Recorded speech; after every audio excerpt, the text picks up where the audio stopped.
Good morning, good evening, and good afternoon, and welcome back everybody. Last time we left off, we were about to battle the Soul Cannon. We managed to beat quite a few other things and also grinded up enough money to have both an Angel Ring and a Flame Ring. Today, I'm going to change my tactic only very slightly about Soul Cannon. And that tactic change is going to be, I'm gonna grind one more level on the prototypes, which means there's probably going to be a bunch of deaths involved, but oh well. The entire idea about this is basically that, hey, if I gain one more level, I will deal the same damage without having to have the training suit equipped, and then subsequently I can equip the ninja suit for additional... the first death already. Then additional agility, which actually seems to make just a little bit of a difference to go before Soul Cannon in that respect. So, well, I'm just gonna briefly do that. It's 2000 experience per prototype, which is basically better than most other places, so there's that too. Unfortunately, this also means there's going to be a pretty solid chance of good night death, so to speak. Good morning to you, Metal Bear, and welcome to you as well, Terry, and Q, and Worthless Protoplasm. Welcome, everybody. I hope you have a pleasant day. Keep in mind, right now, our chance to control an enemy is only 30%, so the odds are really not in our favor.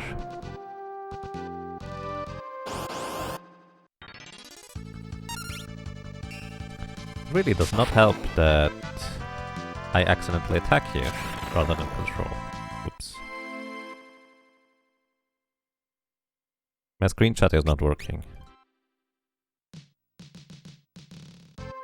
Indeed, why? Thank you for the heads up.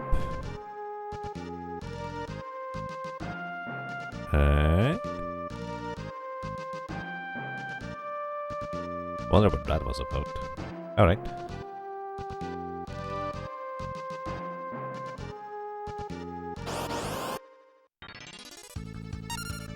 Thank you very much, Penguin Aces. Well, I hope you have a most pleasant night then. Rest well. Honk.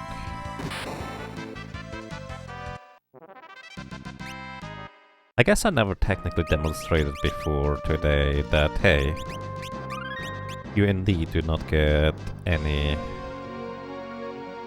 damage in, even with the weapon we have attacking prototype. I just mostly, like, theoretically explain it as to why we can't capture one.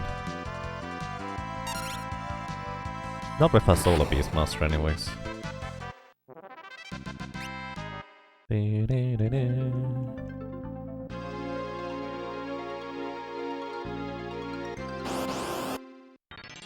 Good morning to you, Drazar, and welcome. I hope you're doing well. Mustard Bomb. Been a long time since the last solo challenge. It actually has been, yes. I decided to take quite an extended break. Because I just didn't feel like playing, and you know, that's kind of the nice thing about this little community. While people would like to see certain things being played over others, nobody's really mean about it in the way you tend to hear about stuff on the internet. And I really appreciate that. Alrighty, Angel Ring back on, Stealth Rope we do keep equipped, Thunder Whip is basically as good as it gets for a weapon. And I should probably save, because otherwise I'm gonna forget to equip the Angel Ring again. And hello, welcome to Blood King, I hope you're doing well.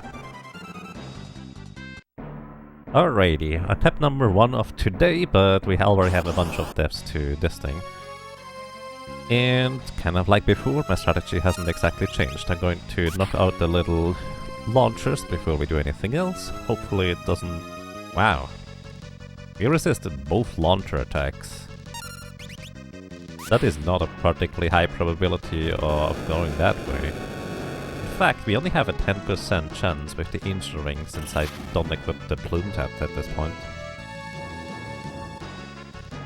So that was literally a 1% chance of not getting hit by either of these things.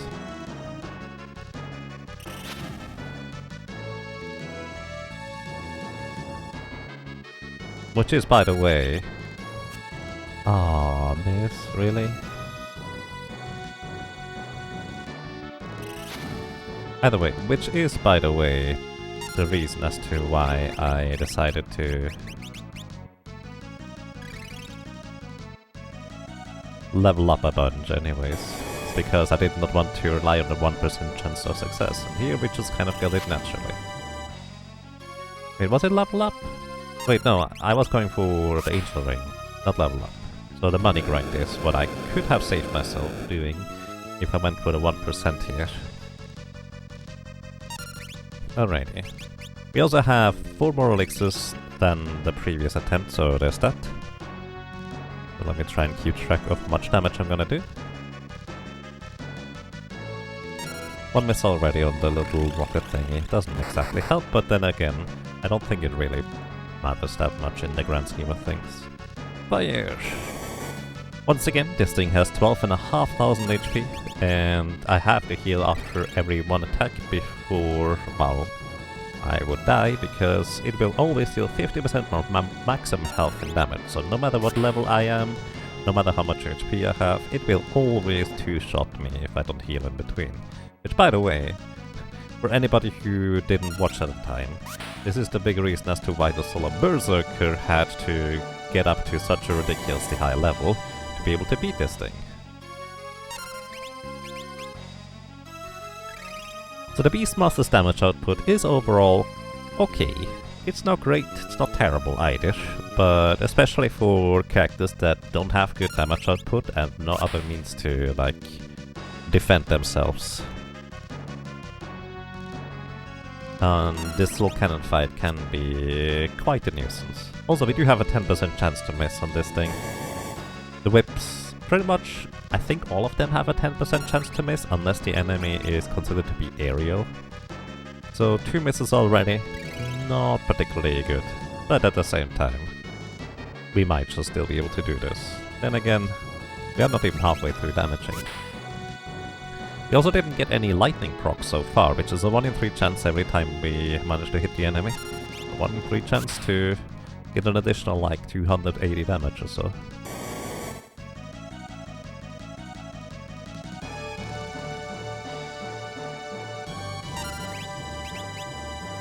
That's half of our elixirs gone.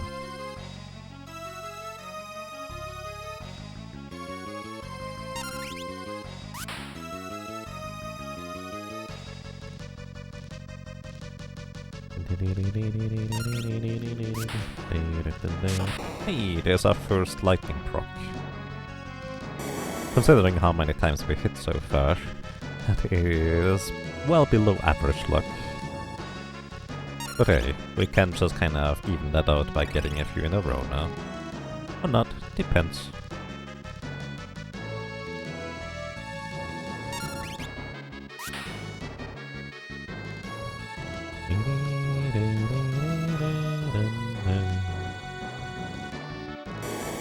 Surge beam.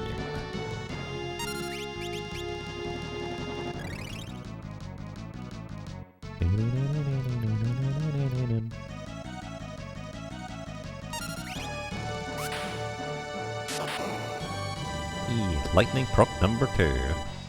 We are a bit more than halfway through the HP of this thing now.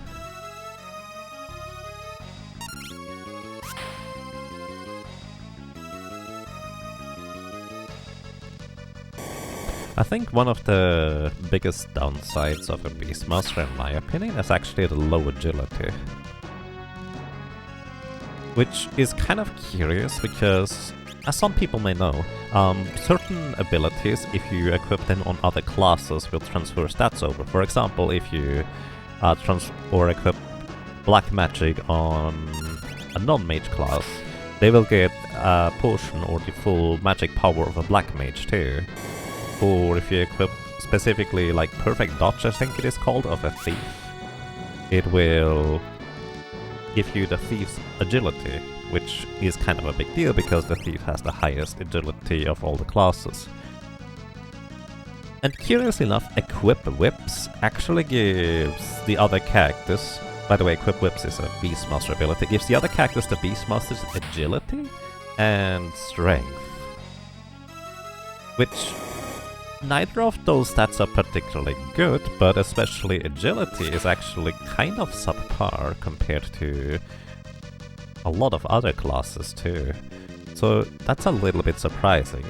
So the equip agility only really helps specifically characters that have a lot less than the Beastmasters, such as Berserkers, and really not a whole lot else. Then again, equip whips you probably don't equip in order to be able to, well, get agility or stats most of the time, but you actually equip it in order to, well, be able to equip whips. Wow.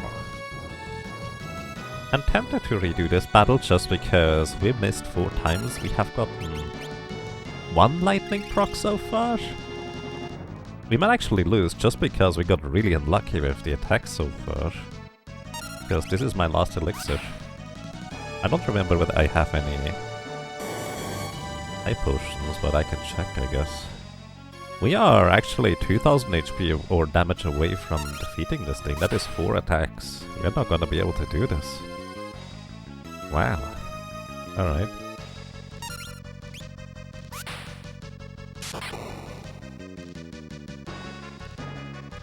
Yeah, I get 1 more attack.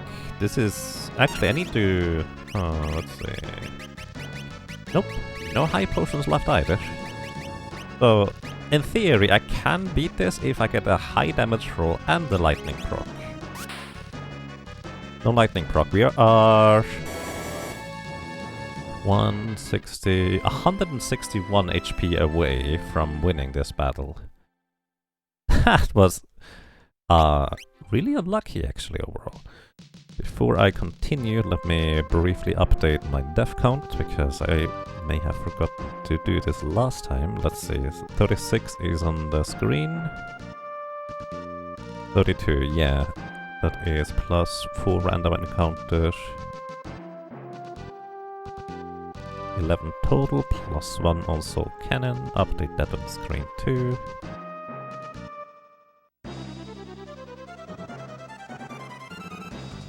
Alrighty.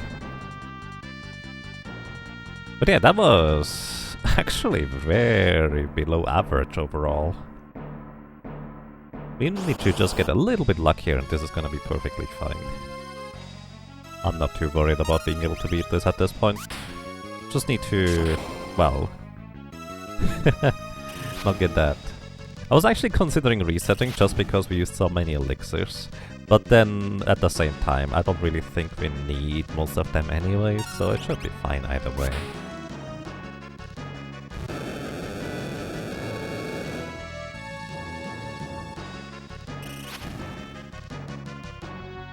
It probably transfers agility because whips use the same formula as daggers. Probably something along those lines.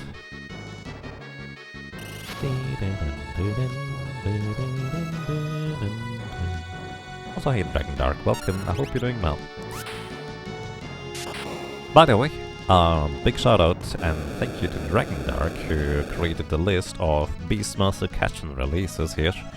Just wanted to mention that because it's been a huge help in planning on what I want to capture and do for this run. Oh wow! We were too slow? That's impressive in all the wrong ways. So that +1 agility does not guarantee that I go before the Soul Cannon in this case. So that means it's a 50-50 whether I go before the Soul Cannon or not. Interesting. So the Soul Cannon needs to have a -1 speed modifier rather than a +1.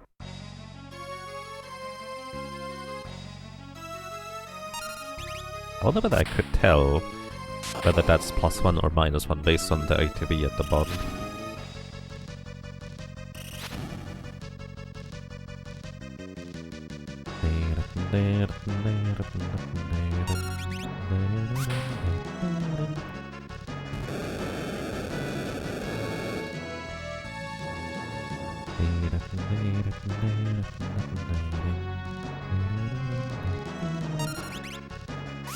So it got a turn just before me, which means it's gonna get 2 turns before I go. Is that how it works?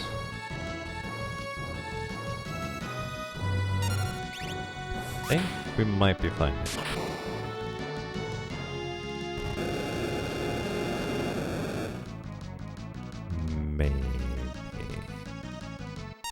Elixirs actually cost a little bit of like ATB time to use.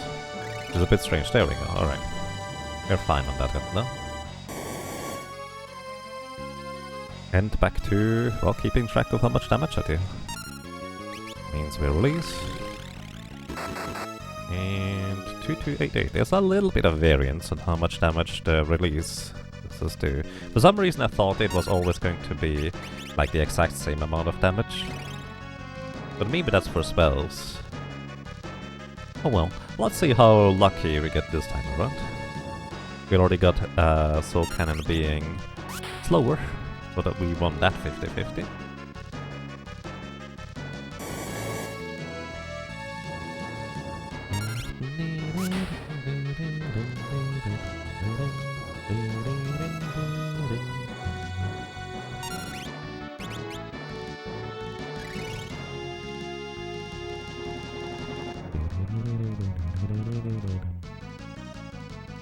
To be fair, equip whips is actually kind of neat for like mage type characters.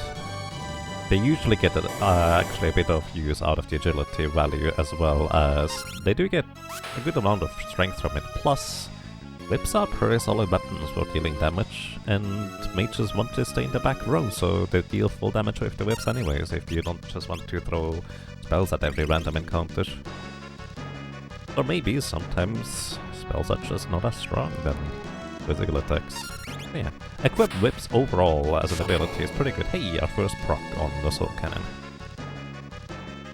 Which is, right now, slightly below average, but at the same time, if we get one here, for example, it would just be above average, because we haven't had that many attacks on the thing yet.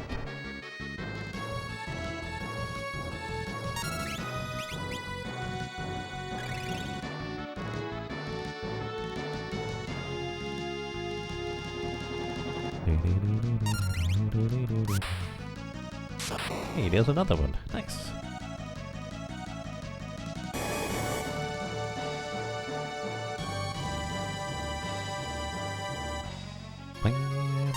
We are almost halfway through Soul Cannon's HP. Not entirely.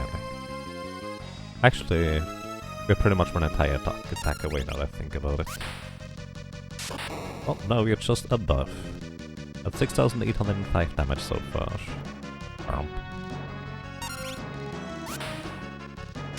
Nice. Okay, getting these lightning procs now. It doesn't seem like a whole lot. Well, maybe it does. But it does add up, let's put it that way. Plus, we haven't had a single miss so far, so that definitely does add up quite a bit. Compared to the 4 misses in the previous battle.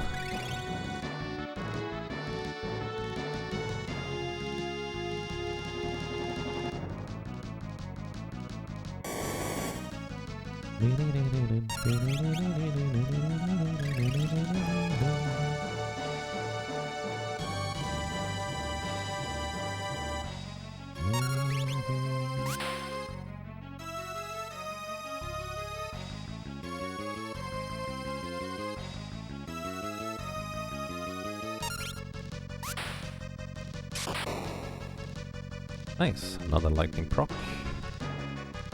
So we are 2,000, well, 3,200-ish HP away, approximately. Well, now it's actually almost exactly 2,500 HP away. So we're looking better than last time. Last time we had only 2 elixirs left at this point. So unless stuff goes really wrong at this point, which it technically can, we should win.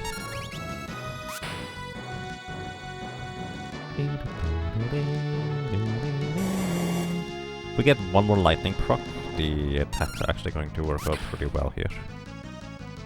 Because we deal just under 500 damage, the lightning proc would put us just above. So that would help. And there we go. Alrighty, so it should be 3 more successful attacks until we win. We have to heal at least once more, probably 2 more times, just to be safe, because we could miss. And having 1 elixir left is actually quite fine. I'm just gonna straight up heal here. That way I can just hold down the A button and be lazy about it. Hello, welcome to your Napshot. I hope you're doing well.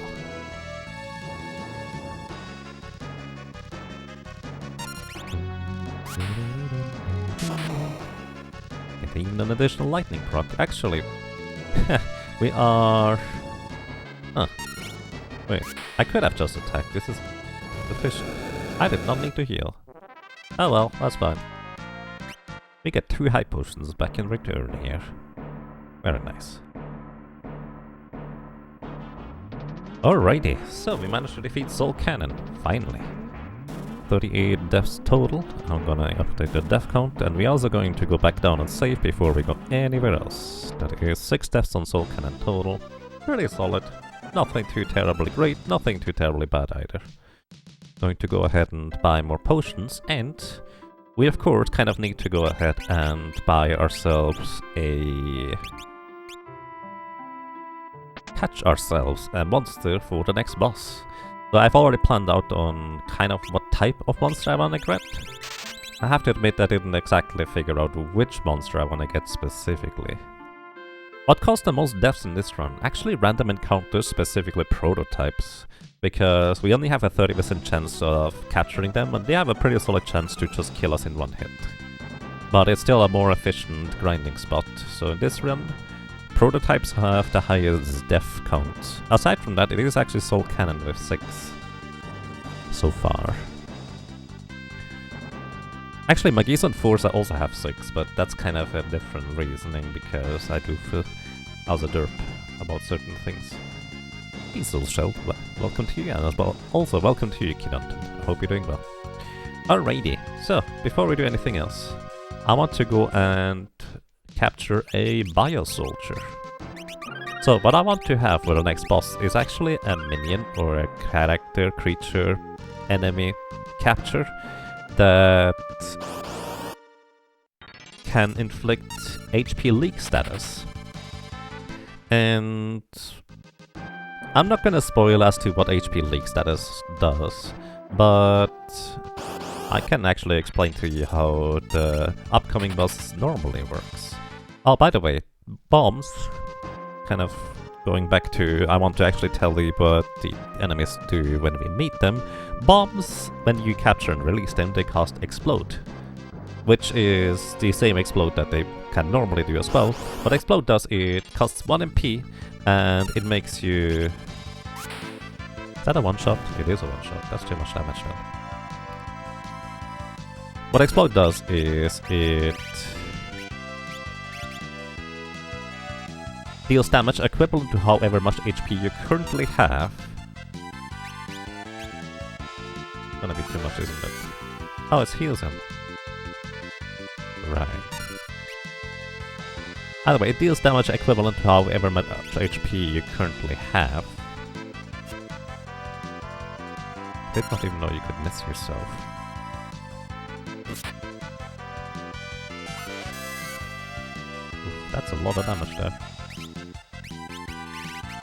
I think it's actually counterattack when it's alone to do this.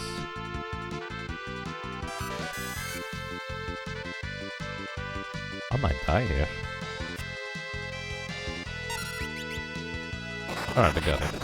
Alright.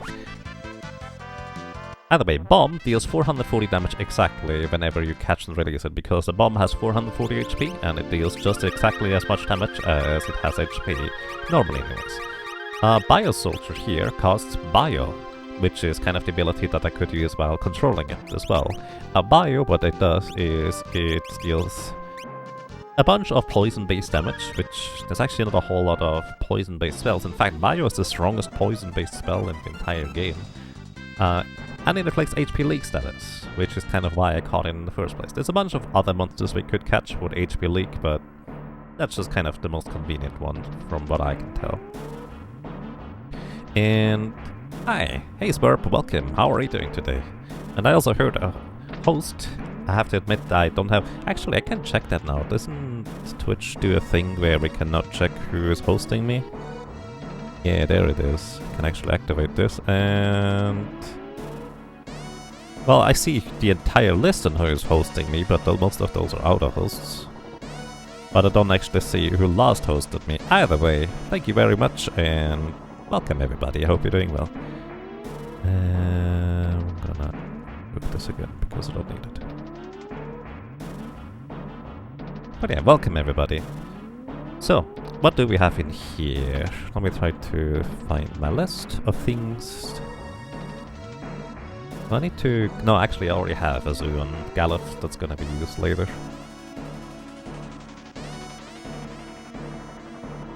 Alrighty, in here we have a bunch of monsters and minions and enemies that we can encounter. Here we have a World Demon.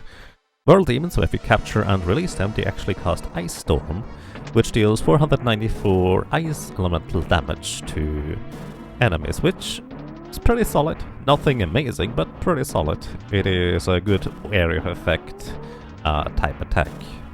So, yeah. What else?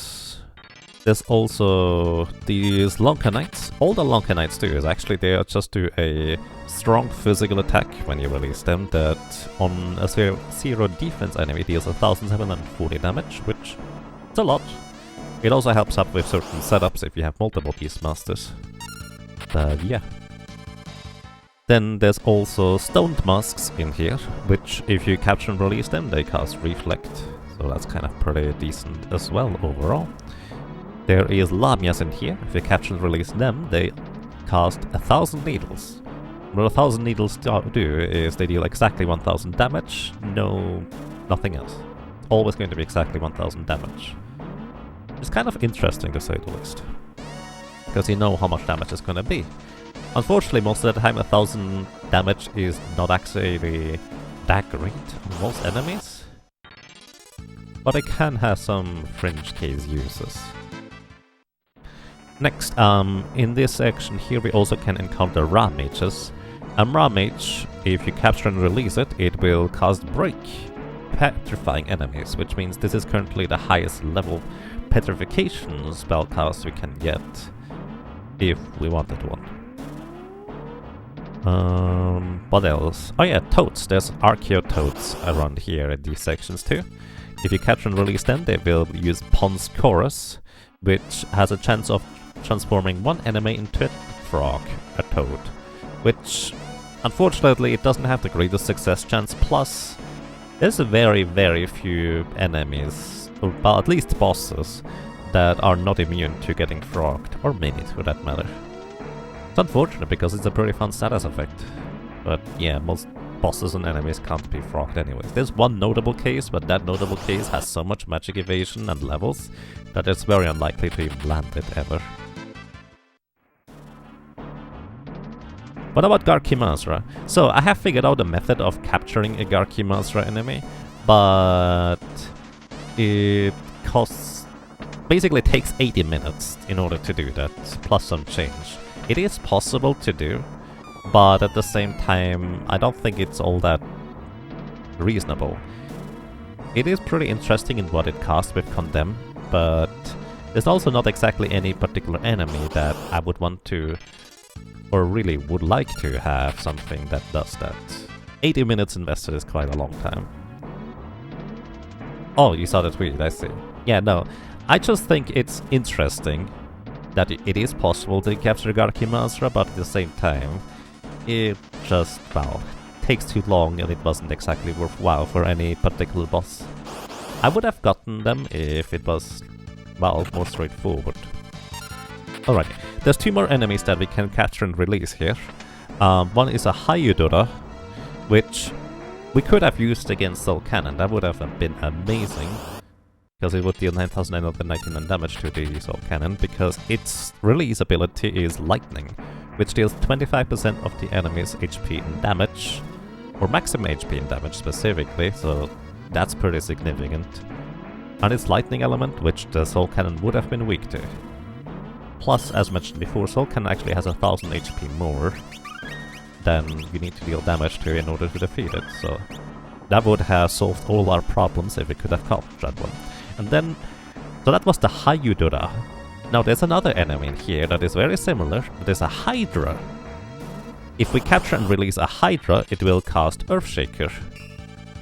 And that deals about 510 earth elemental damage to this.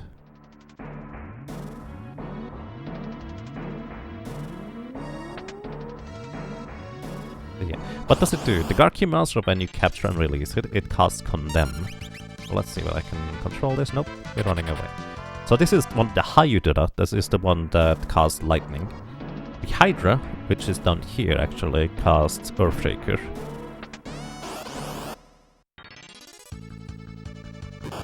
So, the interesting thing is, if I can control this thing, it actually might be worthwhile fighting this battle, because enemies here, they have a good amount of defense, HP, etc. And controlling the Hydra there allows us to use Earthshaker, which, well, that hits all enemies for about 500 damage. It's pretty good. So 2 Earthshakers will kill Ronka Knight and the Ra Mage. And the Hydra is only going to survive 3, then die to the 4th one. So it's interesting. Either way, that's all the enemies in this section here in particular. And welcome to Archaeoavs. Okay, I'm actually going to probably just do a test run here, because I don't think I will be able to figure it out in one go. But the short version about how Archaeoavs works is it has really high physical defense initially, and then it gets more and more magic defense as the fight goes on, and loses more and more physical defense. So basically it has less and less physical defense and more magic defense. Until the very end when it's immune against most elements. Alright, where was I? I think the Elf Cape expanded. By the way, we did pick up a power ring, which is medium equipment accessory. Specifically, it allows us to get +3 strength. So it's actually pretty decent in order to straight up deal damage to enemies. But losing the 1 in 3 chance to dodge physical attacks from the Elf Cape is probably not that good of a deal overall. Alrighty, so Archaeoavs actually has 5 different forms. The 5 different forms, well, each are assigned to different elements or elemental immunities. The first one is actually weak to wind, which there's not a whole lot of enemies and bosses that are weak to wind element in the first place, but this one happens to be. So let's see how much physical damage we deal. 195 and 70, actually need to keep track. So each one of the forms actually has 1600 HP. Also, each one of the forms usually has a spell, a special attack, and a regular attack. The special attack usually inflicts a status effect. I don't remember what the first form does, but most of the stat effects initially in the first 2 forms are not bad. The later ones actually are very devastating with paralyzation and confusion and such. They are really bad for a solo character. The earlier ones I think are blind, poison and HP leak, so that's that. Also, that wind attack is 25% of our maximum health and damage, which means it scales with our maximum health. That is HP leak with the slip attack there.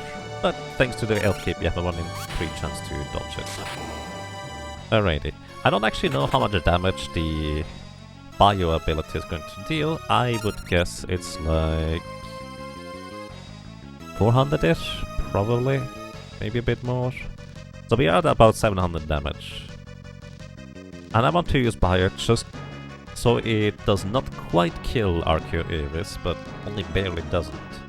So the HP leak will kill him. You'll see soon why.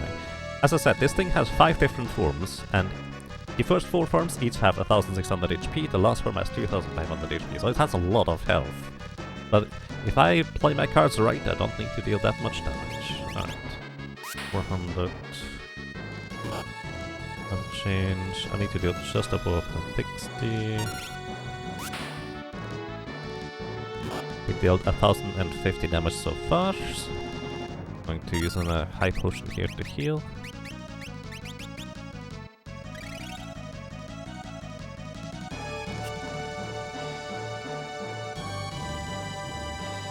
Alright, also, fun fact, forms number 2 and 4 are actually considered not heavy, so you can in fact use abilities on them that are, well, targeted at heavy opponents. Okay, let's see, I don't want the lightning proc here. Good. but I think it has slightly too little HP. I'm going to throw a potion at it. Also, I'm going to equip the Guardian Dagger to have an additional chance of blocking the attack. I'm actually going to throw 2 potions at it, because I expect it to deal about 400-ish damage, and probably a little bit more. Right now it has a little bit, well, it has 455 HP remaining now, let's put it that way. Now if I release, let's see, Bio, 428, this is slightly too much, isn't it? No, this was perfect. I must have miscounted somewhere. Oh no, actually, I didn't catch the minus 50 last time. So, alright. There's gonna be a long cutscene coming up, so let me just maybe explain as to what just happened. So as I said, this is actually a pretty difficult fight for a lot of solo characters. However, we have a very unique ability with the Beastmaster here, the ability to inflict HP leak status on enemies, which some other characters can do too, but not until later. So the reason why that just straight up killed Archaeoavs is because Archaeoavs changes forms based on counterattacks. And it just didn't get a counterattack here, because you can only counterattack direct attacks to yourself or HP damage, but HP leak status just drains your HP completely independent of that. And thus, you can, as a matter of fact, just drain the remaining HP of the 1600, and it can never change form because its change form is considered a counterattack that usually reacts to everything except HP leak. So I was able to drain the remaining HP of the first form, and that just wins me the battle, skipping the remaining 4 forms. The remaining 4 forms would have been decently difficult to take care of as a Beastmaster. I think the Beastmaster wouldn't have too much trouble overall, but this saves us a lot of resources, healing and elixiring and all these kinds of things. Plus, I don't think we were able to do this with any other solo character until this point. So yeah, that's Archaeoavs. We're also going to lose Gala from our party for a while, which is why I needed to give him a zoo capture before that for, well, a little bit in the future. So yeah, in case you're wondering, Dragon Dark actually recently demonstrated in his Fortra Fiesta run that you can, as a matter of fact, use HP leak as well on the final boss and skip the final phase of the final boss. I just wanted to point that out, that you can do that, but I feel like it would not be quite right to do this for a solo character challenge run, because part of the challenge is just beating the final boss, so I'm not gonna do that. But I do think it is quite worth pointing out that it is a possibility. Getting bullied so hard every time. Sometimes, well actually, reasonably frequently, Archaeoavs bullies me in solo character challenge runs. So there's that.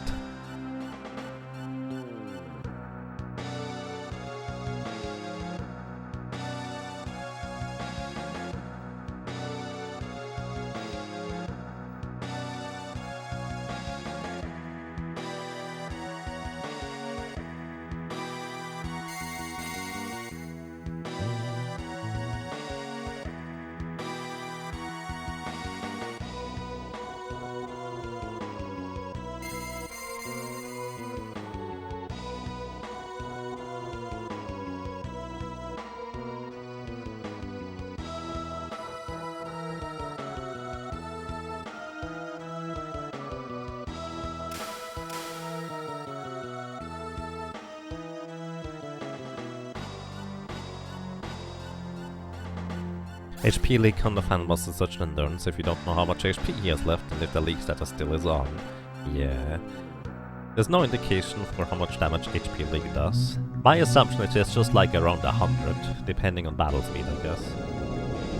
But yeah, the main reason why I used a Bio Soldier rather than any other creatures to deal damage is because you can use or inflict HP leak status via other means, like catching an eagle, for example, which inflicts HP leak status without dealing any damage.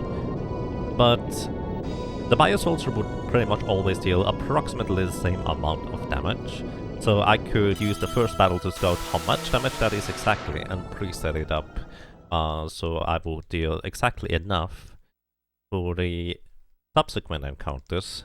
And that would be easy to set up than having to inch closer and closer to bringing it just barely to 0 HP. But turns out I had approximately enough of an idea on how much damage HP Leak did, and it worked first try. That's why you can't damage when planning on HP Leak kill? Yes.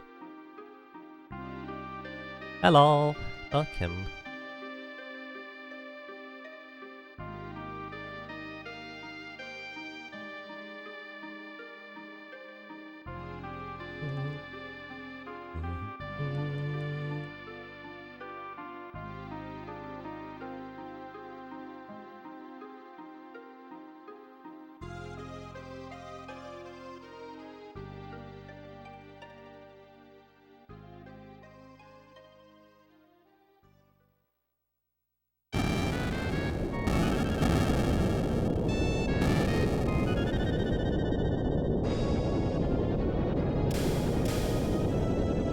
Was that a moth?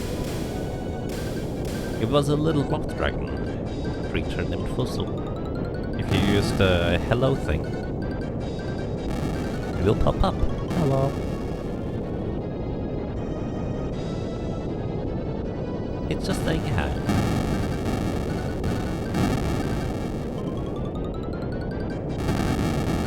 He decided not to work out the HP first. Oh, I see. Interesting. I know HP of most of the bosses at this point, not all of them though.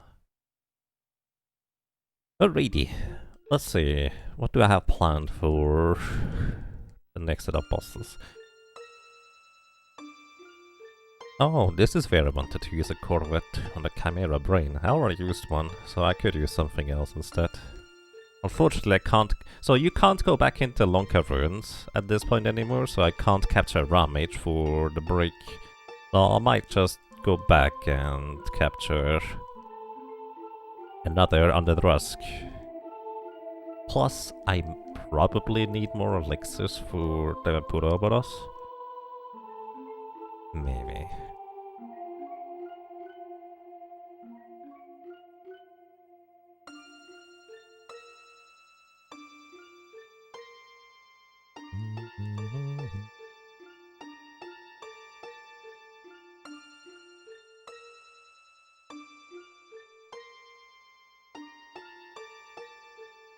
Actually, thinking about it, Fussel is probably not just a moth dragon, but a moth dragon bunny. Because it also has the long ears, kind of like a bunny. Kind of interesting. I don't know what exactly it is, but it's really cute. And it fits into your hands, like you... It's about as large as a weasel, I would say. Probably.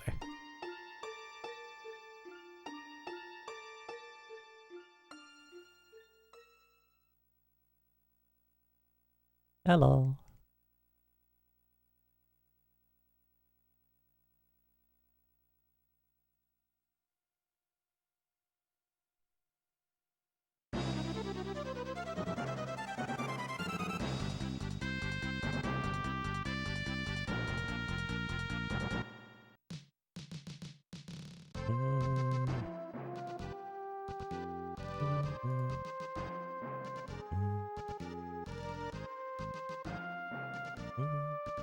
So I think I'm gonna go after Titan first. I already have planned on what I'm going to grab for Titan, and I think it should be pretty interesting overall.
Alrighty. So, order of operation. There is going to be 3 mini-bosses at each meteor that we need to take out, and the plan on what I'm going to catch in order to defeat each boss is already mostly set in stone. I guess I could use a bear for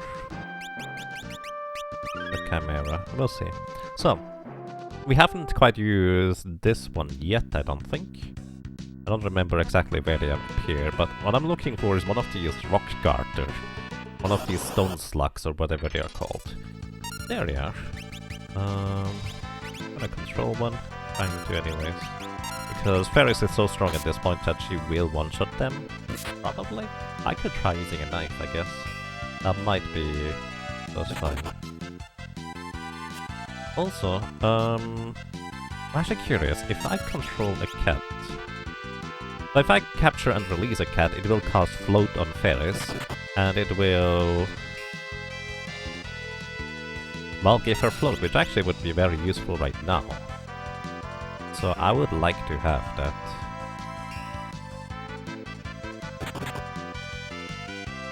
But I'm also curious, if I just control the kitty cat instead, will I get float as well?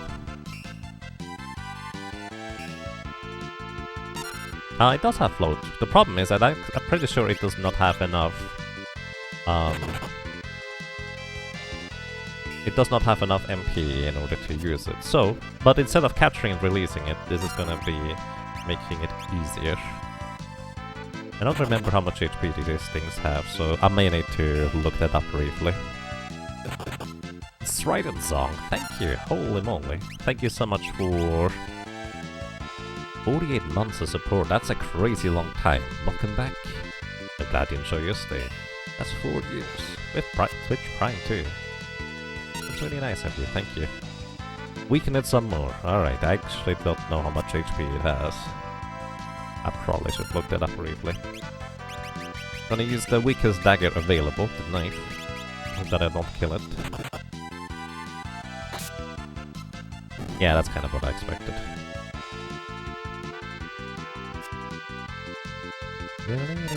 So what I'm gonna do is I'm going to go ahead and use an ether, which Ferris never has a use for ethers, but using an ether on the Galacat, and then I'm gonna have her float. This also coincides pretty well with the rock garter that I want to use for defeating the boss coming up. Chris Iris? Feel free to correct me on how to pronounce your name, thank you. Thank you for rating the host and welcome everybody, I hope you all have a most pleasant day so far. Float, thank you. So float allows me to ignore overworld hazards that deal damage to me, but also, in this case more importantly, it also allows me to avoid damage from ground attacks or earth shaker and such. So that's kind of the main reason I'm using this here. Okay, the rock garter is still alive, most likely I can capture it now. When I capture and release a rock garter, it will cause mucus, which has a chance to hit, so it's not guaranteed to work, but, well, it's a really high chance with a 99% baseline chance to hit, as well as it is actually higher level than the boss coming in. Oh, wait. How much HP do you have? Okay, I'm curious now, because if I attack, it's going to get killed, but if I don't, I can't capture it. Let's see. Unfortunately, in order to capture these, we need to put them below 1/8 of their HP. Rock garter. It has 120 HP. We deal just exactly 100, I think. So if I attack it with basically anything, it will get knocked out, so... Now this is 50 damage. And... in theory, the knife should not knock it out. Yeah, okay. That's 110 damage. That should be able to get caught here. There we go.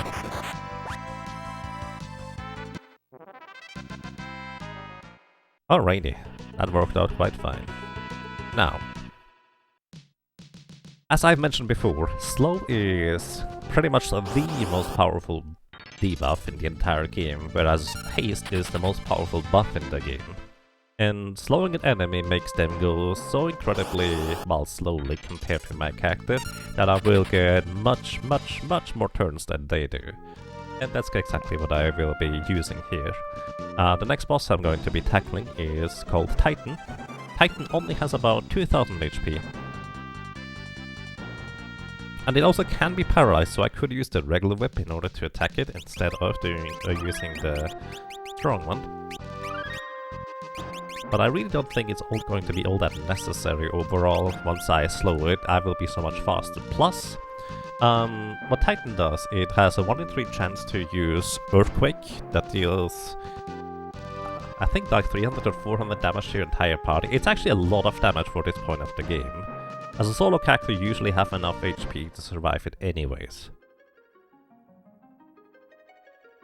But for an entire party that doesn't have a single character leveled up too high, being able to just have float on your characters in order to, well, float over those attacks is pretty substantial.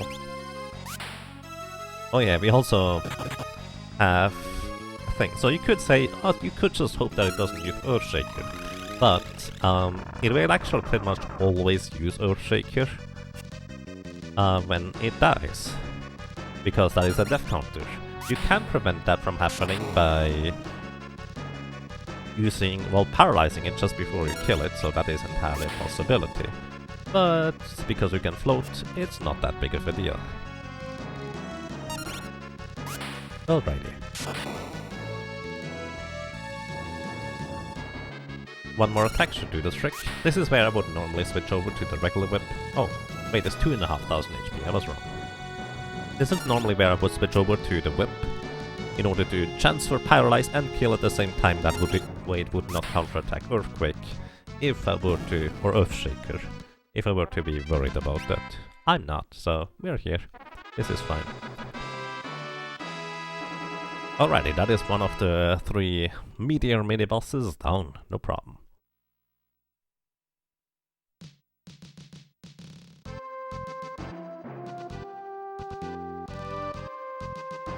So, now we have 2 more.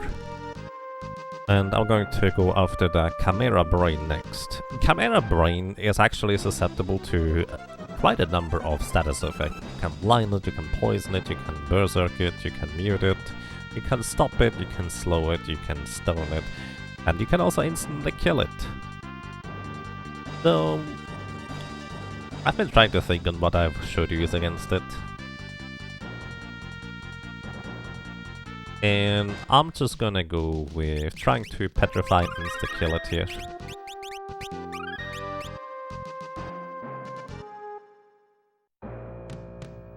Then again, I could also use bears instead.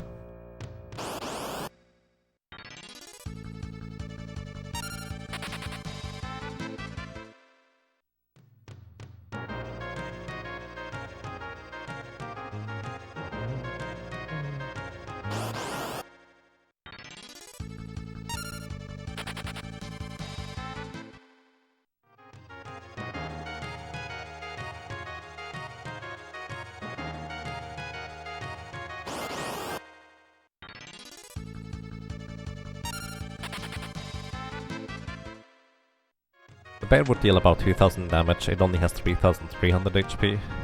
But insta-killing is usually better, but the chance of insta-killing it is actually not that great. To be fair, it's not overall a particularly dangerous enemy to take care of either way. Oh, that was too much damage still. I need to use a weaker weapon than that. So yeah. So I actually don't really mind whether I capture a car cursor or another rust. One or the other is gonna be fine. There's a rust, let's see, are you gonna survive? You do. Oh, oh, you don't. Wait, that was actually just barely too much damage, I just realized. That's... Alright, we only get even more damage than that. Elixir? No. These guys have a 1 in 16 chance to drop an elixir each, so I was kind of hoping for one here. Alright, what other weapon could be used that deals slightly less damage? Well, the dagger is the only other weapon here that fulfills that criteria. Alternatively, I could use or just throw potions at it. That would kinda work. 84. I think it has 130 HP. So a potion would actually kill it because it would deal 50 damage. Exactly every time. Alright, let's use a regular knife. Well, that's just slightly too much damage as well. Oh. That's less than ideal.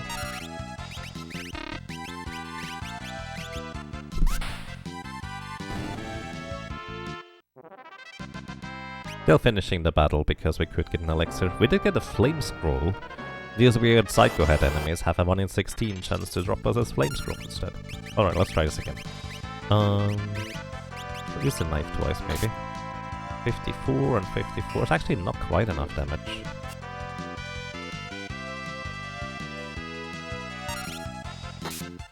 $36. And 1690. We need another low damage roll like that. Oh, well I guess not. Oh. Could be a bit trickier to catch these things than I anticipated. 36. Let's see, another one. 36, that is 72. This could work out in our favor. Ah, that's too much. Oh, no, it's not. That's just barely not enough. Okay, that's good. We can capture you. Nice. Alrighty. Capture successful. And that's going to be what we use on the Chimera Brain. It's going to probably take a few resets if our previous luck is anything to go by.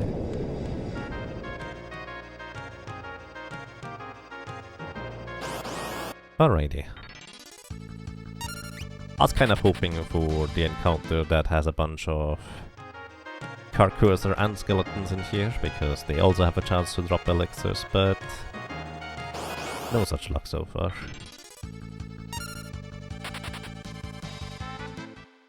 Okay.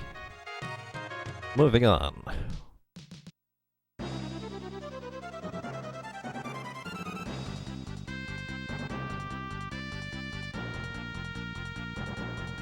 Alrighty, Chimera Brain is gonna be over here, and chances are we're not gonna be able to defeat this thing too quick. I'm gonna heal up to full, equip the Guardian Dagger for the additional chance to block attacks. So, alrighty, what Chimera Brain likes to do is it likes to throw a lot of area of effect attacks onto your entire party that are actually pretty strong overall. With Aqua Rake, that we already know from regular chimeras, Aqua Rake is really strong. And then we also have Blaze, which deals 240 damage to your entire party, as well as inflict HP leak status, so it's actually pretty strong overall. I'm actually going to equip the Flame Ring to negate that damage. Blaze, it sounds like fire damage, but it's actually ice damage. So it's just going to be zeroed rather than, well, I am dealing any damage. Alrighty, let's see.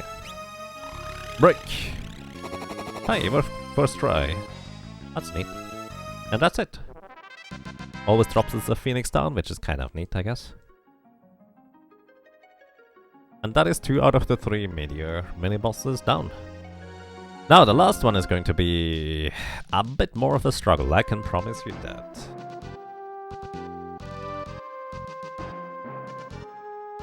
So, we're going to capture something we haven't caught before in an area where we actually haven't even worried about capturing anything or even going to until now. And that place is going to be actually very close to the city where we did buy our rings. So, let's see, it's around here, if I'm not mistaken, they spawn in this area here. And enemies around here are actually decently strong, but they're not really worthwhile for grinding for the most part. But let's see, we are looking for a stone golem. They have 1000 HP, there's one. And let's see, 150. Oh, that's actually a lot less damage than I anticipated it would be. I like to use headbutt, apparently. What I'm gonna do is I'm going to go ahead and try and control it. So these black flames, what they like to do is they like to use Dark Shock in order to halve your level. And level is largely what determines on how much damage you deal, and also chance of success of ball chance to hit spells and stuff like that. It's pretty devastating if you get your level halved. In this case, since I'm going to be largely using the Golem itself in order to deal the damage, it's probably not going to be that big of a deal either way. Probably. Oh, it has Break as a spell if we use it, so we can just try to kill these black flames right away. Break? Oh, it doesn't have enough MP for that. Huh. Alright, good to know. I had no idea about that, actually. Those black flames have a pretty solid chance of dodging attacks and also have a pretty decent magic resistance as well as magic evasion. So yeah. However, they only have like 190 HP, so it's very low.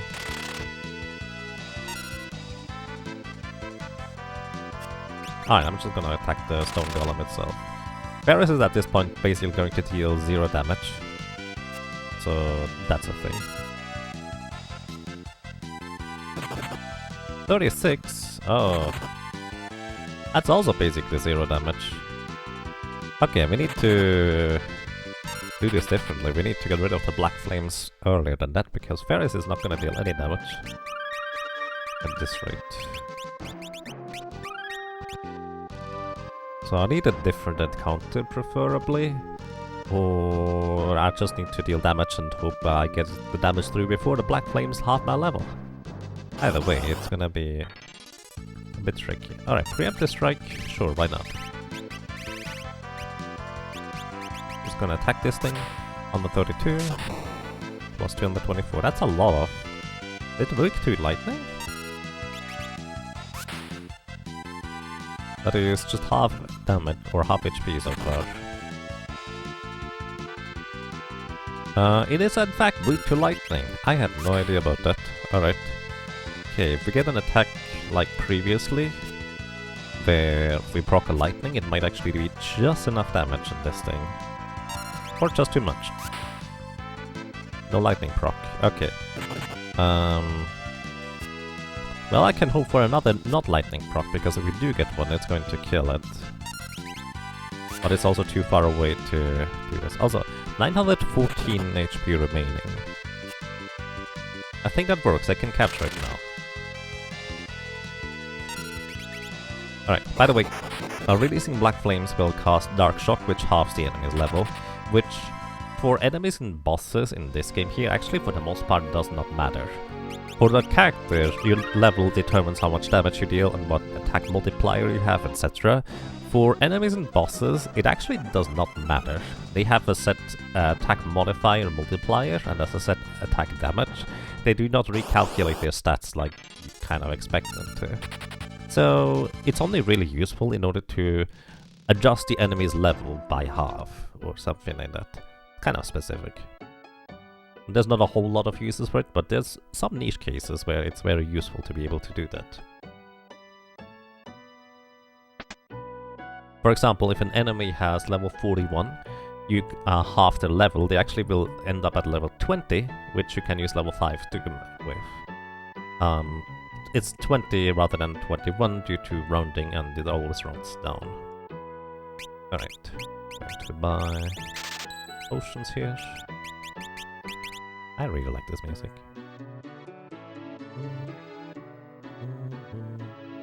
Wait, we entered the town from below. Why?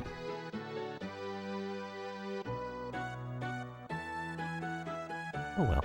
So the reason I captured a stone golem is because it will cast Earthquake, or Quake, Earthshaker, whatever. The ability that Titan used earlier, and it will deal a good chunk of damage to all enemies. According to the list here, it should be about 600-ish damage. And the next mini-boss we're going to be facing is... well, 6 Puroboros. That's a lot of enemies, and the biggest problem about them is actually that each one of them has a 1 in 3 chance whenever it moves to cast Exploder. An Exploder deals damage equivalent to however much HP you have remaining. They have 1500 HP. I do not have 1500 HP to survive that. So, using Earthshaker means that I will survive 1 Exploder. But beyond that, it's going to be interesting how to deal with them. The one benefit we have is they are pretty slow and they only move once every 3 turns. The first 2 turns they effectively do nothing. So I'm going to just Earthshaker them and, well, we'll see what we do from there. The general strategy is either bringing them to low enough HP that that they explode and it doesn't deal any damage whatsoever. Another strategy is like silencing them. Oh yeah, speaking of which, when you defeat these guys with a regular attack that deals damage, they will cast Life 2 on all their allies. Life 2 revives an ally with full HP. So that means if we defeat 4 of the exploding thingies, then we kill the last one with a regular attack. Well, that last one is going to cast Life 2 on all 4 allies that have fallen so far, and they all have 1500 HP remaining, meaning they can explode very soon. But yeah, less than ideal. So this is actually going to require me to keep specific track of how much damage I deal to all the enemies in order to have a better chance of defeating them.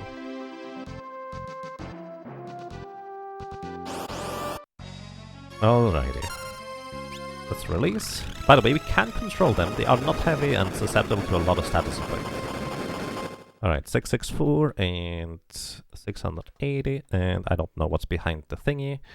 And 624, 624, and 696. What's the last one? 632. Alright, so each one of them has just under 900 HP or just above 800 HP remaining. So, that is going to be enough for me to survive 1 Exploder. I get 2 more attacks before they can move. So what do I want to do here? I can bring 2 of them to even lower HP. So if they explode, they're going to... Let's actually see how much damage we do. 559, alright. Do we get lightning bolt? We do, 105. So this thing has 204 HP remaining. So I can do this to 1 more. So I would potentially survive 2 Exploder if specifically one of them explodes and not the others.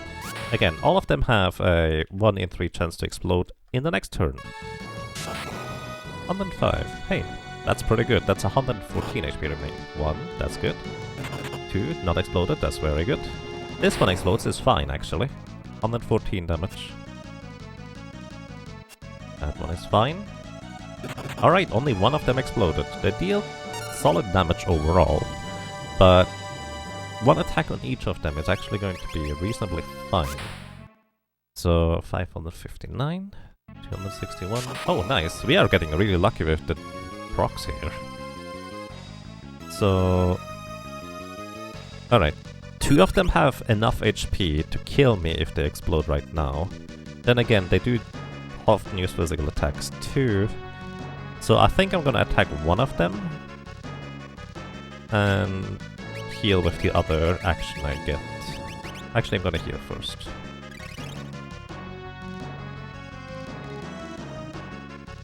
Alright.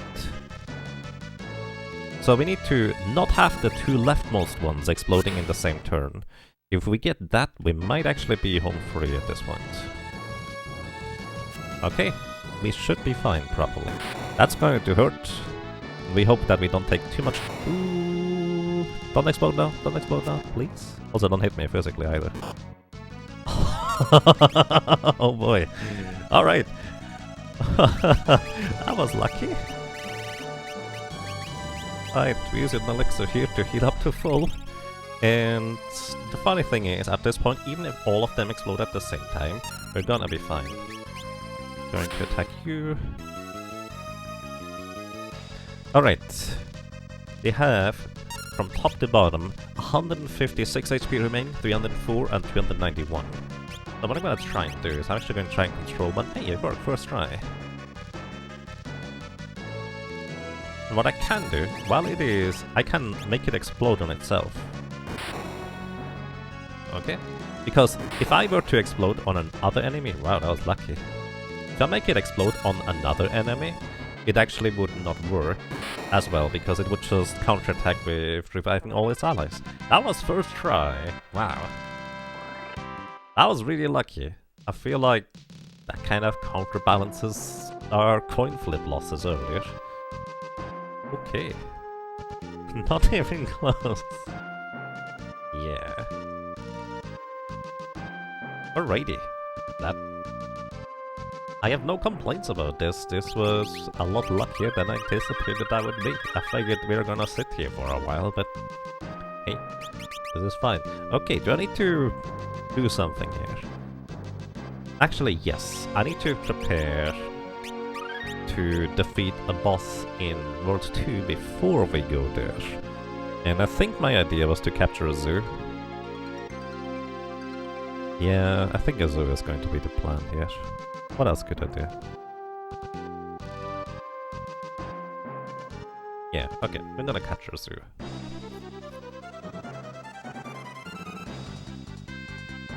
Okie dokie. So, the reason I want to capture something here rather than in the next section is because there's no enemy in the next section that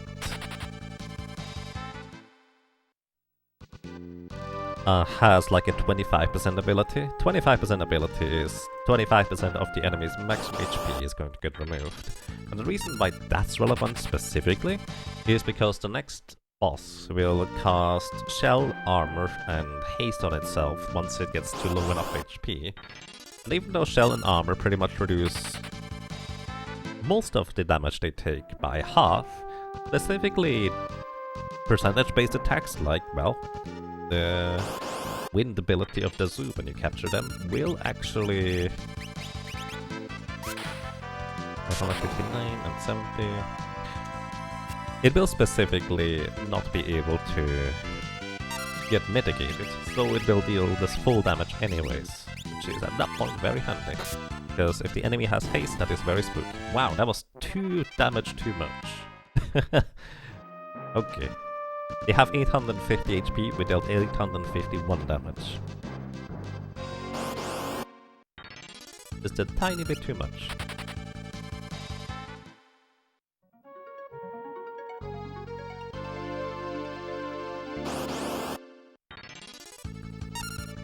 Alright. We're on the 22 again. Now we just hope that the lightning width is slightly less than before. Or thunder, I guess. Come on. I thought that's the exact same number.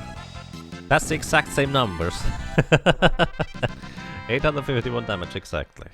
Well, hi Yelenwa. Hello. Welcome. I hope you're doing well.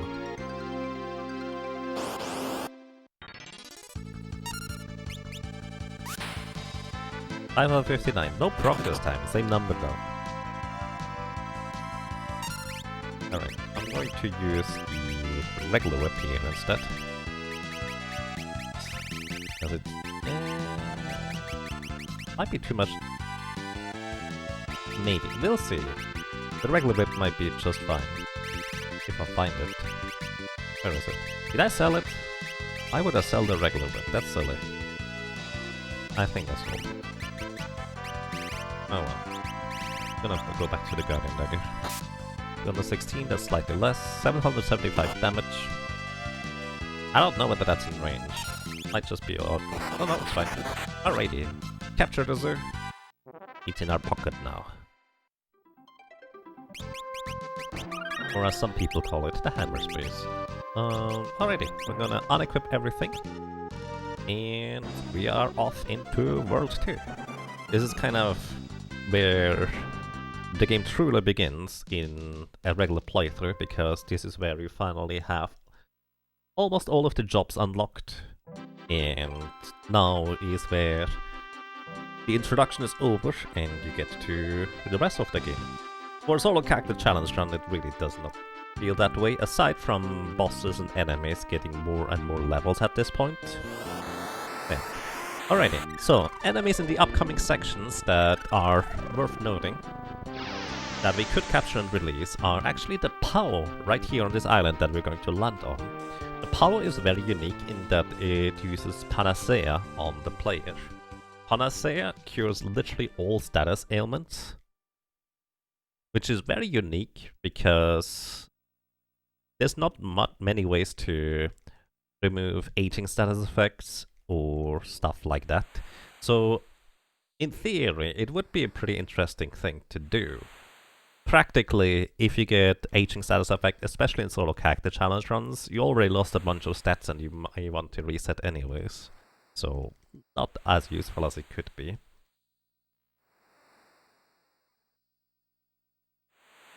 And in order to proceed here, you actually have to use a tent or a cottage. If you don't have a tent or a cottage, you can actually quite easily just... Or what's the cabin? Whatever. You can quite easily just fight these POWs and they have a 100% chance to drop you a tent. So, yeah. Also, in case you're wondering, the cactus will eventually go into a cutscene and say, wow, we should probably set up camp and use a tent. Hint, hint. In case you get stuck for too long here, not knowing what to do.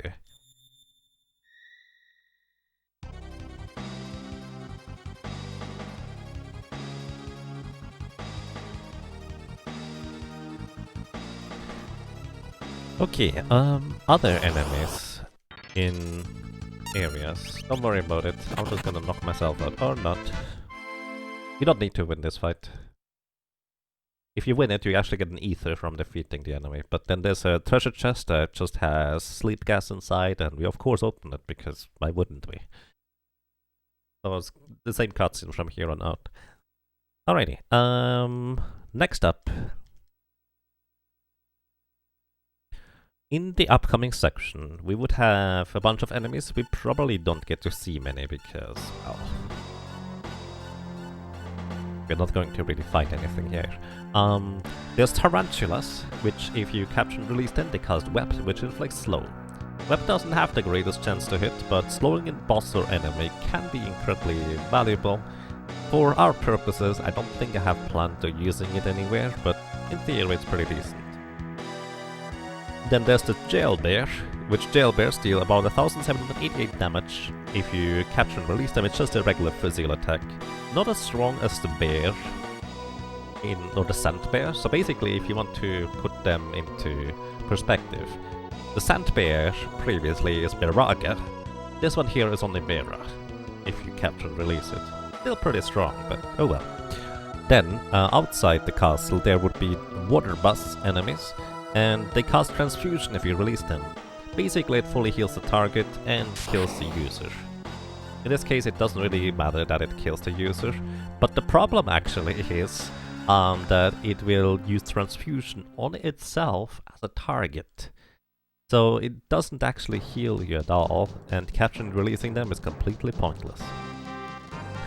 Then we have Torrent enemies outside too. They are just kind of like the bears, approximately the same physical damage.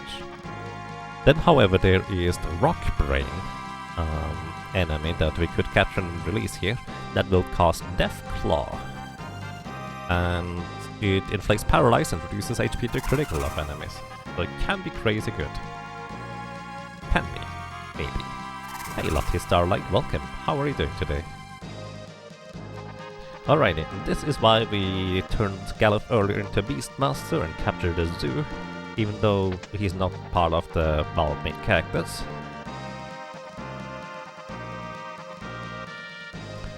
He's going to basically just release the zoo and win this next encounter, if we don't die in the meantime. So, we're gonna give him a Guardian Dagger and the Elf Cape for the highest chance of while evading physical attack, because he will die if he gets hit with level 1. Oh yeah, that's that.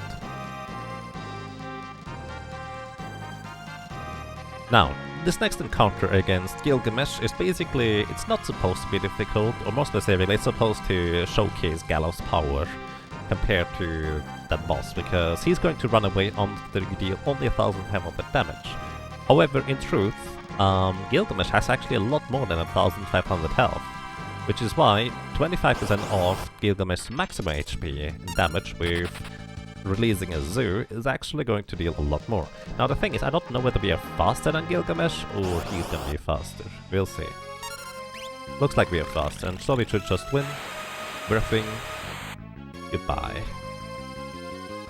So that's 25% of his maximum health in damage, and only after 1500 damage he is actually gonna run away. We could have also captured something that casts instant death, or something like that. He is susceptible to that. But yeah, Galef wins very easily. Getting dunked by level 1 solo Galef, yep. A number of solo character challenge runs have managed to, well, do that so far. Not all of them, but this one is kinda neat because it's unique too. Hello Eshma, welcome, how are you doing today? Are we trying any new tech tonight? Nothing out of the, well, I don't think nothing out of particular ordinary, let's put it that way. Aside from me forgetting to re-equip fairies here. Yeah, these Tarantulas, as mentioned, they will cast slow, but we already have something captured for fairies to use, so that's gonna be what we'll be using. You woke up with a cold. Oh, I hope you have a swift recovery. Cold is not fun. On the whip is gonna be fine.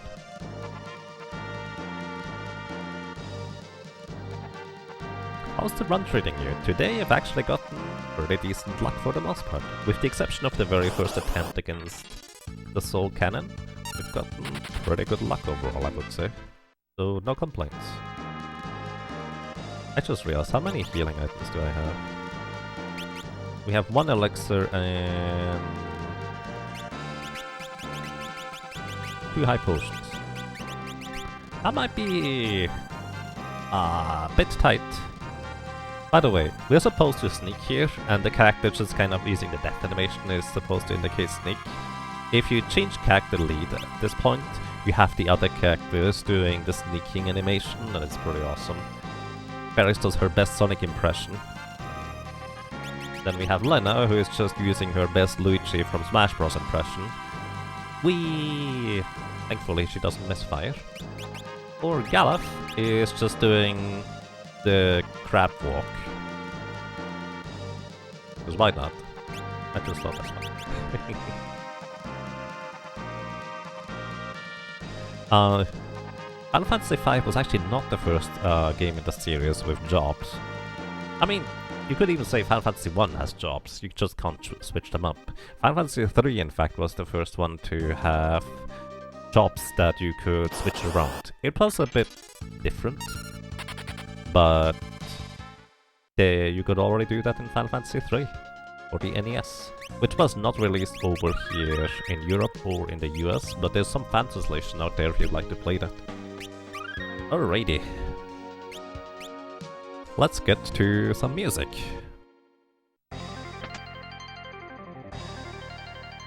And thank you. Alrighty, so here on the bridge we have encounters at specific intervals. However, the only required encounter is this first one. Here we have these little chariots. They only have about 550 HP, they're weak to lightning. But if they do hit you, they often get to use Mustard Bomb, which deals about 300-ish damage to a character, so they actually deal a lot of damage. In this case, we can just one-shot each one of them. Also, each one of them has a 1 in 16 chance to drop a high potion. You can also repeat this encounter in order to get more high potions. So, worst case scenario, I will have to farm these things if I don't have enough healing for Gilgamesh coming up. I hope it's gonna be enough, but we'll see. I don't exactly remember where to step in order to avoid the encounters, but I think I got it here. Yeah, this should be fine. Alrighty, welcome to Gilgamesh. Now, this is gonna be the actual fight against Gilgamesh. Galef earlier was more of a choke fight. Alrighty, where is the stuff we can do? Give me a second. So, alrighty, Gilgamesh number 2. So, he will go into phase 2 once he is below 2500 HP. He has a total of 6500 HP. The zoo we release will deal 1625 damage. So, he is actually going to be pretty dangerous overall. and he has a number of abilities and attacks that he can use. He is susceptible to a number of status effects, including Blind, as well as Hold, Slow and Stop. However, because he's going to use Haste on himself, and once he drops below 2,500 HP, it's actually not going to be as good as it, well, could be realistically. He also does have a bit of evasion, so on top of our 10% chance to miss off the whip that we just have innately, there's a little bit more chance to miss on top of that too. So yeah, he deals pretty good damage, but phase 1 is not the problem. The problem starts once we get into phase 2, below 2,500 HP. That's why I caught Azu, in order to deal a lot of damage through phase 2, where he only takes half damage from most attacks. Plus, he will be able to use a lot of attacks. He is a fair bit faster than our Beastmaster, as you can see. So we already have to heal. Plus, in phase 2 he will also use Jump. Jump deals full damage to the back row. Right now we only take half damage from his physical attacks. So, yeah, it's going to be pretty mean. And I think we may have to farm a bunch of high potions. Goblin Punch is full damage, basically just a regular physical attack that is not reduced by a row modifier. Thankfully we are not the same level as him. He's level 28. Otherwise we would actually take 8 times more damage than that. But yeah, right now it does not look like we have enough sustainability to defeat him. I probably should have farmed elixirs before coming here. Yeah, this is not looking good for us. We're not even halfway through his HP.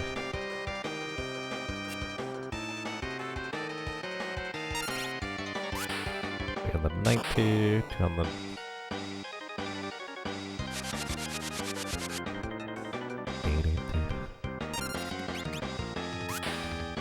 Right, he is about 715 damage away from entering phase 2.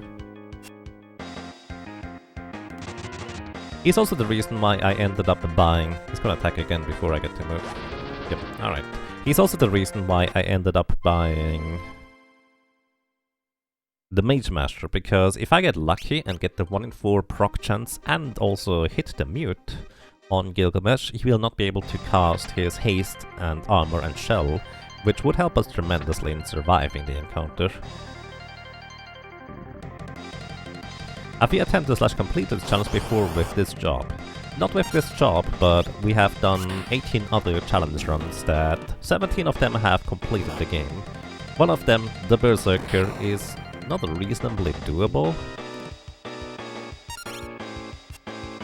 without spending half a lifetime doing attempts, basically. Yes. For reference, for anybody who is curious about the 11-hour timer, this is not in one sitting. I'm doing these over the course of multiple sessions. I'm not quite that crazy. High potion, please? No high potions. Yeah. This is not looking good for defeating this guy.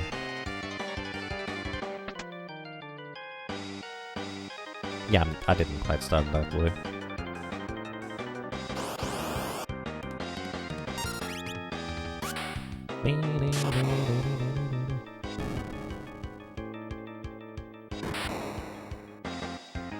I'm going to run out of regular healing potions if they keep using that.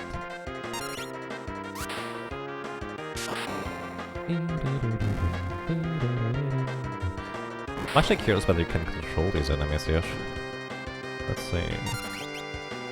You can. Oh, stop! So much damage. Oh my goodness. Wow! It's 1 in 3 chance for Mustard Bomb. It's a 30% chance to control them. Unlucky. Well, below average. It's not terribly unlikely, I suppose. At least now compared to other stuff, where we lost a 54% chance of success rate. What was it? 6 times in a row, I think? But yeah. I was just curious what they would do once we can control them. Little Chariot, 480 HP. If you control them, they use Fight or Mustard Bomb, so there's no point in controlling them. I was just curious. They wanted to spice things up with the Mustard Bomb, I suppose. Yeah. I'm actually not gonna heal until I get a high potion drop here. Or save for that matter. The experience is not really all that worthwhile. It's not terrible, I guess. But there's going to be a much better opportunity for experience coming up very soon. Oh, that's that.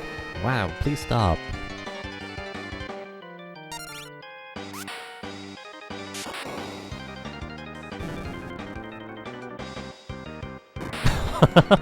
Wow.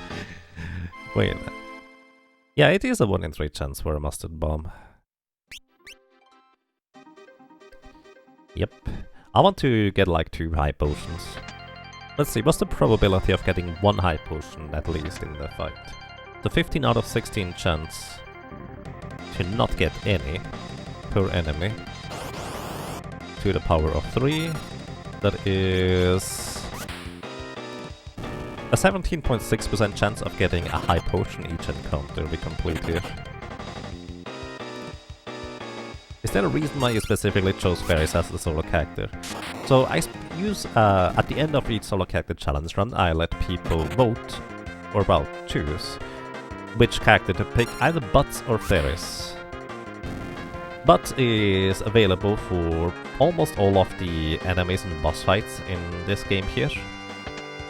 Whereas Fairies is only missing for 1 more boss fight than Butts, and I consider that boss fight to be rather inconsequential because you defeat a much stronger boss, like about 4 times stronger boss just before that, so I don't see it as a big deal to just skip that one. That's, by the way, underlined. For Galaf and Lena, unfortunately they are missing from a greater number of rather influential boss fights overall, so I don't usually give them to be, well, the choice. There we go, 1 high potion.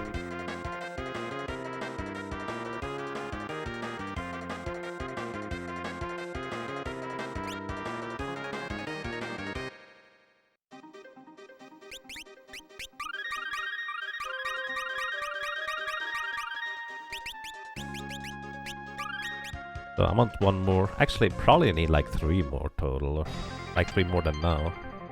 Because Gilgamesh is going to be quite a monster to take down. I should have just found the elixirs. That would have been a fair bit faster. Plus it would be a full heal rather than just 500 HP.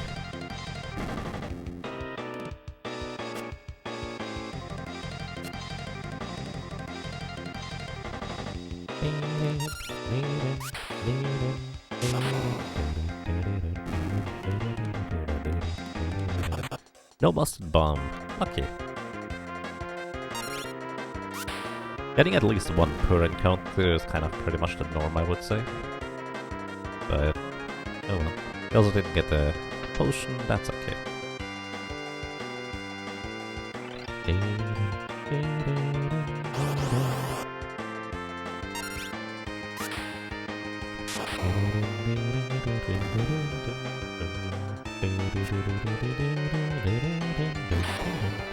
Ow.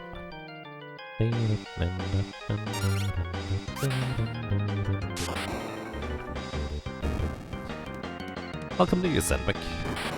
I'm doing quite alright, thank you. How are you doing today?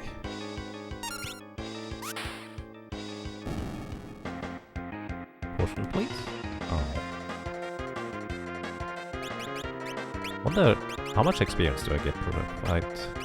Probably not enough to get me an entire level. That's so much healing required. What was that? Not quite 20 potions, I think.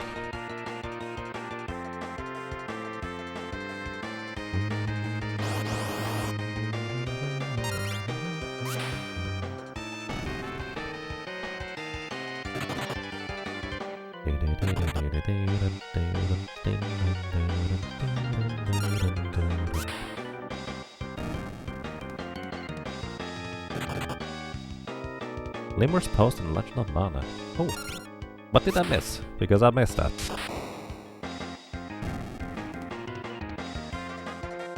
No, like a high potion.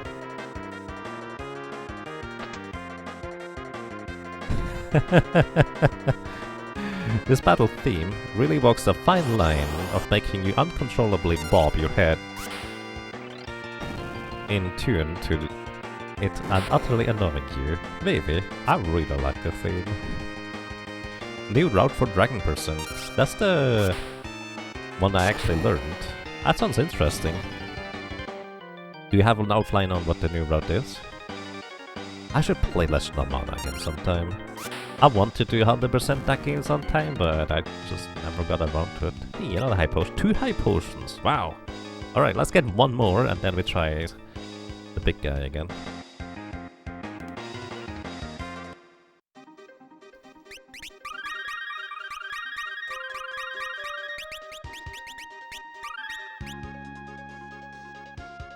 It's a 1 minute time saver with the previous route. That's actually pretty substantial.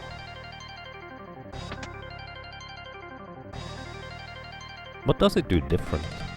I have to admit, I don't really know enough about Legend of Mana to kind of have any sort of idea.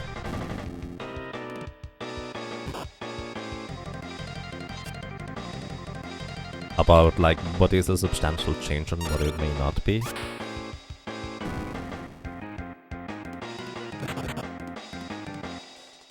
But I remember, I guess weapon choice and where you get them might be faster. Links to notes though. Steal, buy, run. Goodie. But I think the choice of partner actually makes a pretty substantial difference. Wiggle running. That's a full-on blown guide. 20... Wait, no. How many pages is that? 30 pages. Wow.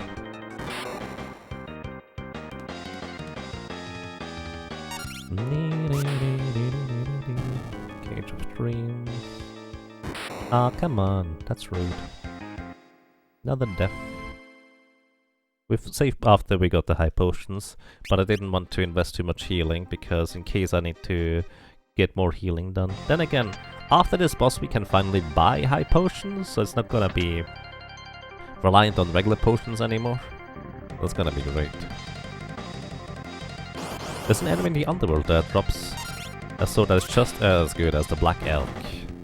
Right, you go into that cave and either get a Black Elk or the other weapon. There's like 2 different ones that you could get as a drop.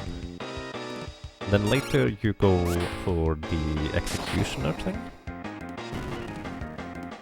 It's getting rid of the axe right at the start, so no mech cave revisit. Interesting. Very interesting.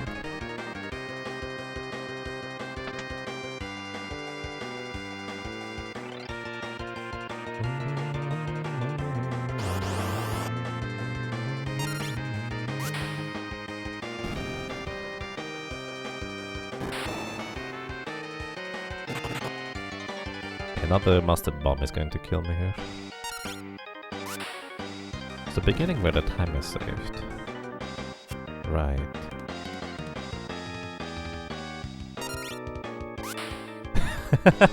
You know what you hate about Legend of Mana speedruns?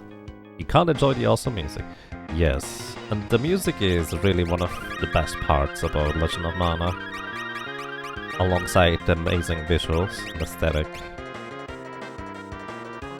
Which is, well, what I tend to say about this game here. If I do a challenge run, I could just sit around and listen to the music. It doesn't matter if I just waste like 20 minutes. Who cares? That's really the biggest downside of speedruns, I feel. You speedrun games with good music, that's nice, but you can't just sit there and listen. Hello! Welcome to Archaeoavs, I hope you're doing well. The Mana Beast is puny. Yeah, maybe. I love the visuals of the final fight though.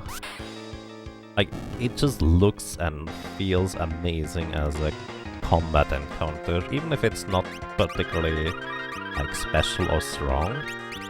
It's just kind of the aesthetics and the visuals that I think make the fight amazing. Hello. Into that would like to read. I don't know. So I feel like Legend of Mana doesn't need a remake as much as it just needs a remaster and HD edition. Then again, I guess combat isn't that interesting, to be fair, so maybe. I just don't know how I feel about, let's say, if it's in Trials of Mana style, I just really want to keep the visuals of Legend of Mana. Like, I love how it looks. This is literally my favorite art style in any game ever. Legend of Mana has two of my favorite things in any game ever. The music and the visuals. I think those are just the best overall. Any game I have ever played. So, I'm not sure how I feel about the remake, unless they actually keep the top-down and visual aesthetics and style. Not saying it can't work, I'm just saying it would be really difficult to match that in my mind.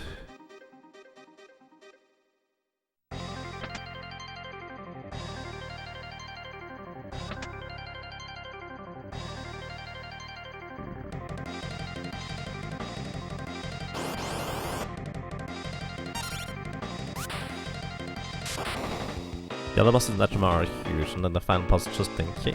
Actually, oh, you mean the size of it? Actually, personally, I see this personally the other way around. You know, this is a really powerful creature and being, but it's just the size of you. So it feels much more like a duel, and I actually really love that concept.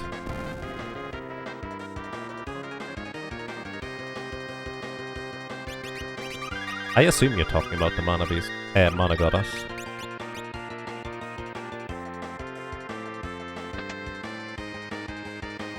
Which, by the way, is one of my favorite boss designs, just kind of generally. Plus the arena is just... it looks amazing in my book.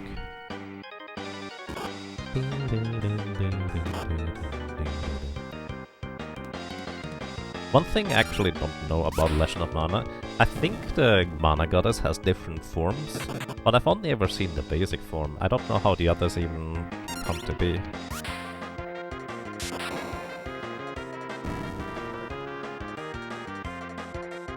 Oof, don't get any high potions.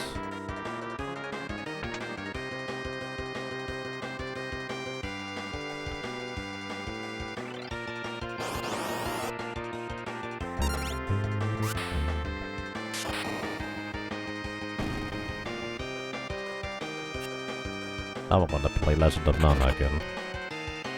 Fun fact, I got a PlayStation 2 to play Legend of Mana. I also have Dawn of Mana. The catch is, when I try to capture Dawn of Mana, it just looks horrible, because unless you use a specific upscaler via the PlayStation 2, it just does not look good. Ew, Dawn, that's what most people say, they like to pretend it doesn't exist. And I still don't really know why. Well, I kind of have some sort of an idea. It looks really nice, honestly. Dawn of Mana, that is.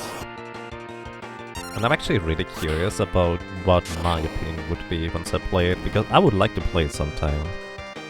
But it's just, I can't get a good picture with my setup going for capturing it.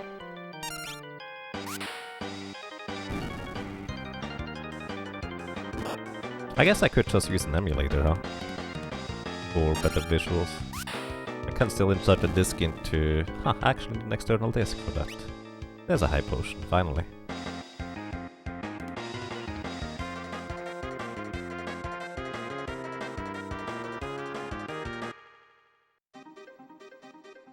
It's not that bad. Oh, don't worry. To my knowledge, that is kind of how most people feel about it. At least most people that I know feel about it.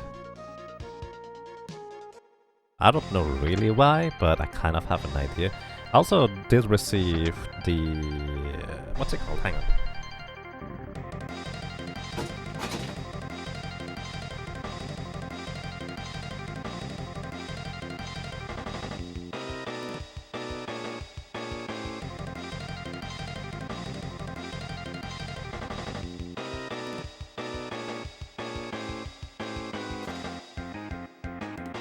There, I have Heroes of Mana for the DS. Visually it looks nice, but I have a problem with playing games that are just on a handheld. I just really don't like the small screen anymore nowadays. Children of Mana is fun to play with other people. Oh, interesting. Also, I can't exactly capture DS games either, so that's a bit awkward. Ooh. I don't think I have enough regular potions to heal up to mustard bombs. I know I don't have enough for 3. 2 might be a sketch. Huh, I'm gonna reset this. I'm not gonna count this as a death because I didn't technically die, but I just don't want to take as much damage. Hello?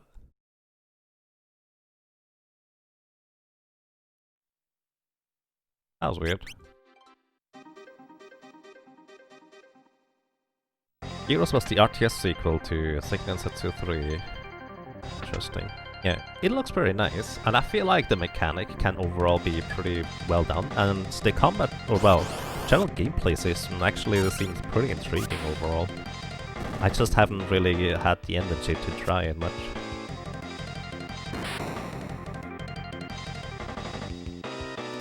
Heroes was the remake of Mystic Quest. It doesn't know, I don't think so. It is kind of like an RTS thingy. You have your rabbits gather resources and then use them. I don't exactly remember. It's pretty interesting overall. High potion? No high potion. Alright. Kind of has to be sufficient here.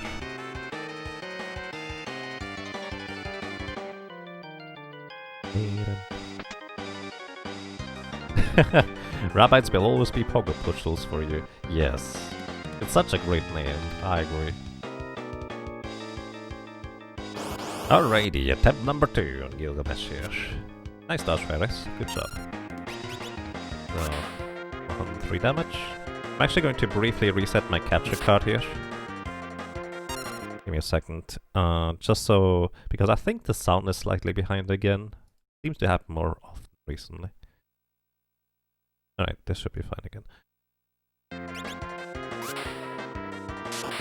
Ooh, neat. The lightning procs had not much damage, but it all adds up.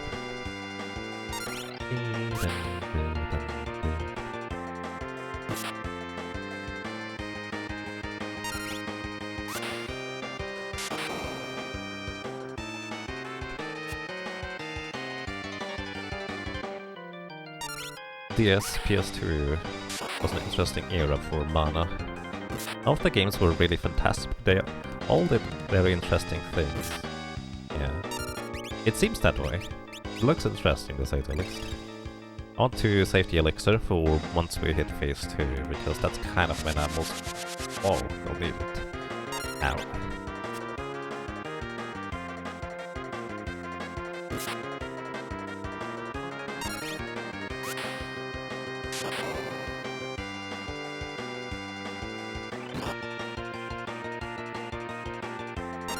I can appreciate when a game tries to do something new and interesting that maybe doesn't quite work out, but the interesting thing is still there, so to speak.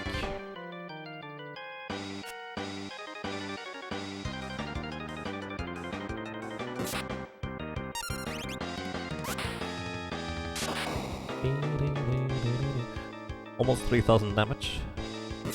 At 4000 damage he will go into phase 2. 103. It's actually gonna be a bit awkward with the numbers here. 77. One more attack is going to knock Gilgamesh into phase 2 here. So I'm gonna go ahead and equip the Guardian Dagger for more physical evasion. I want to use, or try to use...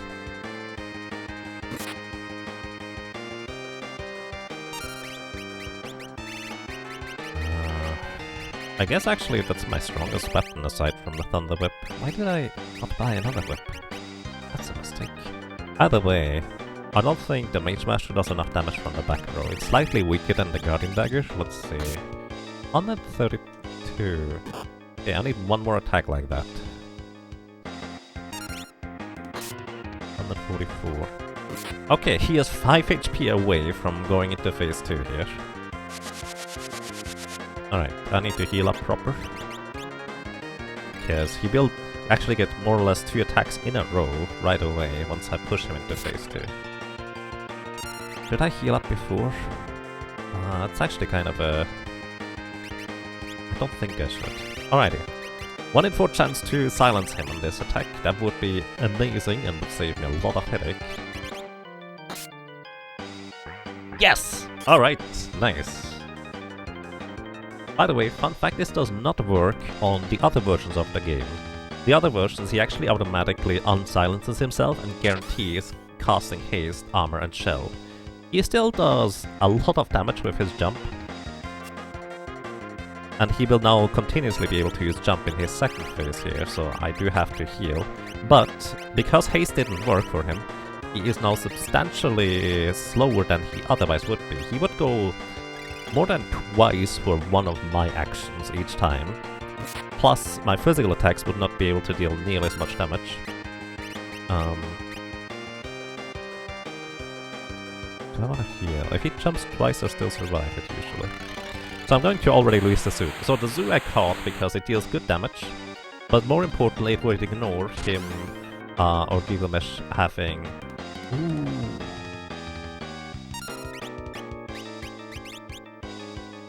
Okay, survived. Oh my goodness. I was lucky. I got just barely a turn in before he got another one.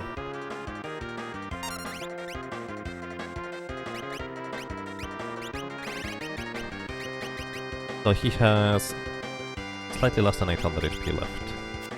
Ah, come on, fairies, don't miss now. It only wants you dead now. Yeah. Alright. Okay, that's my last healing here. Now we have to kill him. 2 more attacks he got. Good dodge, that's why I equipped the Guardian Dagger while healing. 390. Okay, 1 more attack like that is going to kill him. Or knock him out anyways. 1 fairies. Good, alright, we got him.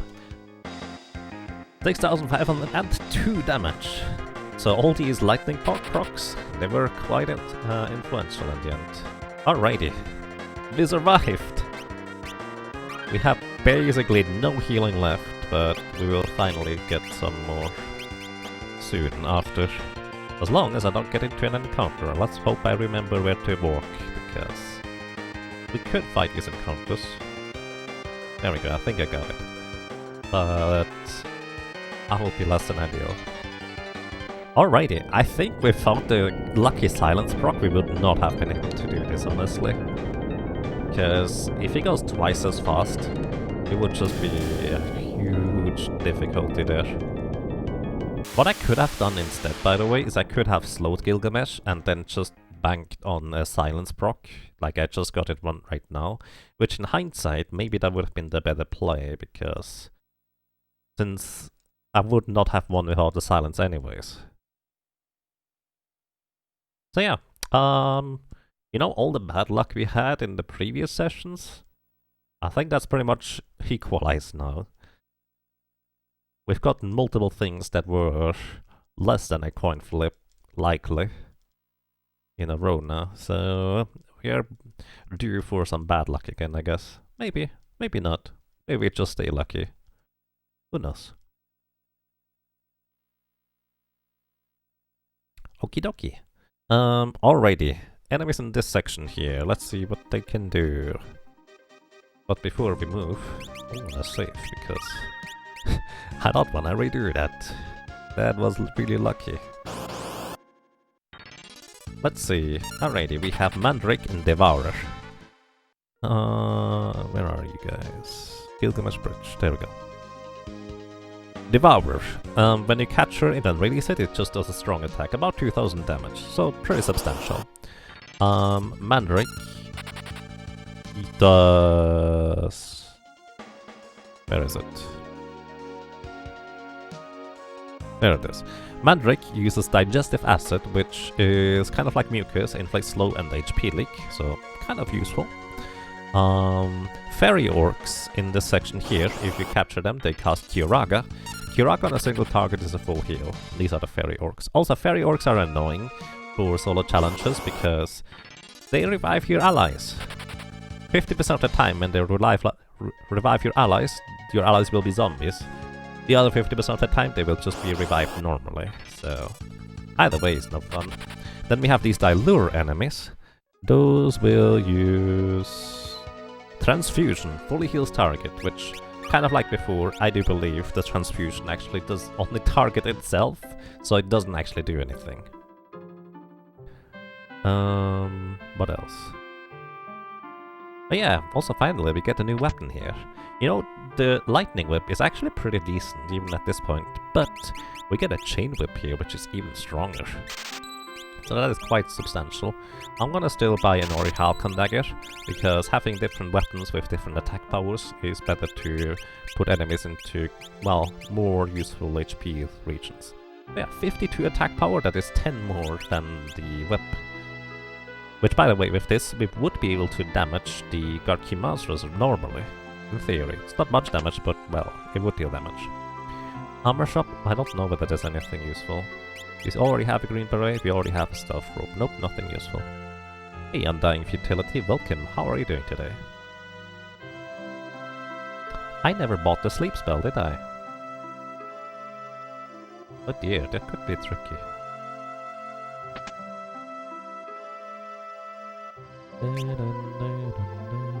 Alright, gonna buy a bunch of potions. The main use of potions is going to be in order to capture enemies anyways, to heal them.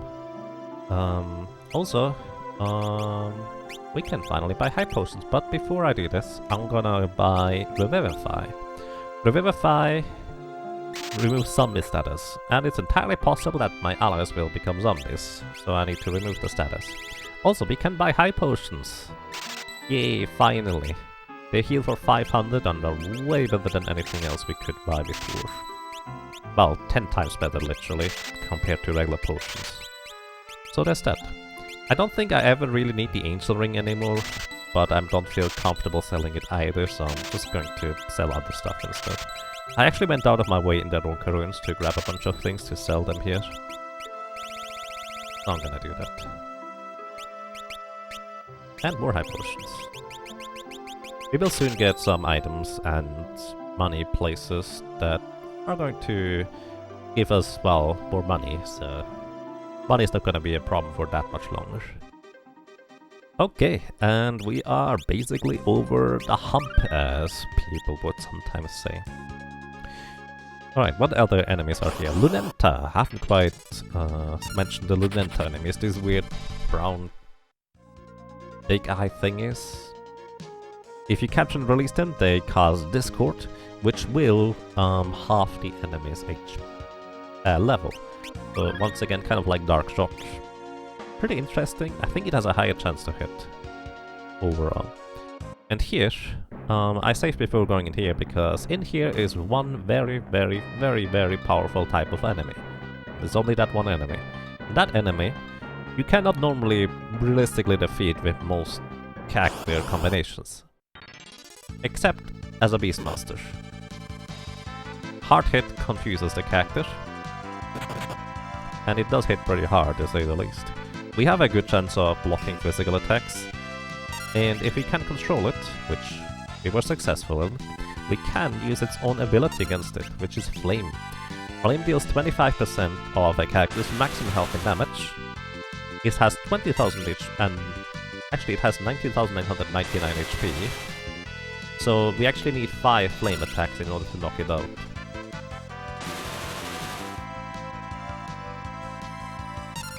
But, well, it is never going to get away from the control. And after we defeat it, it will give us one of the best grinding spots in the game as a Beastmaster. 1000 gold, which is okay, and this is 10,000 experience. Doesn't get much better than that. So we can get a lot of levels really quickly here.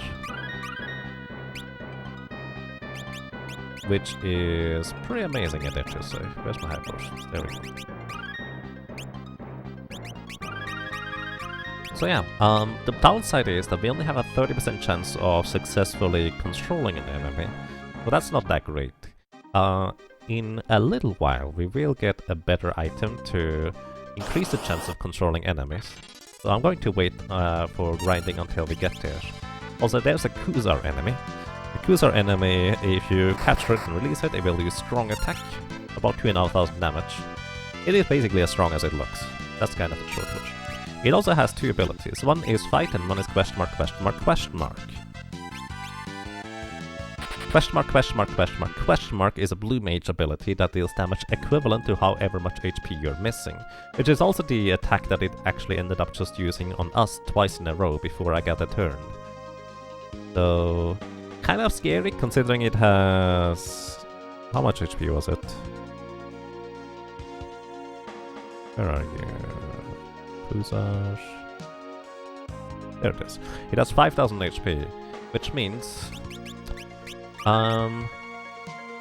almost 5 times more HP than I have. About 4 times, I guess.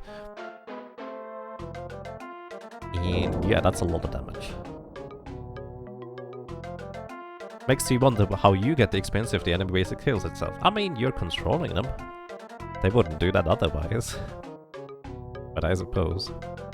Alrighty, down here we have a few more enemies to investigate, so to speak. Alright, we have Mughal Eaters, which those are horrible, horrible creatures because you don't eat Mughals. Mughals are friends, not food. They use Aqua Breath if you catch and release them, kind of like the Chimera. Pretty much the exact same damage too. Then we have these Acrophies, whatever. They use a strong attack, about 2,000 damage when you catch and release them.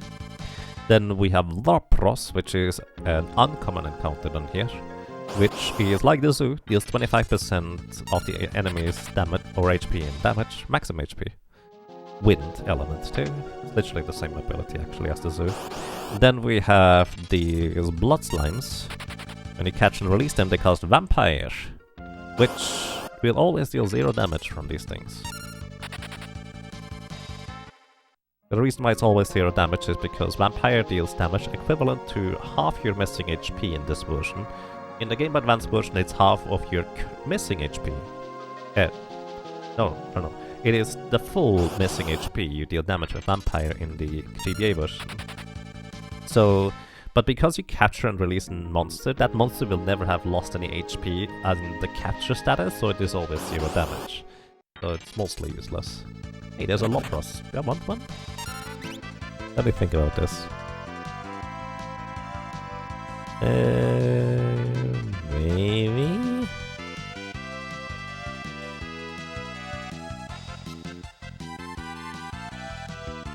I guess I could try to capture a Sandcrawl.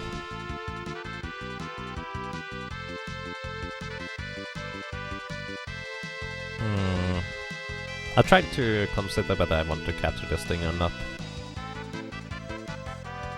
For capturing another thing. It's not necessary, but... you know what, might as well. Alright, let's go and use our whip. As we have learned, whips actually have the same as bows, always will hit airborne enemies, as long as they have the airborne flag or aerial flag. I don't know whether this guy does, probably. 325. Let's see, Lapros, how much HP do you guys have? It is quite a bit. 2,300. Alright, 287 HP remaining. Alright, let's see. 299.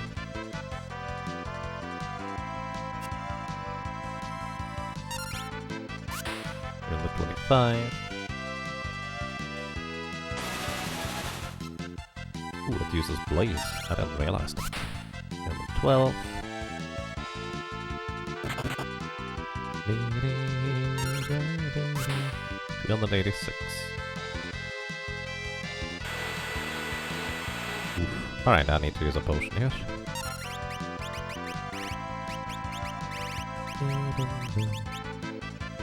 Now that we can buy high potions, this is gonna be way easier overall to just heal ourselves for an actual okay amount, rather than full heal with elixir or nothing.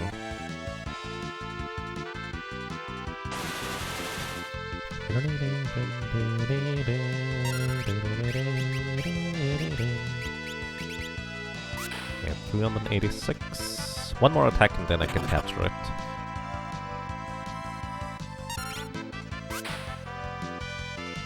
Yep, one more. That was good. So now we can capture it.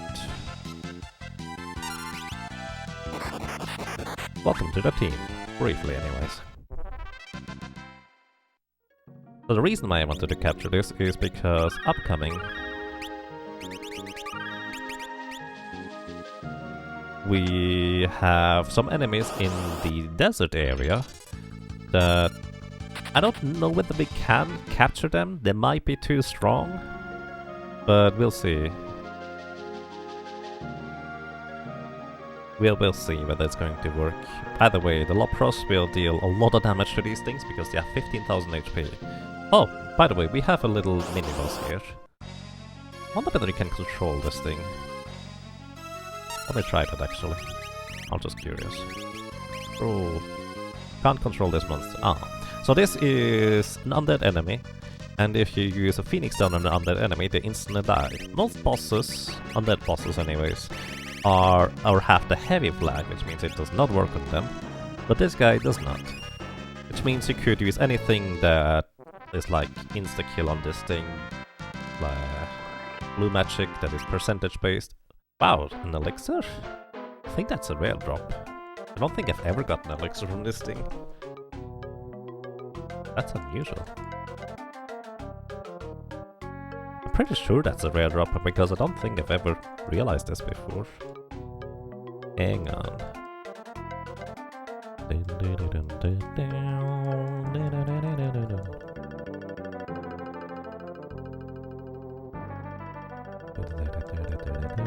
Tyrantulas, 5000 HP. And it reacts to damage with question mark attack or attacks. Yeah, that's a rare drop. Huh.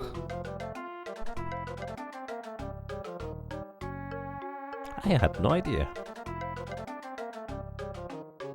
You feel like there's at least one boss in every Final Fantasy that you can kill with a Phoenix Down? Yeah, as long as you can use items on the enemy and Phoenix Downs exist. So yeah, sounds about right. So normally, the little Mughal tells us that, hey, you want to avoid going into the desert because the desert is really scary. And the little Mughal is right. If you get into an encounter in the desert area, you cannot run from them. There's no encounters in the not desert, so just take a slightly longer path around and you'll be safe. However, I actually do want one of these encounters in order to capture them. This is why I called the Lapros. But I don't actually know whether I can physically catch this thing, because it's gonna be really strong. We'll see. Is there one in Final Fantasy 7? I have no idea. I've never played that game really too far. There we go, this is the guy that I'm looking for. Before I do anything, let me see what control even does to him. This is a Sandcrawl, it has 15,000 HP. It does electric shock. What does it do? 60 damage. I mean, it would be a really easy way to reduce its HP, I suppose.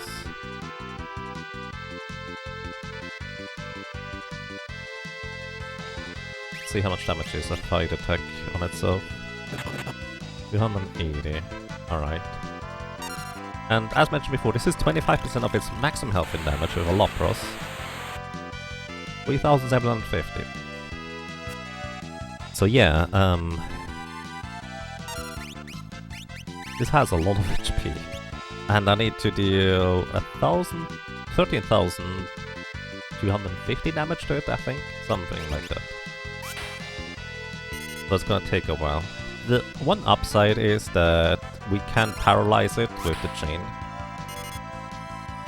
and apparently that works surprisingly well. Huh.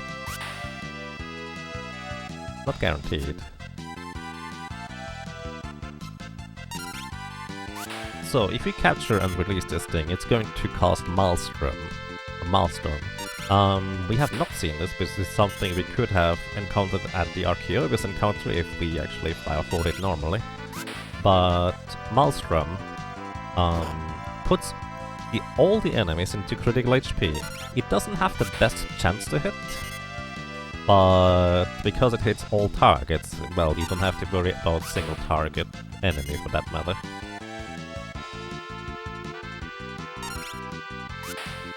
Five, 9. They're already at 9,000 damage, so this might be reasonably doable. 5. There is the Maelstrom. Alright, we have to heal.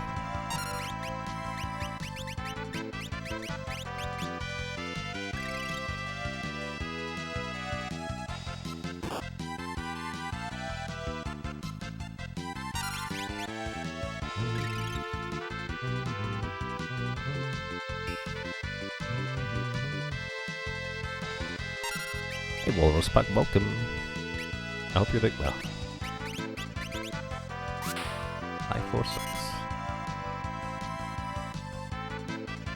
Yeah, actually, this is surprisingly a lot more doable than I expected it to be, honestly.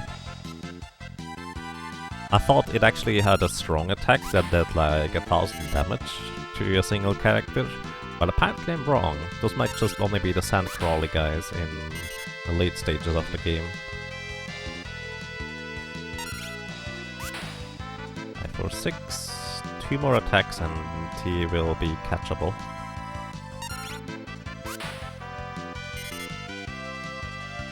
And the ability to just paralyze it on top of it, even though it does not last long because it is considered heavy as a creature, is pretty good.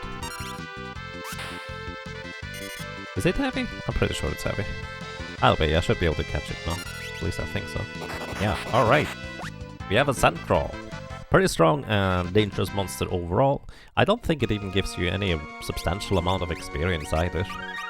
So it's not even worth it for that, but hey, check out a Sandcrawl. Do you think a sandworm likes sand carrots? Maybe. Hard to tell. You would think you could ask it and also keep it alive and feed it, but unfortunately you can't exactly make a pet out of it in this game. It literally just unleashes wrath onto your enemies and then it runs away. Welcome to you, GF. How are you doing today?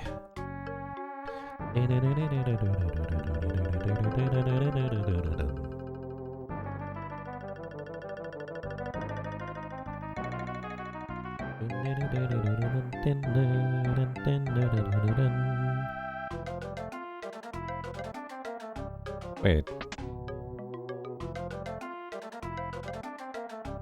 Oh, it is heavy. I was just wondering, wait, is it actually heavy? Yes, it is. So here is where the little Mughal gives us a lot of stuff. That chest and nut opening is 1 gold. I'm not gonna steal all the, well, take all the Mughal's money. Do I need that? I guess it's useful.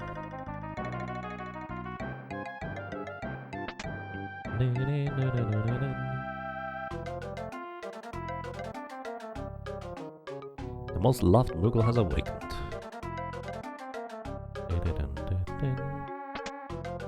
Hello! So here I'm grabbing an elf cape. That is basically for later when we have to defeat the antlion with 2 low-level characters, so we have a better chance of evasion. I don't plan on doing the Twin Towers, in case you're curious about that, but would be useful there too. Leaving 1 gold behind, yep.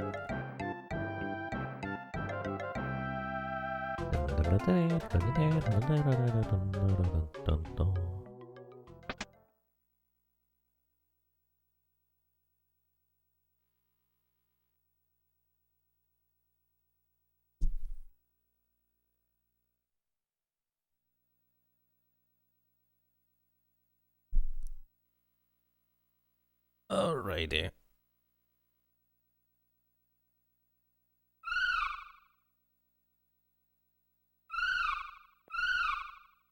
Squeak, squeak.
Hello.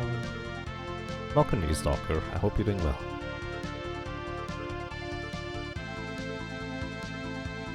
Imagine how much more Mughals shed over a lifetime. You could probably make a coat out of it if you tried. You know, kind of like kitty cats, I guess. Well, at least some breeds anyways. Yeah, I suppose that could work. Never really considered it that way around.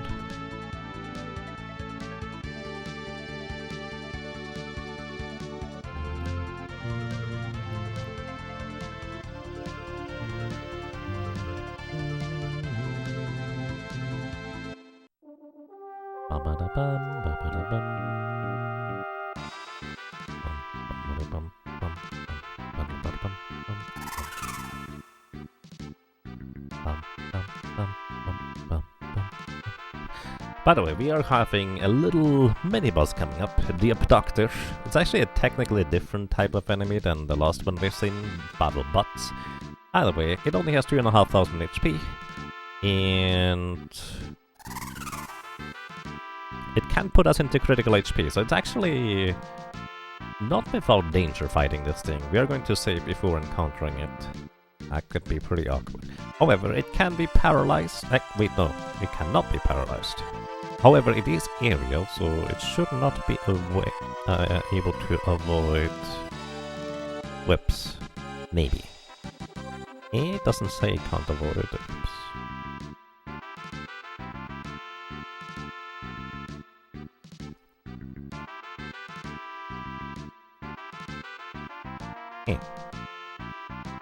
Either way, 5 attacks and it should be dead. But it can, in the meantime, use Hurricane to put us into critical HP, or Vampire to absorb half of the damage it's taken as healing and damage us in the meantime. So yeah, it's not without risk, to say the least. We could, in theory, use Instant Death on it in some capacity, but I actually did not capture a Sand Crawl for this guy, which is going to knock it out with the Chain Whip, hopefully, before it, well, does much. No hello? Wait, no hello? It should have helloed. Hello. Let's see. Does it not do the thing? No, it is there. Hello. Did it not arrive earlier? It should have been there. Hello, Stalker. I hope you're doing well. Also buying the exit spell in case I want to test some other stuff later. That's kind of the only reason I got that. Alrighty, aside from that, this is our loadout. We could get slightly better equipment here, but we can get even better equipment right after this town. So we just try to defeat the Abductor in a straightforward way.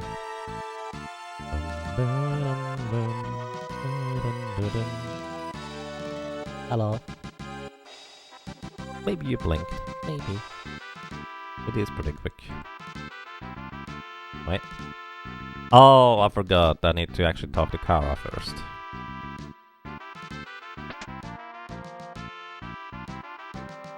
Right, there's more story to be heard. Hello.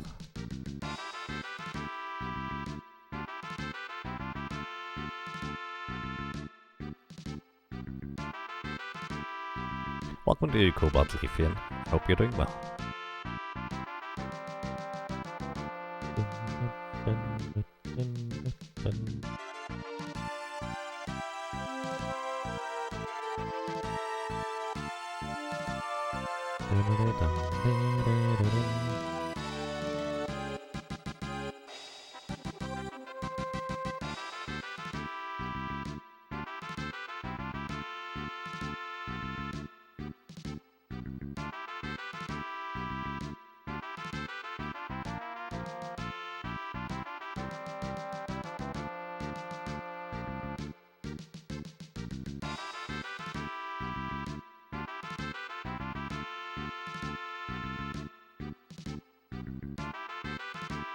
Tired and lurky.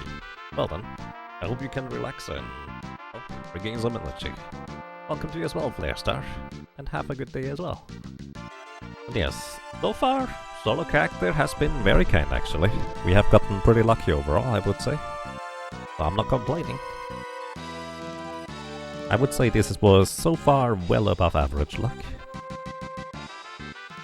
Okay, going to save again after the cutscene, because once again, it's not terribly likely that we're gonna die against the Abductor, but it's entirely possible if we just get the wrong 1 in 3 chance in the turn.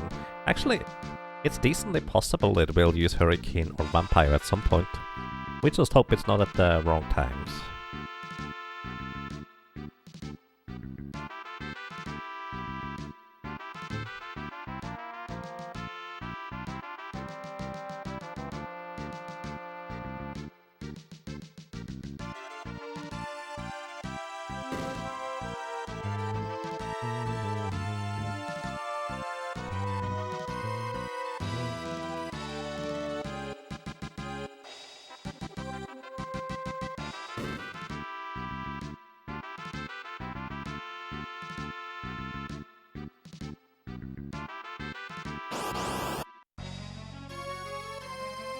Hurricane, right off the bat.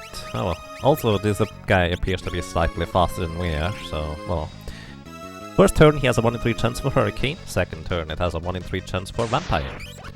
Since he didn't lose any HP yet, Vampire doesn't do anything. And that's kind of the entirety of his script. Could Hurricane again here. Didn't, so that's good. And now we just hope he doesn't use Vampire. 750 damage, that's actually a lot more than I anticipated. He does have 0 defense, so that's that. Also his physical attacks, not so scary. That is 1400-ish. 2 more attacks and we win. Alright, he can use Vampire here again.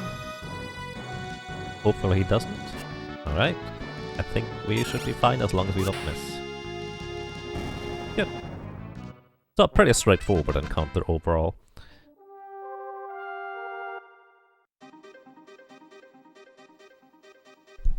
All dead? Why are they all dead? Well, this is a solo character challenge run, so the others are just kind of taking a nap while Ferris takes care of business. That's the entire thing. There's not really anything else. So these guys here, these ridicules, they are faster than we are, and unfortunately they like to use Dance of the Dead. And that's pretty annoying because that will always guarantee to turn a character zombie. Which, well, we just have to use holy water on them. And then kill them off again afterwards.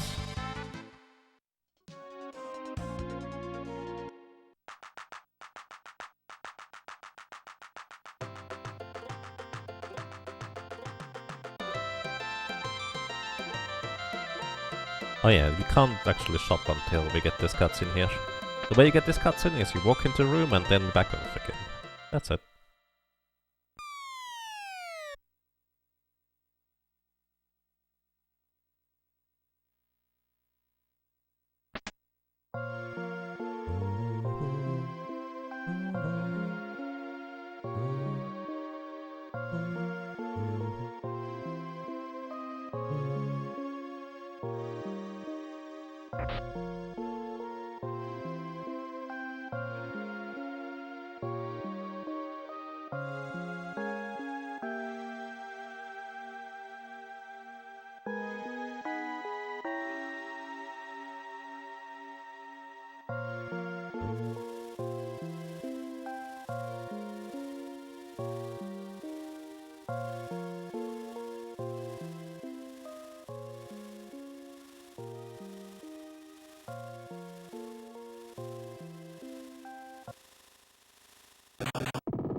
Oh yeah, actually, I haven't quite mentioned what the enemies do if we catch and release them in this section here.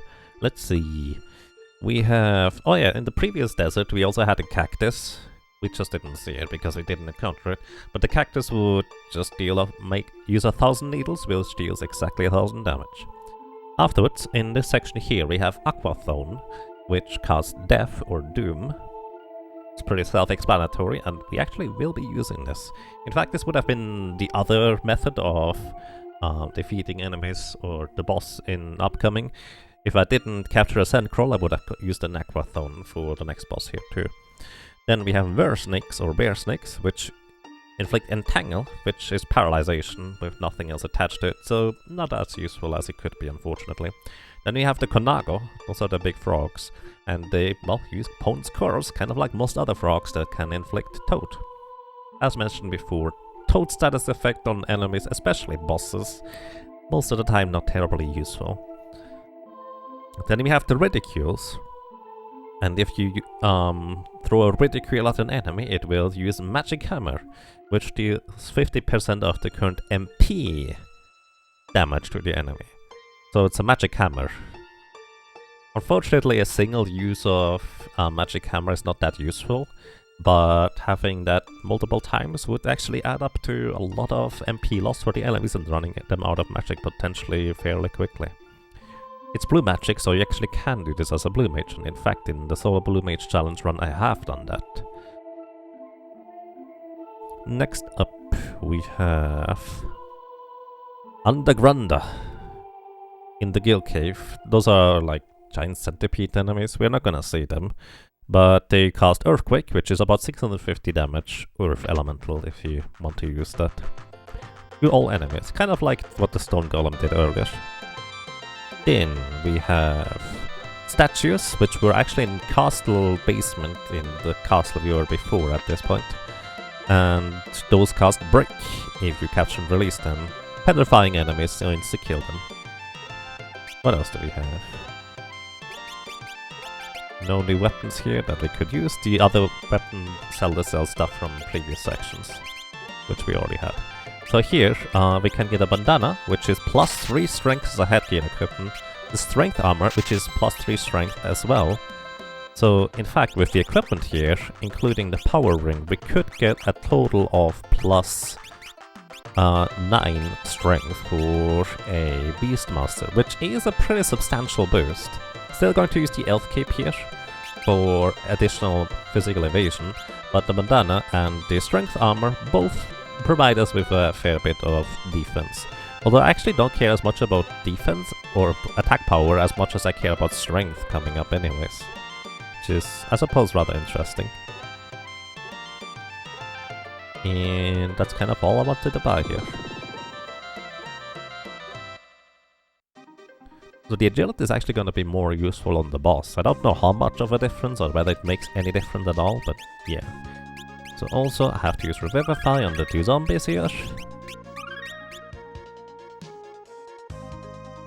And then we just walk through the Drake Valley. It says valley, but it's more like a mountain. Did it say valley? Honk.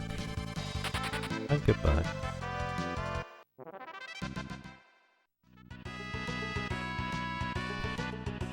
Alrighty, in this section here we find Golem, which is not something you can capture, for that matter.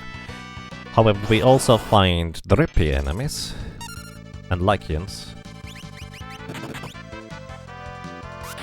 Lycian, if you capture and release them, they are just doing a strong attack, about 2000 damage, so pretty substantial I suppose.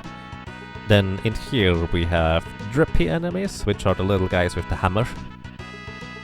If you capture and release them, they actually use something very unique. They use the Time Magic Mute spell. Unlike the regular Mute spell, which just silences a single enemy with a chance, Time Magic Mute is strange. It actually silences the entire battlefield. You could say it just kind of makes a null magic sphere around the entire area, if you want to put it that way. That chest contains a cabin. I don't care about cabins. The full heal on a save point. But these enemies here, you can insta-kill them with Phoenix Downs if you're lucky enough. 75% chance of insta-killing, I think. Also, might as well equip the Guardian Dagger, so we have a higher chance to block physical attacks. There we go.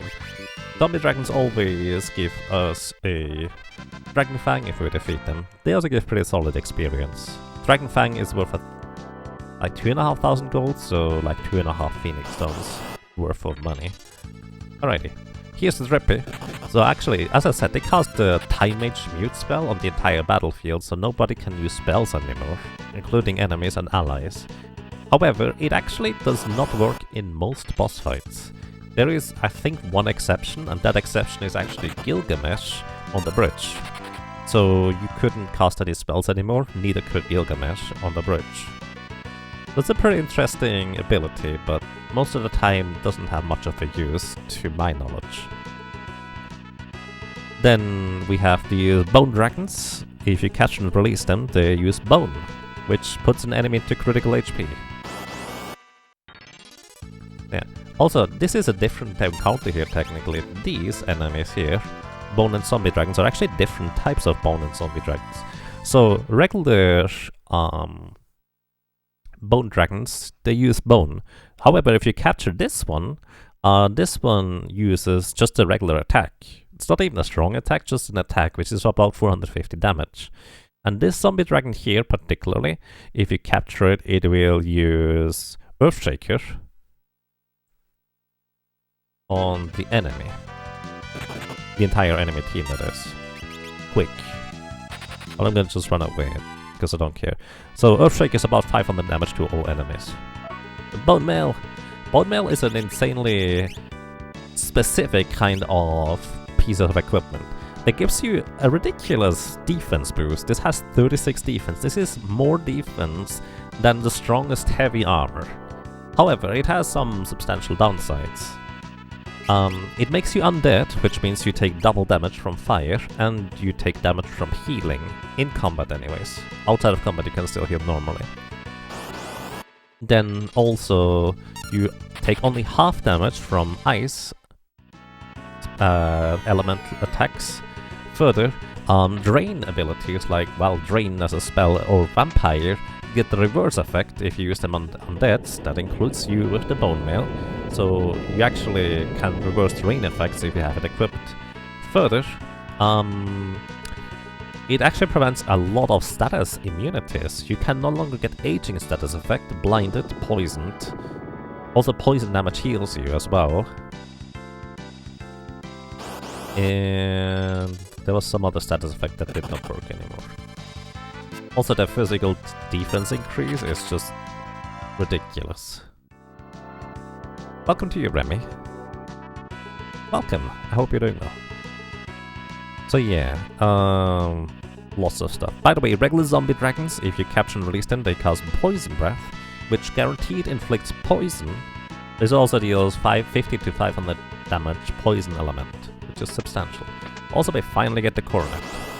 The Coronet increases our chance to control an enemy from 30% up to 75%. It's also a very heavy piece of equipment, which means that we actually lose a little bit of speed equipping it. You're well, that's good to hear. So yeah. Quite some stuff here to say the least. What's this? Phoenix Stone. So then, last but not least, I think I haven't mentioned those Sting Eagle enemies. If you capture and release them, they will cast Float on you. Pretty neat. Because Float is gonna be useful, so I might want to do that. Then again, I don't necessarily need to capture and release them in order to do that, but it could be a thing. Alrighty. In our possession, as a captured monster, we still have the Sandcrawler, which casts Maelstrom on the enemy. All enemies have a chance to be in critical HP, which means 9 HP or less. Also, it only has about a 60% chance to hit.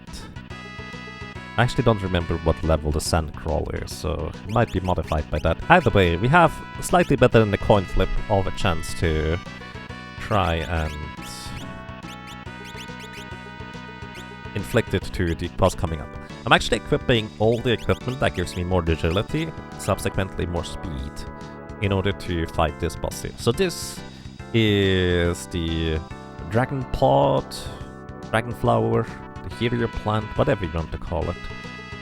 This is a very interesting boss fight, and a major stumble block for a lot of characters that don't have area of effect attacks. But here, if we are a little bit lucky, we can just use Maelstrom. Alright, we hit the main flower, which is important because that thing has 12,000 HP. And now we are using just a regular weapon that does not have a chance like the Dancing Dagger to do silly things, and it's gone. Alright, this is the dangerous one. So, in this fight you have 5 different little flower enemies. Each one of the flowers uses a regular attack that will never miss. You cannot dodge it, so don't even worry about that. They only have 100 HP each, and each one of them inflicts a status effect. It inflicts poison, darkness, aging, paralyzation, and confusion from right to left. So, with the Bone Mail, we're actually immune to 3 of the 5 status effects. That is poison, aging, and darkness. So we don't have to worry about those, but we can still get paralyzed and we can still get confused. Actually, no, we are actually immune to confusion. Elixir is like 100% guaranteed drop here. Yeah, actually we can not get confused either, so literally only paralyzation is an issue. Obviously, if you have the Bone Mail, we cannot heal ourselves in combat either, so that would be potentially another problem. Wait. I didn't equip the Bone Mail. That was a mistake. I've actually gotten pretty lucky here, honestly. Because I didn't think about this, but I want the Bone Mail to be immune against most of the status effects. Whoops. Well, actually, here's the thing. I still had the immunities from the Bone Mail due to a different bug, now that I think about it, but that's a different topic. Either way, I haven't even gotten to explain the Dancing Dagger yet. The Dancing Dagger gives you 1 agility and 1 magic attack power as a weapon, which is neat, I guess. But the special thing about the Dancing Dagger is it has a lot of attack power. It's currently our best, well, weapon for offensive purposes, straight up. But also, it has the kind of unique ability to 50% of the time when you do a regular attack with it, it will instead do a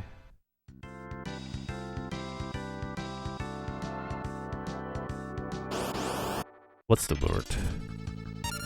50% of the time, instead of doing a regular attack, it will use a dancing move. The dancing move is the same as the dancer class or job in this game. And what dance does, it just does 1 of 4 different possible things. One is it will use Jitterbug Duet, which is a drain spell basically from the Black Mage.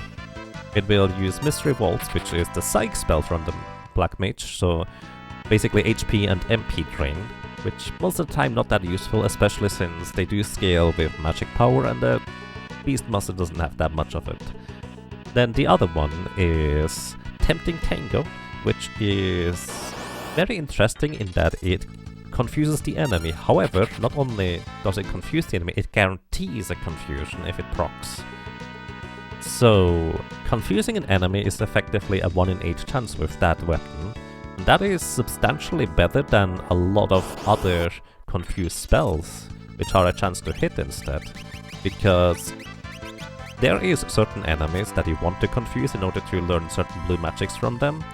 And a 1 in 8 chance is much better than trying to confuse them with other means. Because they might have like 95% magic evasion. So yeah. So the last ability, or well attack from the Dancing Dagger that you can proc is called Sword Dance. Sword Dance deals 4 times damage and will never miss as an attack. So it is pretty incredibly powerful, but also getting it is very random. However, because it's kind of your best weapon in a lot of cases, often it doesn't get much better than just using the Dancing Dagger and hoping for sword dances in certain instances. That's actually going to be no different for us in the future. And yes, the status immunity bug is in the SNES too. Maybe to briefly mention that in this game, so in the battle just now I ran away from, I had the bone mail equipped. The bone mail grants me immunity to the various status effects as mentioned before. Blindness, poison, aging status effects, confusion, berserk, none of these work on the bone mail character. However, if I equip the strength armor here, in the next battle I will still have the immunity from the bone mail due to the status immunities not getting cleared up before the next battles. They will only get cleared up at the end of a battle. So if I exchange the armor there, I will in fact still have the bone mail status immunities. So you can't actually have the immunities from the bone mail and simultaneously heal anyways with regular potions. Which I do tend to use in some solo character challenge runs. In others, well, I don't feel like it's all that necessary. So I think I want to capture this thing actually. How much HP does an Aquathone have? 800. Let's see, how much damage is this? 507. It's too much. Which one was that Guardian Dagger? Oh, actually, I forgot. I don't want to catch this one yet. Hang on. I want to capture... I forgot about this entirely. I actually want to capture a frog around here. It's great for Angel Ring on net. That's actually a good point. I didn't even think about that. I could have used an Angel Ring for immunities, as well as Health Key for slightly more speed. Huh. Yeah, I forgot about that part. If one of your characters was changed to be a thief, would he be able to dash? Is that allowed? So, here's the thing. You would be able to dash, yes, but you also need to see that you prevent back attacks when you have a thief in your party. Is it allowed? Well, it's a challenge run. You make your own rules, and if you feel like that's a more interesting run because it allows you to dash, go ahead, why not? I personally don't do that because of the thing where it prevents back attacks, and that's the only reason why I don't do it. Other than that, I think, well, why not? Just basically having the chance of getting back attacks from enemies is just part of the challenge. Alright, I want to capture one of these frogs here. Or well, those are toads, not frogs. Frogs are friends, not food, but toads are not mine, you can eat them. Alright, the 680 is something. Also, by the way, zombies are more helpful than annoying actually, because enemies can just attack zombies instead of fairies, and that would provide a lot of protection, but yeah. This is why I don't usually have zombies in my party. Okay, that was 680-ish damage? I don't remember. I'm talking too much. Let's see. Don't kill it. That's too much damage. I'm not gonna bother removing the zombies from my party, because they're just gonna be zombied again and again.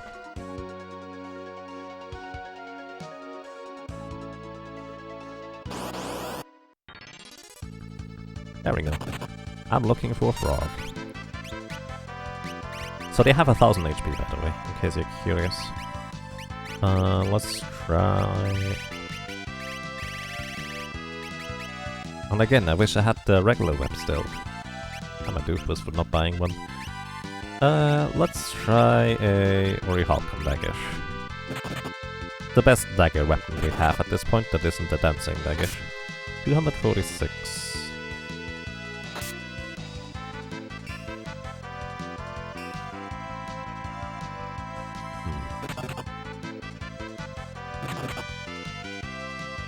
In case you're wondering, fairies would take barely any damage whatsoever from these things if they hit her physically, so it's not that big of a deal that we have zombies currently. This might be enough. We need to deal 875 damage, I think. Bloodsucker, Ned/Shinryu taught you how amazing zombies are? Yeah. Also, apparently they run away at low HP. Well, capturing one could be a bit more difficult than I anticipated. Let me just see whether I can use like a status effect on them. For Nago. For Nago, let's see. Yeah, once they have less than 300 HP, they run away.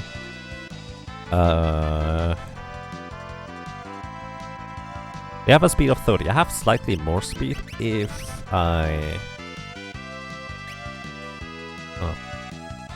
They're not immune to paralyzation. So basically what I can do is I can just try paralyzing them with the whip attack, and I should get it eventually. Yeah, paralyze works.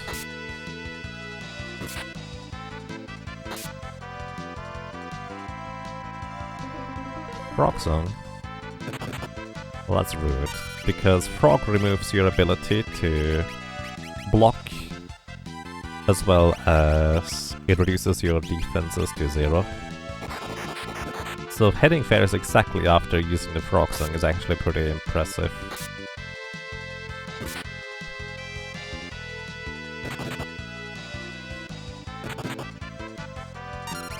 Alright, let's hope that the chain will paralyze. Yeah, there we go, now we can catch it. By the way, in case you're wondering, zombies do get experience and ability points, so you don't want to have zombies alive during regular battles if you want to get the full experience.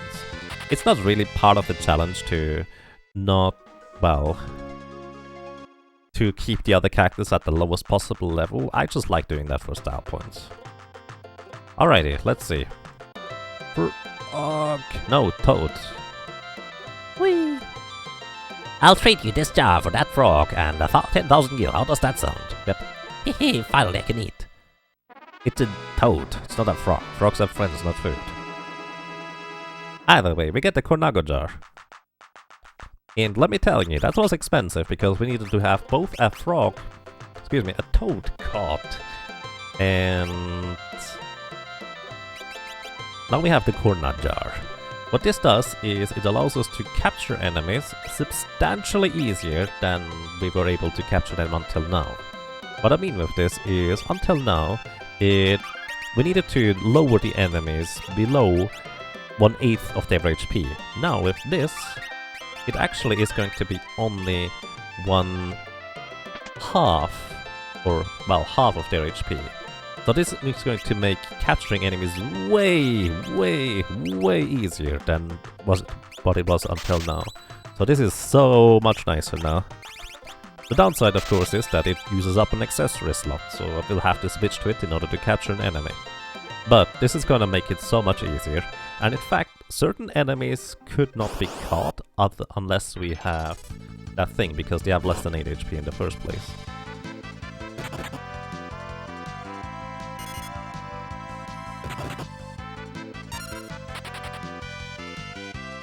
So, now I think I'm just gonna capture an Aquathone for the next battle. Hey, there's one. Could you hit the other guy, please?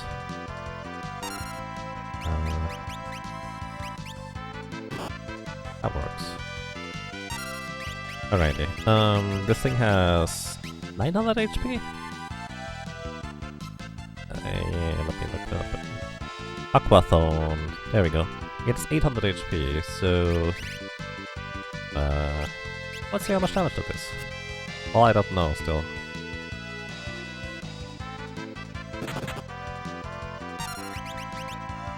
Oops, wrong character.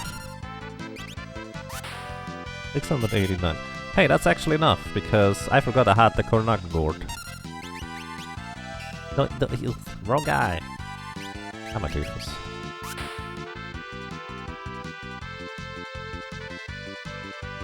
Yeah, there's still no way to get a Scully for Bestro. Will be pretty interesting. Then again, I would more catch it for the novelty of it, rather than its raw attack power. Alrighty, back to the Elf Cape. And the Coronet allows us, as mentioned before, to have a 75% success rate of controlling an enemy, which is way better than the 30% before. Like, it's literally 2.5 times better. Alrighty, we will get our hero now, so we can fly around. And there's a few more encounters that where we could capture more enemies now, if we wanted to. So let's see, what are enemies that we could capture? There's a Gobbledygook on, actually, the boat encounter. If we capture them and release them, they will cast Mustard Bomb. Then we have Neon enemies. in the barrier tower. Wait, that's the towers. What about the other sections?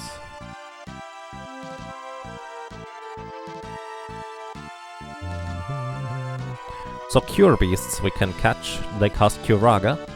We could capture land turtles, which is a strong attack for about 3000 damage, so pretty decent. We cannot get an iron dress yet, that is only in the underground. There's bold money, which we could capture in order to cast level 3 flare for about 1000 damage. Level 3 flare only hits enemies that have a level divisible by 3, so would be a bit limited, but technically useful. That is time magic. Yeah, I missed the opportunity to buy sleep, didn't I? Oh well. We can change. I actually have an idea. It's gonna involve him, the Beastmaster. Huh.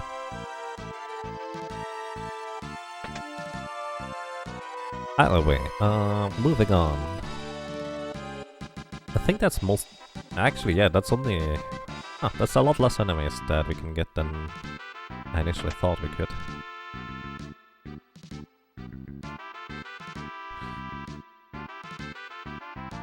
Not until later, anyways.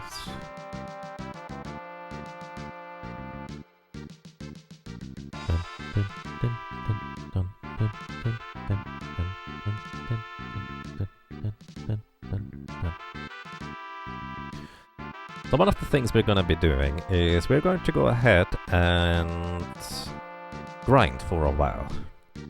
So, grinding right now is not technically required, but it would be a shame if we wouldn't take advantage of one of the strongest capabilities of the Beastmaster to, well, have one of the best level grinds in the entire game against these shield dragons. We've already seen these shield dragons earlier, I already demonstrated this, and now we're having a 75% chance of, well, controlling them, plus immunity to confusion from the hard hit, plus significantly higher physical defense thanks to that thing too. I think it just makes the most sense to go ahead and grind there for a while.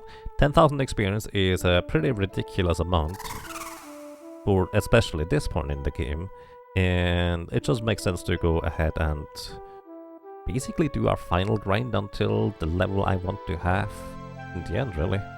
Because even though you can technically get later back to this castle with more shield dragons, later on it will actually have a different encounter in there as well that just kind of dilutes how many shield dragons you get. So I might just grind up to, what was it, level... I actually don't know what my final level is going to be. Hang on, did I never calculate that? I think it didn't. Let's say level 60. That might be a good way to go for it, I suppose. So that's going to be taking a while, but it will help us throughout the rest of the game. You could also say, but it's going to make stuff a lot simpler. Realistically, as long as we capture the correct monster, a lot of enemies are not going to be that difficult either way. A lot of them, not all of them. But again, that is just kind of one of those times where I feel like, even though we don't technically have to grind necessarily, it just makes the most sense because we have the ability to, in a very efficient and clean manner. In fact, it's going to be better than even later on in the game. So I'm all for efficiency. That's one of the strengths of the Beastmaster here. So I would like to use that strength. Plus, we have so few elixirs. How many do we have at this point? We have 2 elixirs. I will have to grind for elixirs anyways. And grinding for elixirs is going to be slightly more efficient if I have a better level for it too. Did I catch her? Yeah, I did capture an aquathone. So we're going to basically do this side mission here. We also get a bunch more money out of it, which most other solo characters were able to get, well, 99 high potions at this point. Not our Beastmaster, it looks like. because we had to buy both the Angel and Flame Ring. Where do you grind elixirs? Against the yellow rabbits on the overworld, basically. It's not the best. And I'm not gonna do it now. We will do this once I have higher levels overall. Okay. Guardian Dagger for physical defense, Bone Mail for immunity to confusion plus really high defense, Back Row for even better stuff, Coronet for control. And oh, wait, there's encounters in the first room? I did not even know that. Alrighty, control. And flame.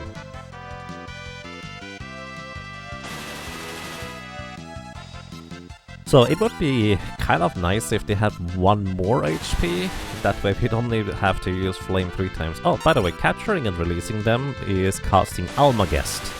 Almagest is a holy element spell that hits all enemies and inflicts HP leak status. Unfortunately, it's only like 1000 damage, so it's not as good as it could be.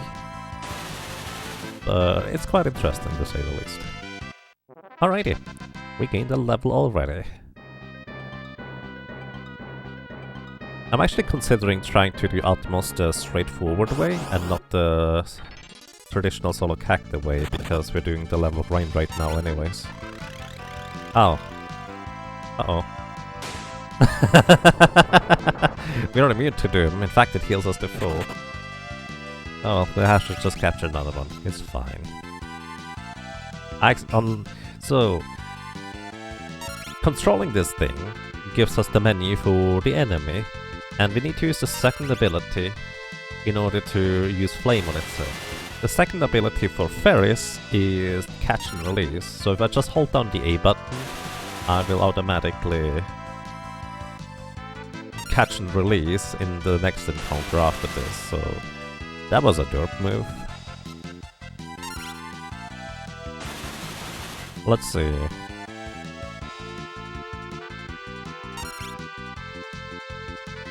How much vitality does a Beastmaster have? Level 60 actually is probably not enough, thinking about it. Vitality 29. Huh. Let's see, if I go to level 60, we have almost 4000 HP actually, which would be a lot, all things considered.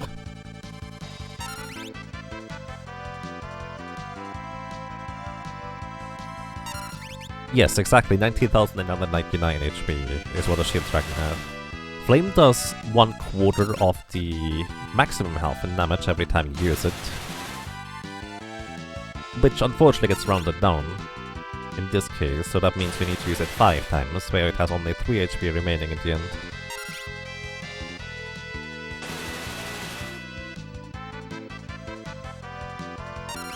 Which, by the way, also means capturing this thing is pretty easy for us. We can just attack itself 3 times, and yeah. By the way, if you want to kill a Shield Dragon the normal way, they have not just about 20,000 HP, they also have Reflect as a basic ability on themselves, which means they will reflect all spells that you don't cast in a wacky way. They have a lot of status immunities, they have a lot of physical and magical defense on top of it. Oops, that was the wrong thing. On top of that, they do have that annoying habit of once they drop, I think, below 15,000 HP, they run away. Or was it below 10,000 HP? Either way, they run away once you deal a bunch of damage to them. So the only real way of defeating one of these things is either bursting it down with some like Hunter abilities with X-Fight or something like that, or specifically Beastmaster. Sounds like a fun time if you fought them the normal way. Yeah, I remember I was fighting these things actually the normal way, just kind of to see what kind of enemy it is. And if I play a game or an RPG, I just like to defeat at least one of each enemy. And defeating this thing was pretty annoying.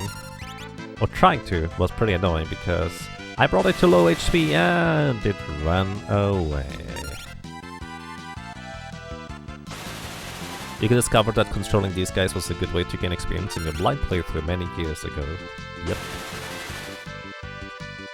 To me this is kind of like... level grinds are usually not the way I try to beat challenges, unless it's just more efficient. I like to go for efficiency. But at the same time, this is kind of like other abilities. It's a unique ability, exclusive to the Beastmaster. For example, I also consider being able to equip certain weapons an ability, all things considered. So, well, we just have a very easy way of grinding levels with the Beastmaster. It would be a shame not to take advantage of it. We still had a lot of trouble with Atmos. Yeah, that guy. You don't know how to deal with him, or you play a 4-job Fiesta and you just don't have the jobs to properly deal with him. He can be quite a pain. That is very true. That is very, very true. I'm actually going to probably try and defeat him straight up. Let me actually see something real quick. Power ring, strength armor, bandana, and the dancing dagger. This gives me a total of 29 agility as well as 49 strength. Let's see, around level 60-ish. 61 in fact would be a better level, because that gives me additional evasion and stuff. Alright, we go to level 61 I think. Unless I get bored before that, which is very possible I suppose. But yeah, this is currently like my goal I guess. 61? Sounds like a lot. It is a lot actually, but thanks to shield dragons, not nearly as much as you would expect it to be otherwise.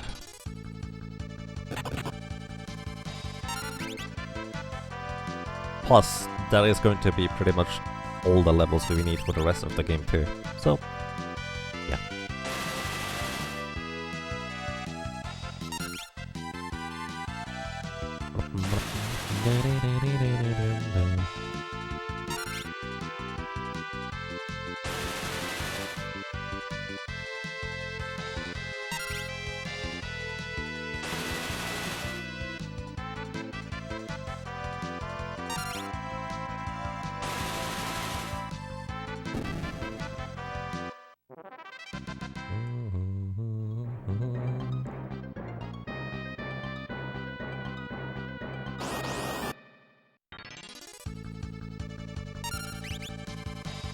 Oh wow, we actually failed a control for once.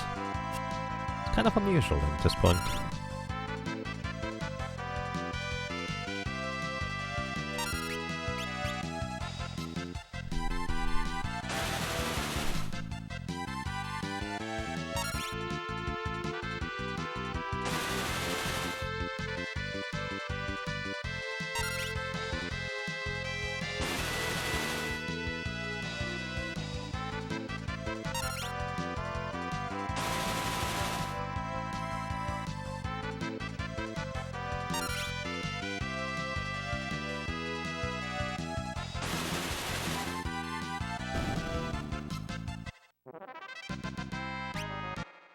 Oh, wait, what was that? What did that drop even?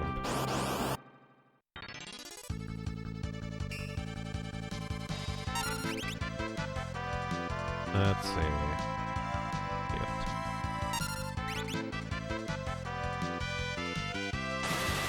Shield dragons. They have a chance to drop. Ha! I gold shield. I guess it's a little bit of money. I don't think we really need this one anymore. But hey, we can get it.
Another gold shield.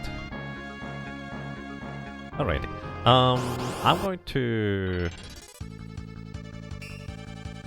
take a very short break. I want to close my window because it's pretty cold in here at this point. In case you're wondering, the window has been open since I started the night. Well, restarted it, I suppose. So, be right back.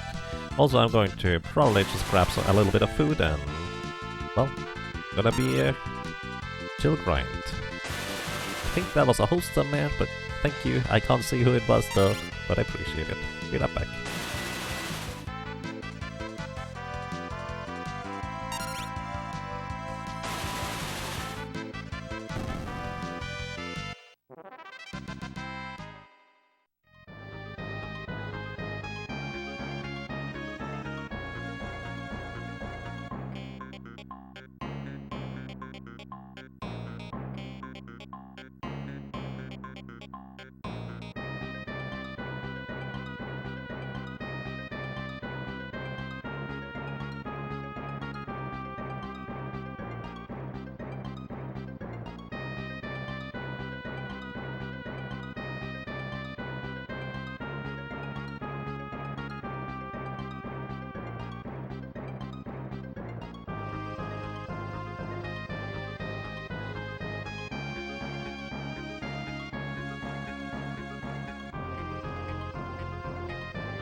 Well, I'm back.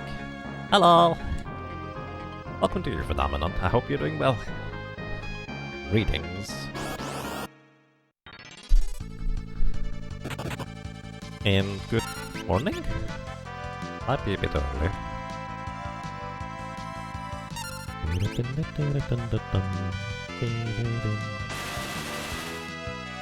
Doing quite good. That's nice. I'm doing quite alright as well, thank you. You're a super night owl. Ah, I see. Today I woke up at 6 AM. So I'm getting back to a more regular or normal sleep schedule. Basically I looped once around the clock, so to speak. And here we are. A super night owl. Yep, definitely know that one.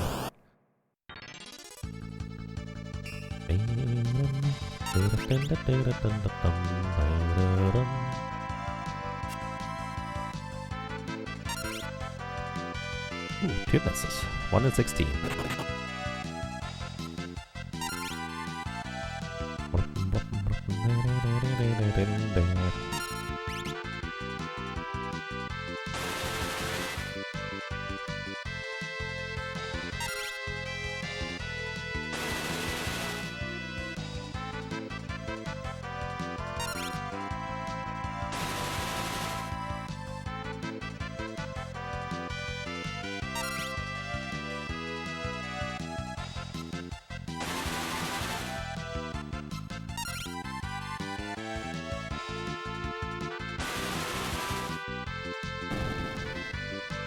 And yes, this is always the same damage, it is always percentage based. Flame is one of the 3? There's like 3 different attacks that are different types of elements that deal 25% of an enemy's maximum health and damage. To the entire enemy group, in fact. So there is the wind attack, there's flame, and there's lightning. It's always 25% of the enemy's maximum health. Unfortunately, this guy has 19,999 HP, and the damage gets rounded down, which means it's 5 attacks rather than 4 times 25%. Yeah, that's really strong, and This is one of the strengths or unique abilities of a Beastmaster. There's no other character job that can do this kind of grind. So I'm gonna take advantage of it. Fortunately, this guy does not use flame against the player. Yeah.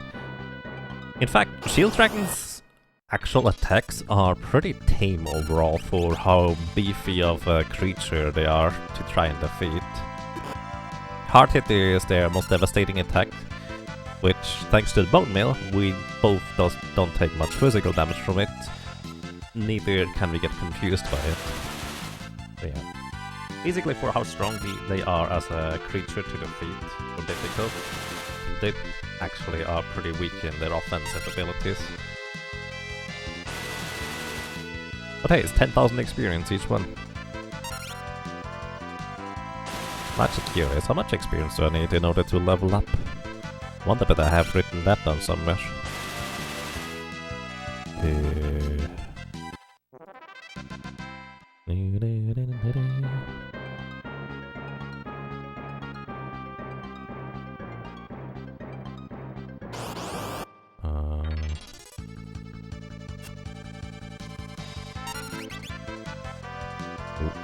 Whack-a-worm. Whack-a-worm?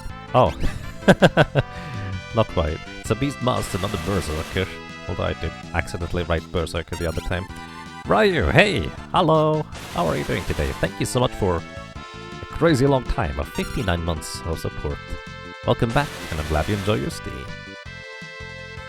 Hello, how are you doing today? Good morning? Or good night? Where do you get the bone mail? You've never seen that in the store.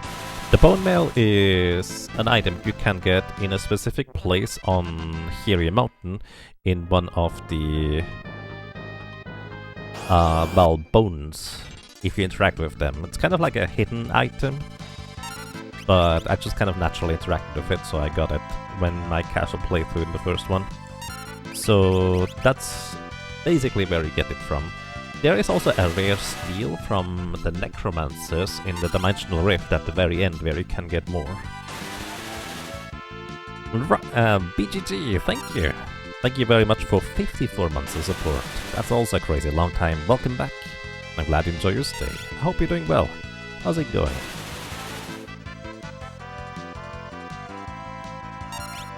Kills the party in a maximum number of 4 hits. Yep.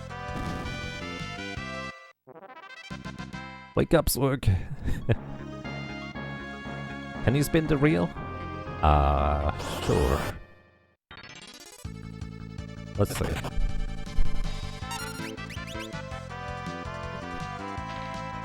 It's a 12, which I think means that I have to wave at you now. I'm waving. You can't see it, but I'm waving. Just waiting to pass out. Well then, I hope you have a good night and a good rest. Take care.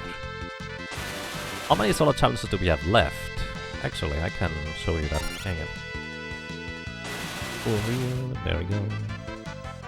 Switching over to the plan thingy. There we go. Unfortunately, I don't have a large enough monitor to show a proper, like, up and down size, but these are the ones we have completed. So, 18 in total. Well, 17.5. Berserker is a special case. What we have left at this point is a Black Mage, Freelancer, Samurai, Thief, Mime, Monk, and Gladiator. We technically already did Necromancer, but would just kind of be a fun challenge if we wanted to go that for the last one. But basically we have 1, 2, 3, 4, 5, 6, 7 remaining at this point. So we are about 2/3 of the way through, actually more than 2/3.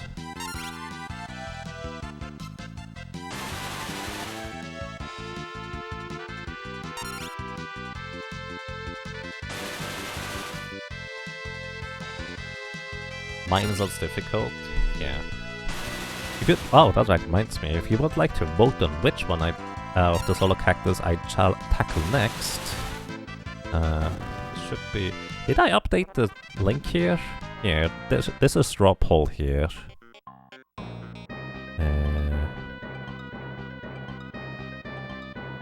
Oh, Yeah, this is the correct straw poll. I actually never updated it in document thingy here. Wait. Nah, this is fine.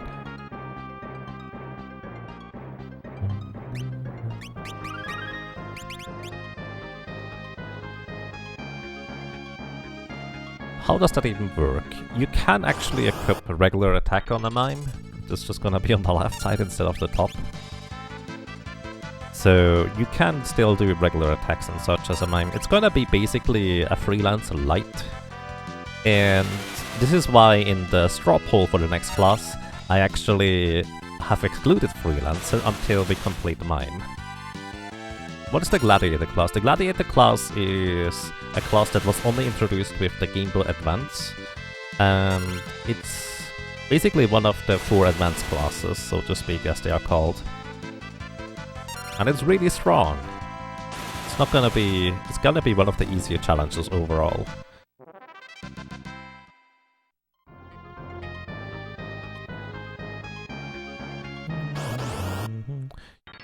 All the old SSCC runs. You can watch all of the playlists here on Twitch if you want that. I have a bunch of them uploaded to the YouTube as well, if that's more convenient to watch, but not all of them. You've never played the GBA version? It's a good version. In fact, if it wasn't for the screen resolution, I think the GBA version is pretty much superior in almost every way.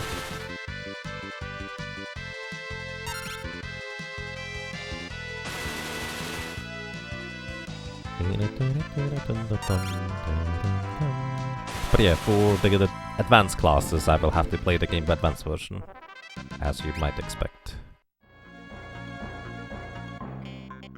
Yeah, the audio quality is a bit diminished. I'd have to say it's not as substantial as the Final Fantasy VI for the Game Boy Advance. At least I don't really notice a big difference.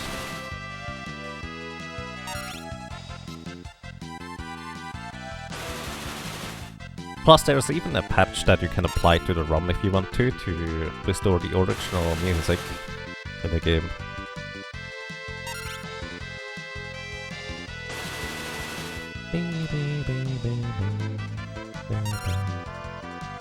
Necro is such a cool class, too bad it's only available after everything. Yeah, that's very true.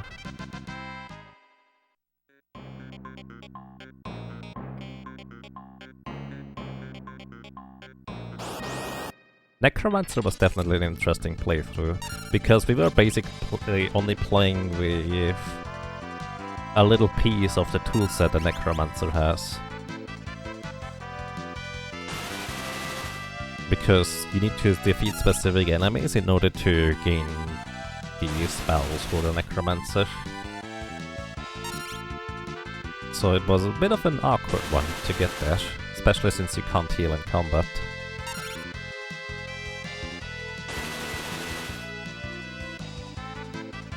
Final Fantasy VI GBA is unbearable. I've never actually played it myself.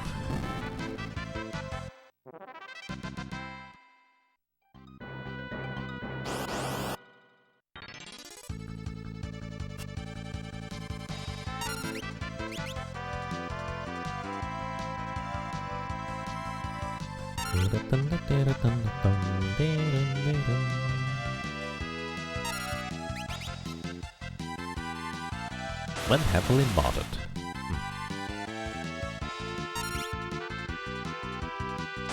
If you're heavily modding Final Fantasy VI for GBA, why not just play the Super Nintendo version?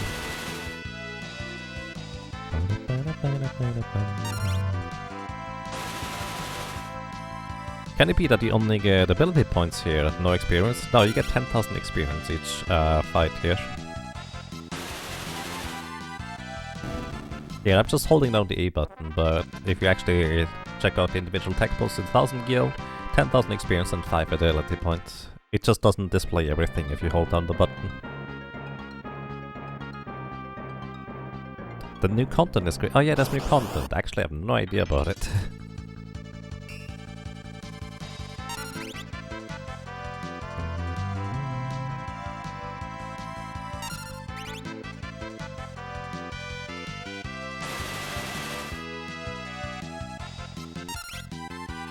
the Android version is terrible. So it seems. I don't think I've ever seen it being played. I should play Secret of Mana on the phone sometime. What do you think about the extra content Final Fantasy V demands? Personally, I've only played through that once. And because I was not allowed to run away due to the Final Fantasy Fiesta rule set, it got more tedious than it needed to be. But I think it would be pretty alright otherwise.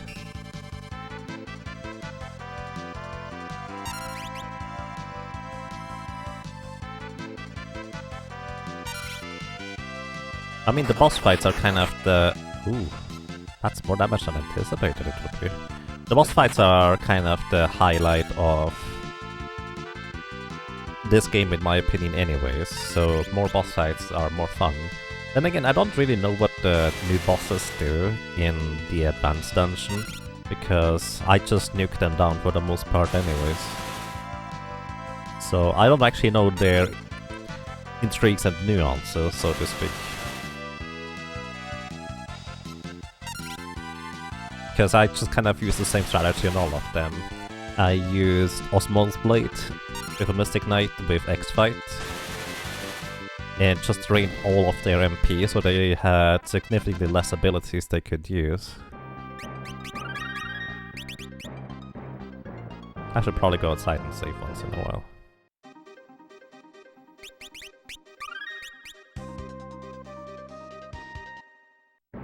Unnecessarily complicated maze of annoyance. Yeah, honestly I think the maze would be quite fine if I could have just used the Thief's Flee ability. Then again, I actually don't know whether you can run away from these encounters. Neoshinra is somewhat immune to Quipsap death. I mean, that's kind of a cheese method anyways. I don't even remember what Neoshinra does. I think I just straight up crushed him.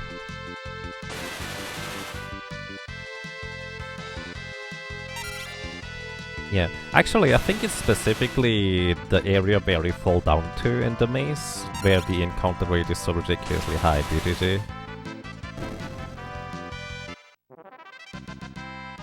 All the new summon spells.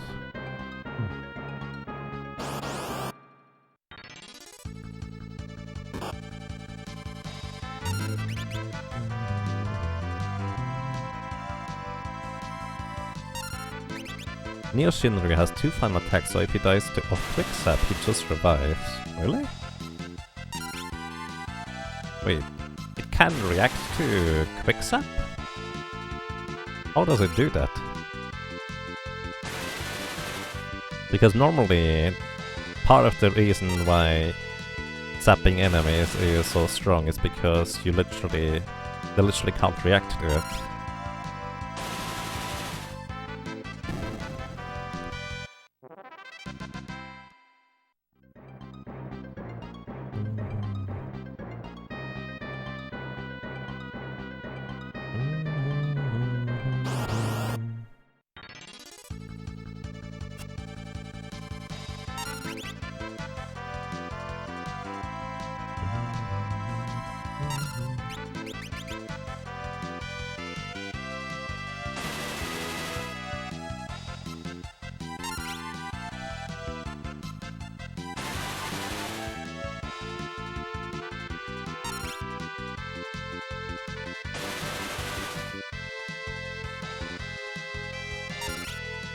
It's because it does 2 actions on death instead of 1, as far as I know. Obviously you don't know too much about the inner workings yourself.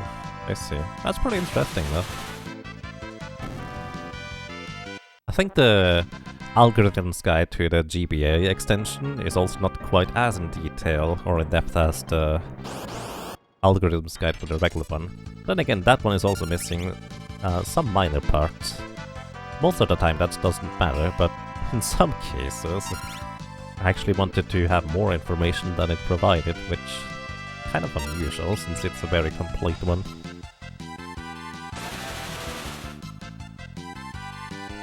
I would guess so, Cobalt Leafian.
Yeah, I don't remember what I did against Neo Shinryu.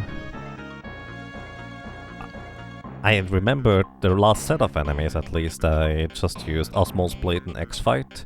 I ran them completely out of magic, so they would not be able to cast Revive on themselves the normal way. At least not with the spell anyways.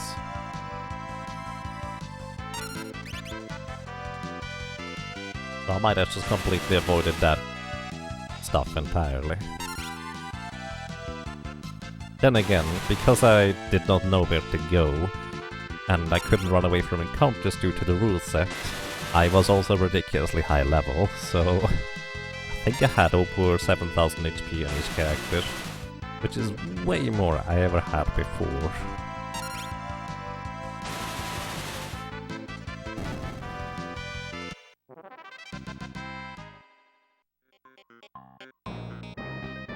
Flare X-Fight just kind of melts Neoshin. Yeah, I remember whatever the Omega thing is called as like a counter to X-Fight, like it counters specifically X-Fight or something like that. Ouch.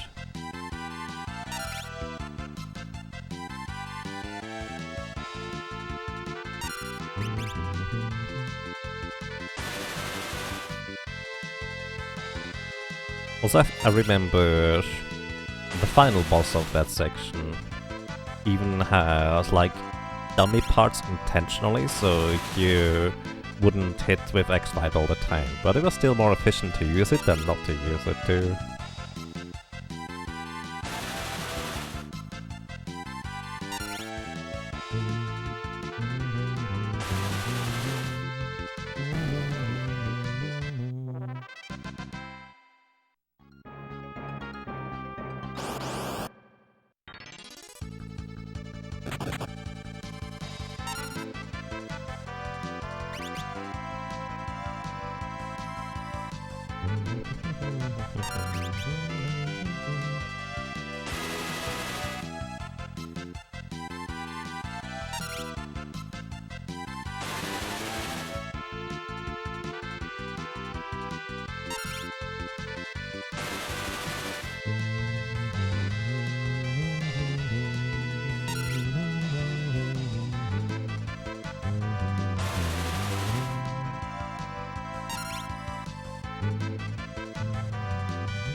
What level are we at anyways? 46. Nice. More encounters for 47. Yeah, I think level 60 is going to be surprisingly quick to obtain here. I say surprisingly quick, but maybe it shouldn't surprise me, considering it is 10,000 experience.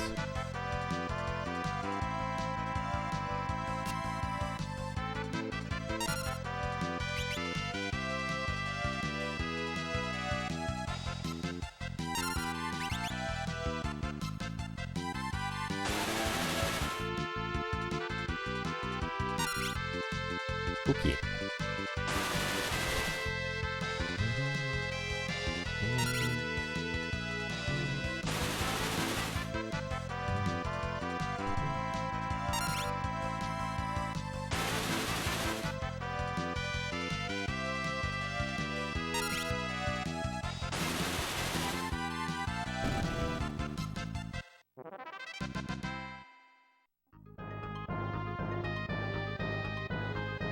Wonder how much was it experience table?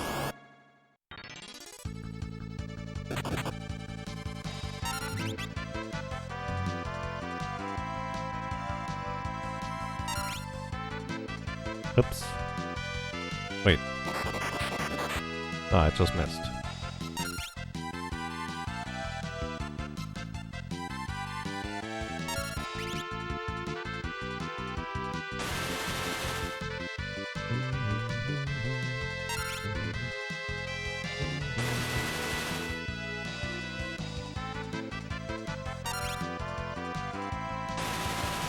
Hearing you experience. So, let's see here. Oh, 50.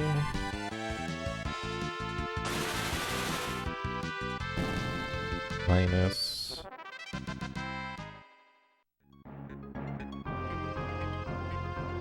$61.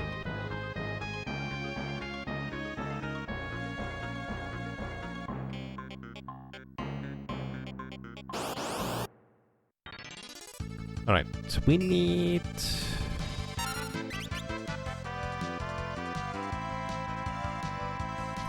actually a few more shield dragons than I anticipated we would need.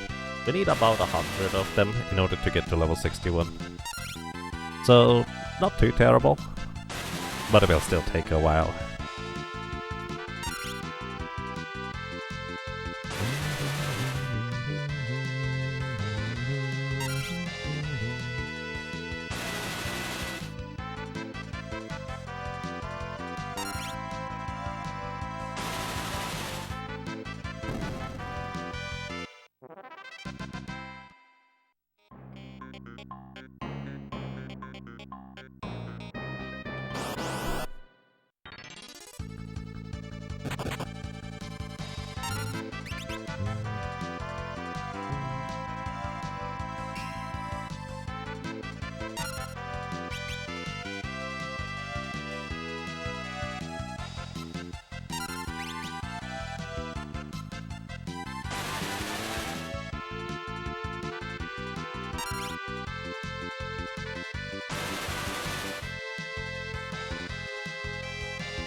What do you think, everybody? How many gold shields will we have at the end? The 1 in 16 chance to drop gold shields. We have gotten 4 already.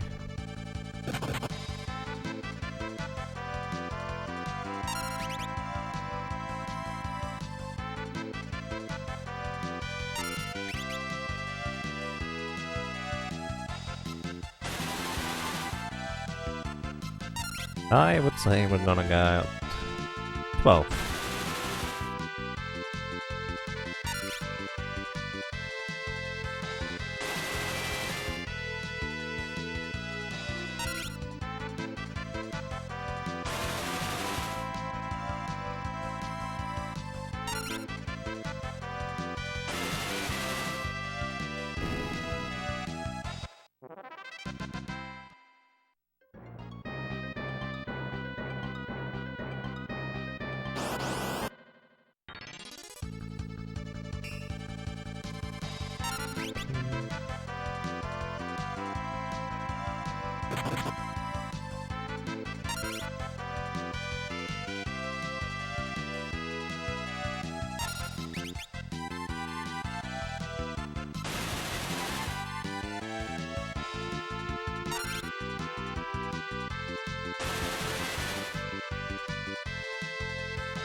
Another gold shield.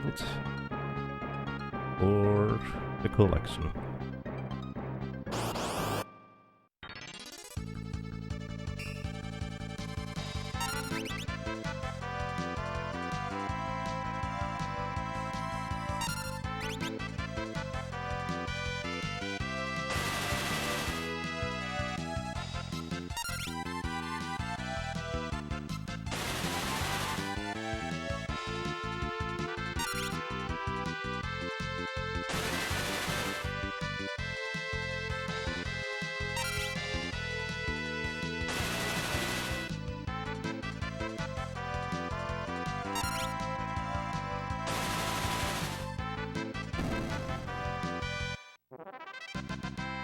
And one more level.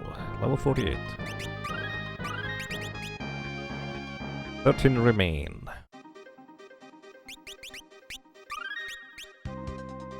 One of the interesting things about gaining levels and looking at the HP values is it's not a linear growth. It's more like you gain 30 or 40 HP per level in the early stages, but the later you get, the more HP you get per level. So it's going to be like 100, 150 HP, depending on how much vitality the character has per level.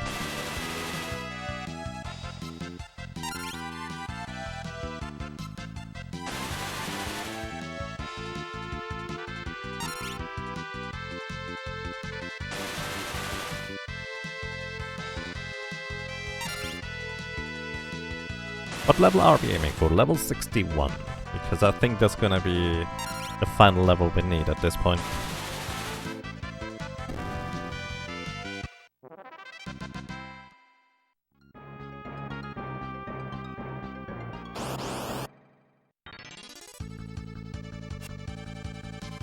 No more grinding? No more grinding. Probably anyways. Unless I figure out that I will need some more levels for some other reason. But I don't really think so. We'll see.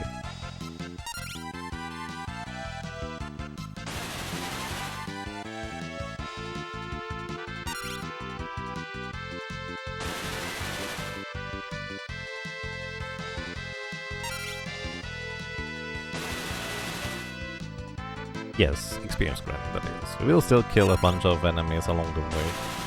That just give us, well, capture abilities, I guess. But that's about it. I did not mean to leave, but I might as well save while I'm here.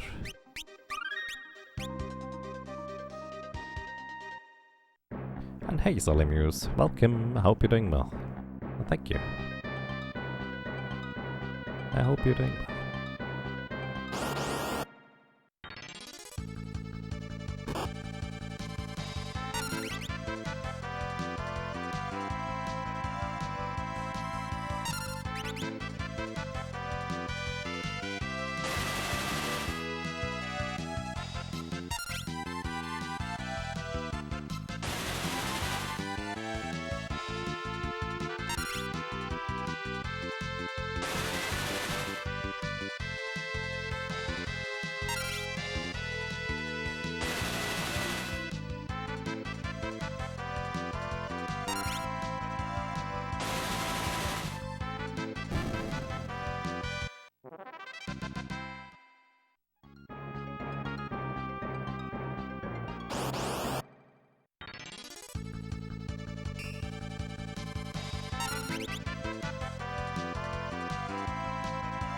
Kind of wish it had like a other second ability that wasn't flame, and flame was the third ability. That way I could just hold down the button rather than having to switch control every time.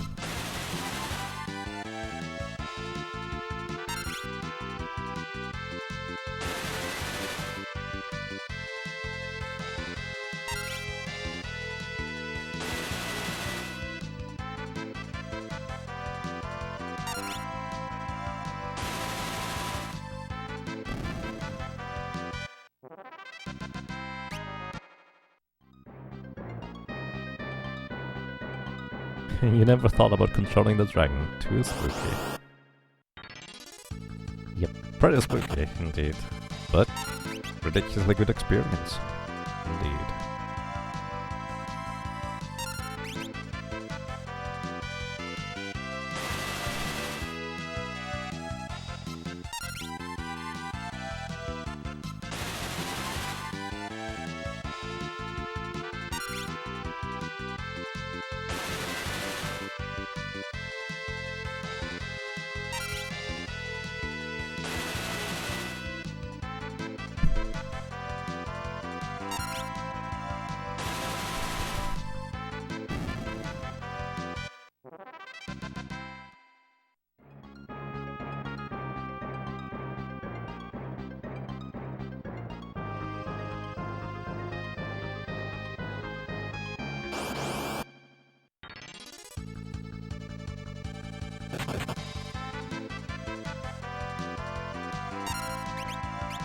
What would the Shield Dragon do when you release it? It casts Almagest. Oops, wrong ability. Almagest is the ability that you see when you fight Neo X-Death in the end. And it only does about 1000-ish damage. But it's all enemies, Holy Element and HP leak damage. So it's interesting, but unfortunately not nearly as strong as you would like it to be.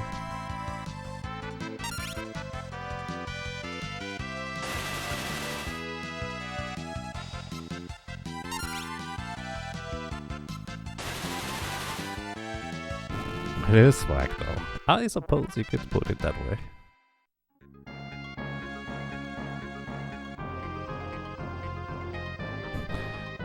To steal a final boss's special move, indeed.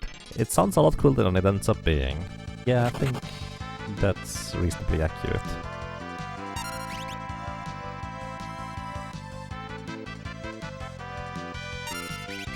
It would be useful for World 2 XF if percentile damage didn't exist, maybe.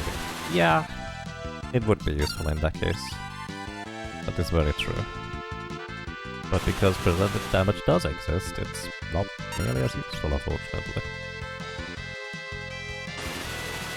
There's not really any group of enemies or bosses that you want to defeat that are particularly weak to Holy, especially not just 1000 damage. Basically, this would have been amazing to have against the Puroboros, for example. Oh, by the way, despite how the Shield Dragon looks, I don't think it's actually considered to be undead, so there's that too. Fun fact. It looks undead, but it isn't. So you could heal it with high potions too.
Level 50, 11 more.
Take care, Flarestar. Thank you for dropping by and have a good day. Or a good night.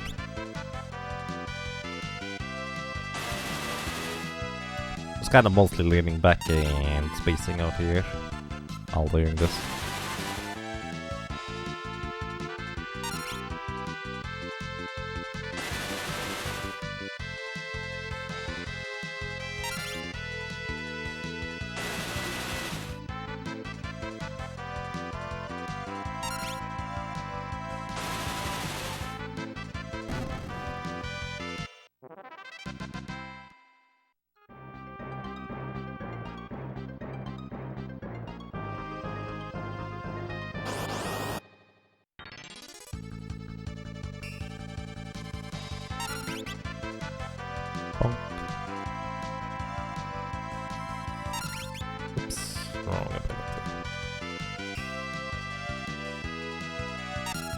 Looks like this guy has the exact same amount of attack power as it has defense, because sometimes it deals damage to itself with physical attacks, and sometimes it doesn't. Kinda like the Garkimazra.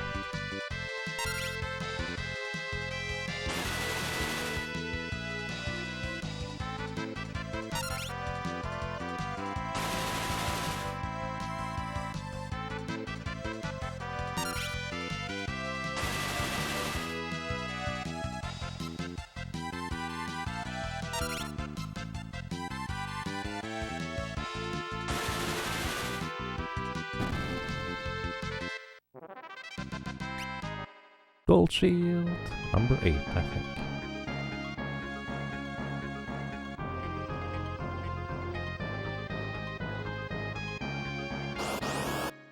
Oh, I remember. I just figured out as to why the on-screen chat didn't display for a while. I accidentally opened 2 instances of the chat, and one was hidden. Oops.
Bonk, another level, 51.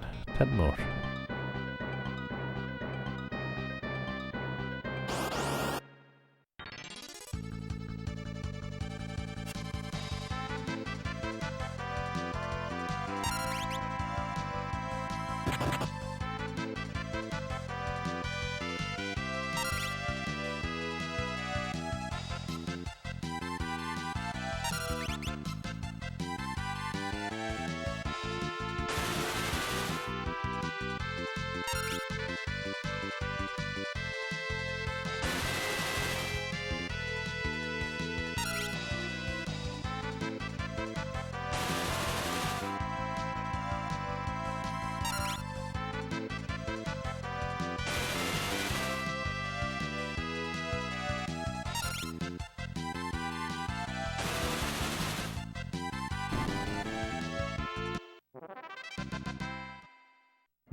Level 52.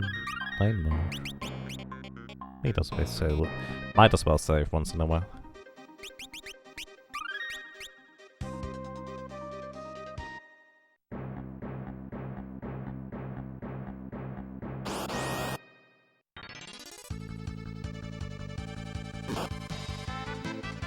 Soldiers are back. Welcome to yes indeed. Once in a while anyways.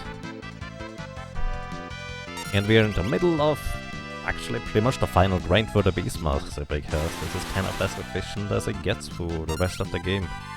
And I'm kind of having the mild hope that I will be able to take out Atmos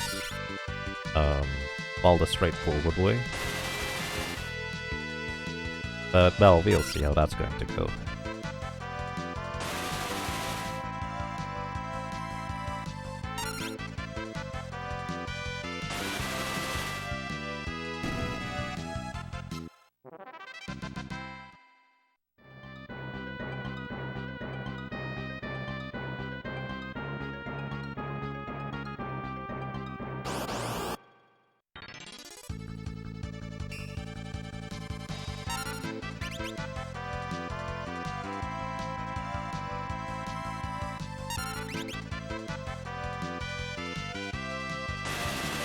Is X death possible?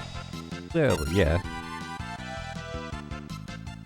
Not gonna be that difficult, I think, as a Beastmaster. Will require a bit of luck like it always does, but for the most part it's going to be reasonably doable.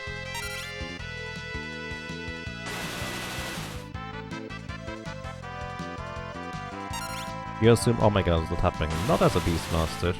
There's only been 2 solo characters that have defeated Omega. One was Chemist. I did not use Kiss of Blessing in case you're curious.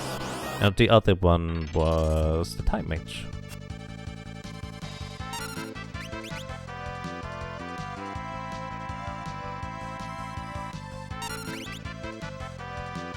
So realistically only really the Chemist has beaten Omega, at least more or less normally.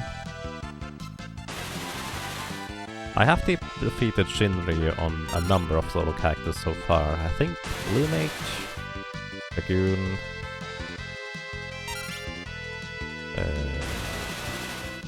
probably a bunch more shield users, honestly. I don't remember.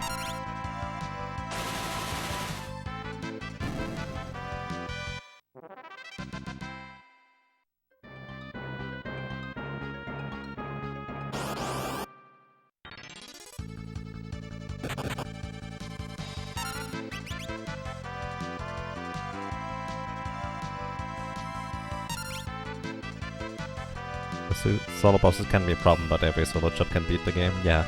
Even Berserker can technically beat the game, but good luck in getting lucky enough.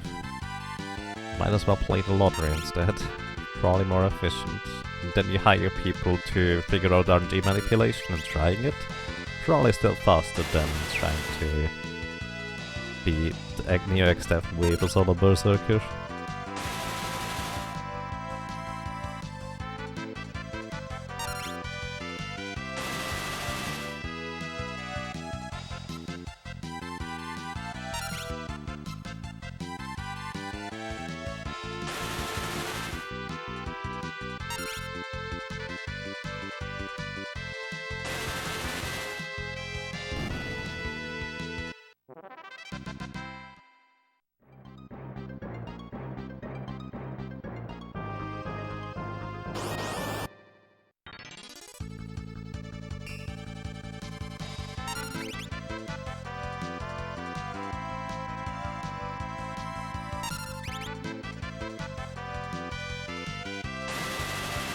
At least NES?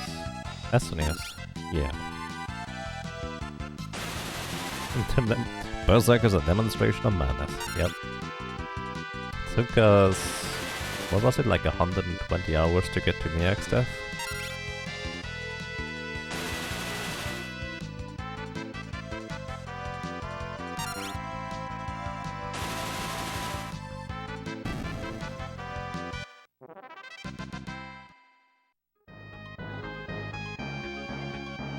Yeah, you could have.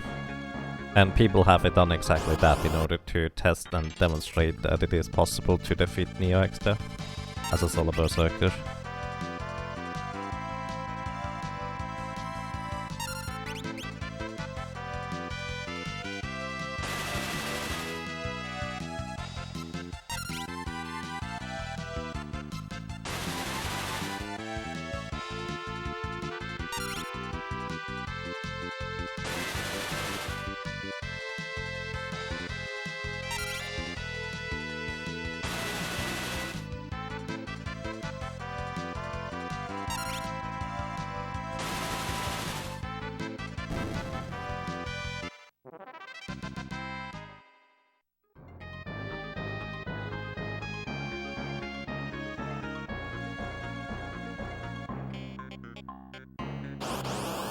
$53.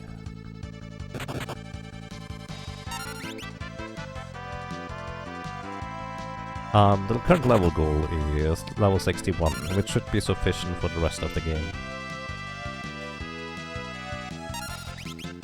I might stop it early to go ahead and grind a few more elixirs from rabbits, but that's kind of the one thing that might be slightly different, I guess.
How far into the grind are we?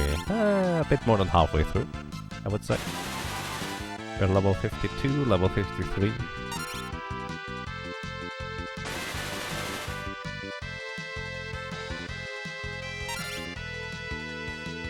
That's like a total of 90 shield dragons, and I think we have defeated like 50 or 60 by now.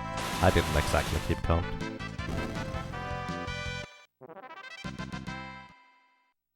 We are level 53, almost 54.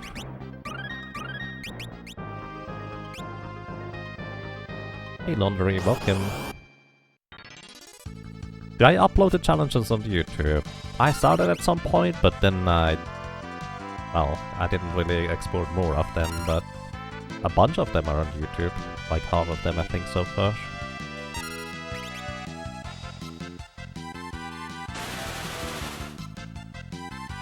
probably should continue doing that, shouldn't I?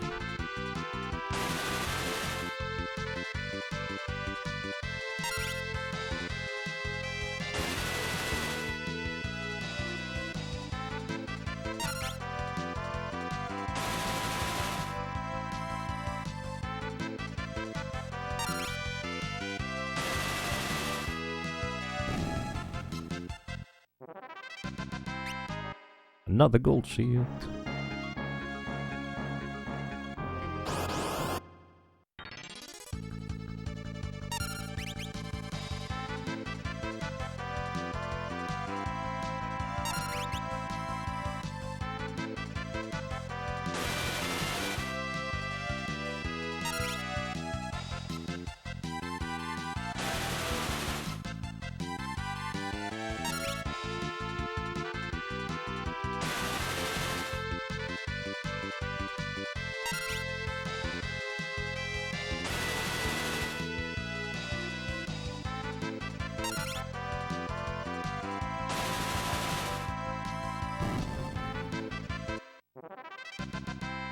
Level 54.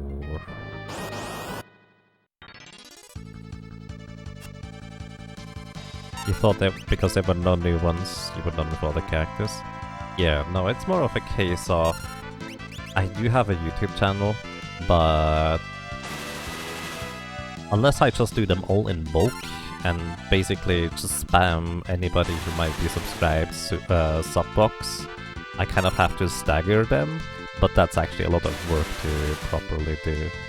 Plus then there's all the thumbnails I should do. Basically, it just feels like a lot of work, but I should probably just invest a day to do that sometime, I guess.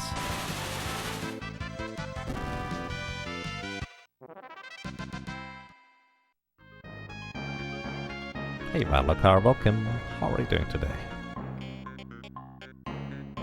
Level goal is level 61.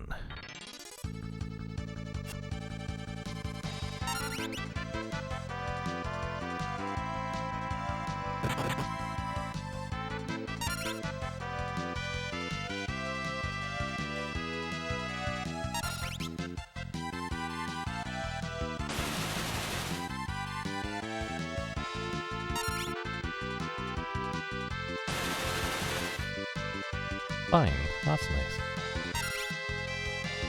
nice. This is for experience. We don't need any drops. The only thing that drops is gold shields. There's 10,000 experience per encounter, which is basically as good as it gets. In fact, this is better than even later in the game, where, well, we get less experience for other encounters that might take even more time than this. Or even the same spot here, which in the later stages of the game will contain not just Seal Dragons, but also X-Death Soul encounters, so this is just more efficient to do this right now, rather than later.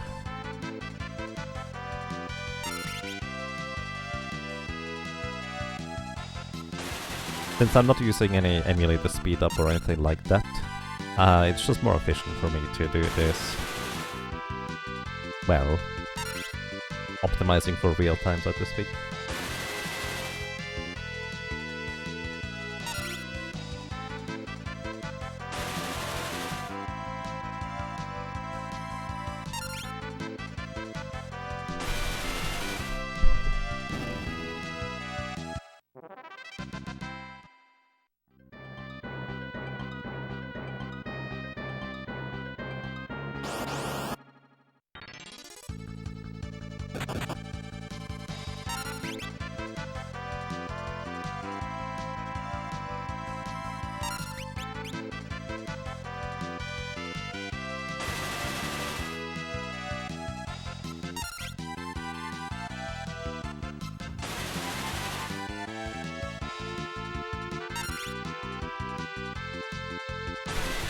Love Final Fantasy 6 and think it's maybe 20% better than 7.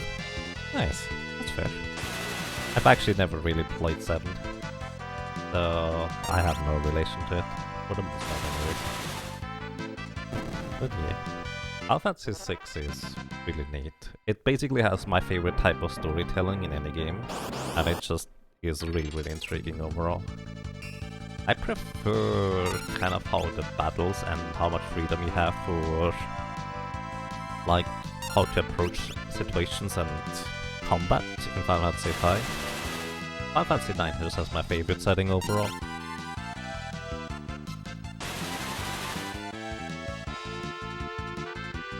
6 is better than 7? Well, you like it more. I feel like there's no objective measures to figure out what is better or not.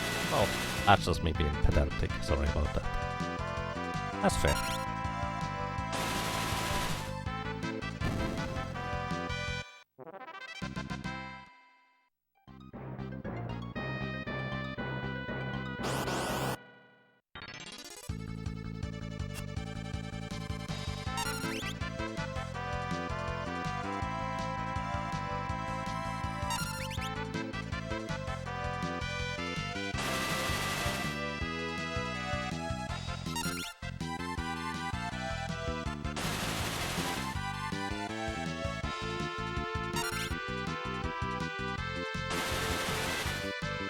I actually think, just kind of generally efficiency-wise or like setup-wise, my favorite battle system of the Final Fantasy series, I've played it anyways, is probably Final Fantasy X.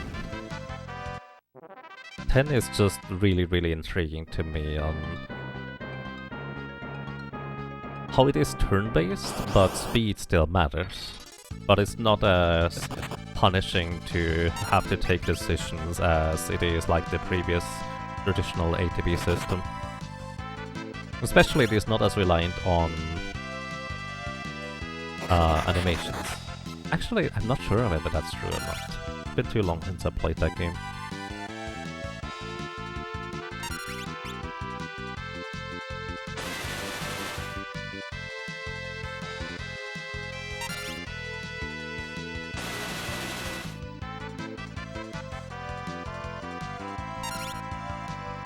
That's a 12 game, this system was amazing though.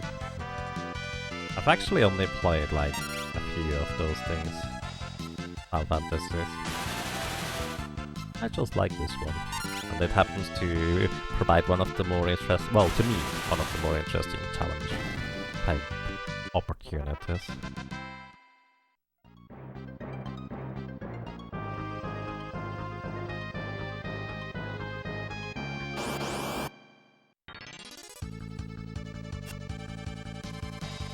Started to get hungry here, so I think I'm gonna grab some food and just meet myself for a while. Oops, that's not good. 12 damage.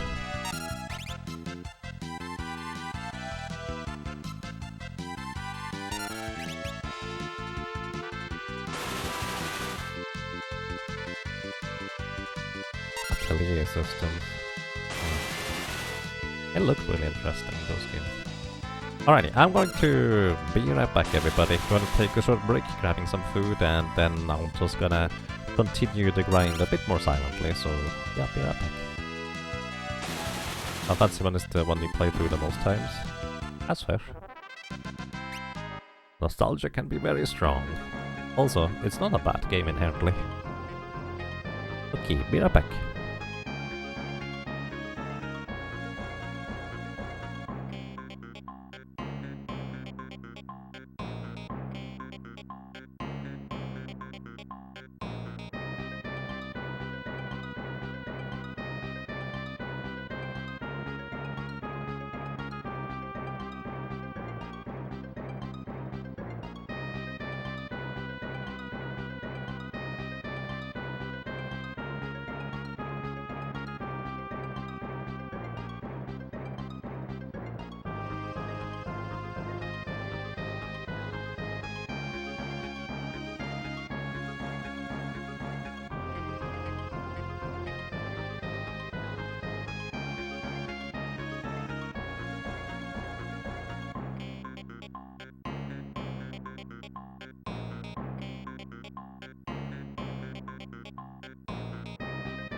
Alrighty, I'm back. Hello. By the way, quick heads up. Please mind your language around here. I would appreciate that. Also, I love Majora's Mask. My favorite Zelda game. It's so great. Also, I have no idea about Lightning Returns. I just know that people don't like it. But that's kind of the extent of what I know about the game.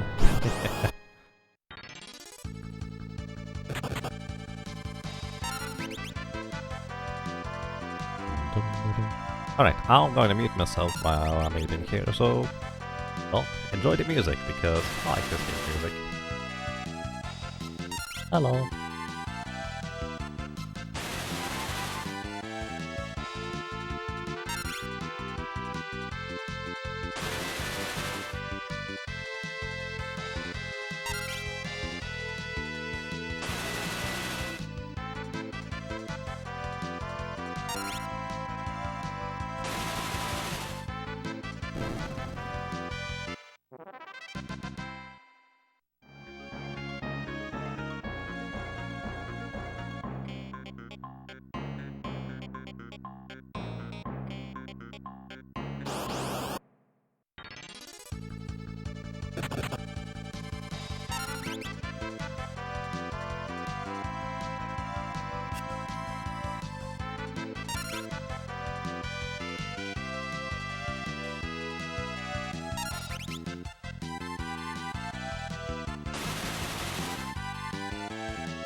Hello!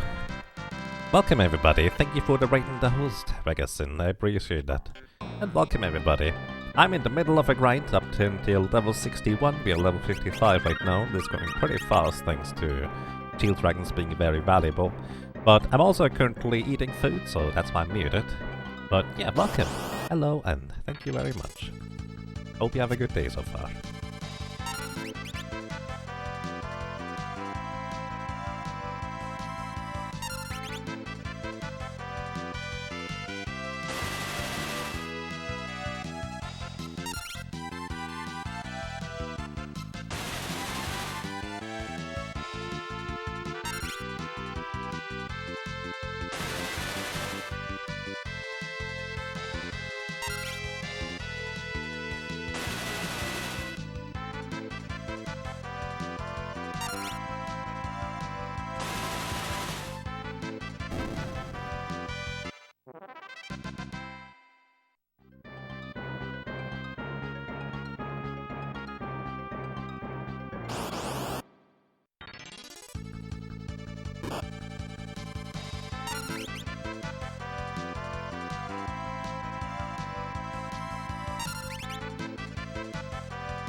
Hi Genby, welcome. I hope you're doing well.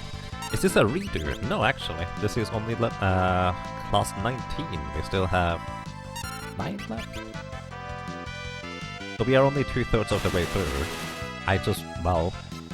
you would think that the Berserker should be the last one, but for some reason we decided that we did the Berserker before that. So, actually, that was a good reason. But yeah, there's still a bunch of solo character challenge classes left. !SSCC if you'd like to have the overview of what is done and what we still need to do. Yep, that's that.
Alrighty, I'm back with actually being able to talk.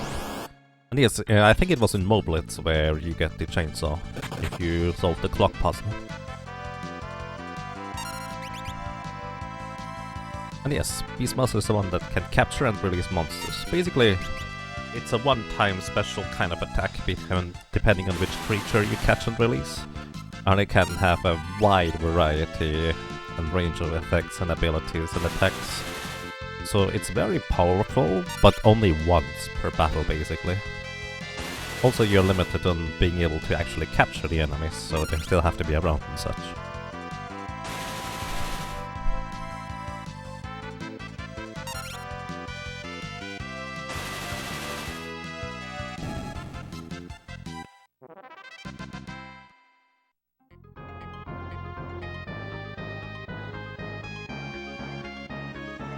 You never liked it casually. Yeah, it's one of those classes where the more you know about it, the more interesting it is to use. Other than that, it is kind of awkward.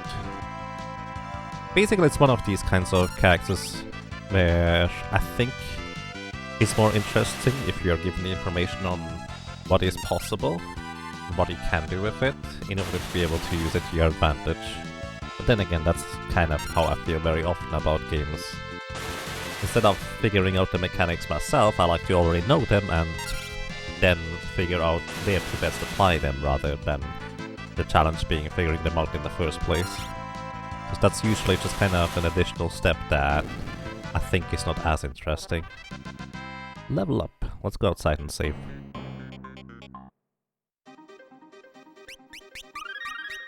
Level 57, just 4 more.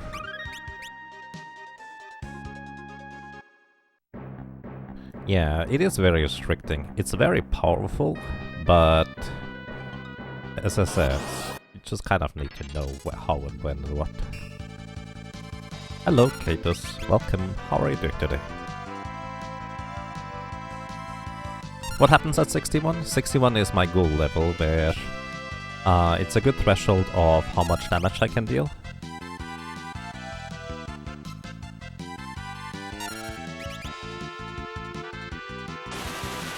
And it's going to be my final goal level, so to speak, at least for now. There's not really any reason to go specifically for 61, aside from, well, it's just kind of where some of the attack power and multiplier and attack thingies meet, where I just get a little bump in attack damage compared to the previous levels.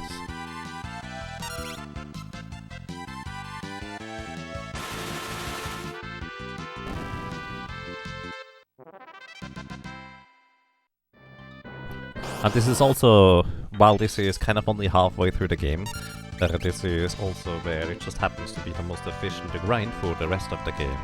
In fact, later on I can't return here exactly, because the ability to fight these guys in particular is kind of limited.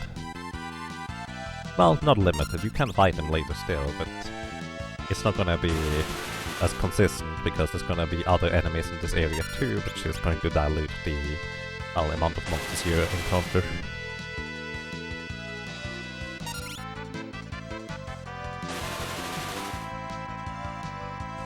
Damage on 61 is prime. I actually have no idea. 61 is prime? Yeah, sounds about right. But I didn't really go for a prime number. I was just going for multiplier.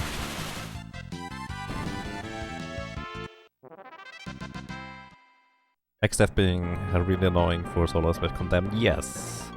That's going to be an issue no matter how we twist and turn it. 2 out of 3 times we encounter XDeath, I'm just going to be straight up dead, because there's not really anything I can do about that. That is only if I manage to knock him out in one cycle, because it could be another 2 in 3 chance to just straight up kill me at that point. Stream dies, it just... Everything looks normal on my end, so...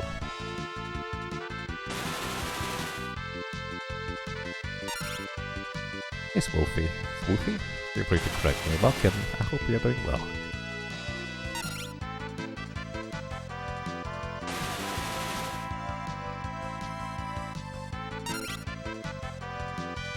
I wonder, is there any modifier.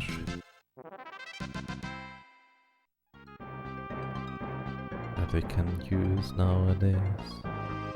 Okay.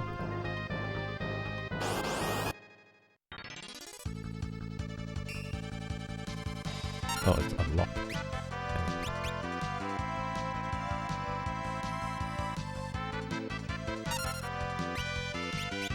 Here we go. Let's see.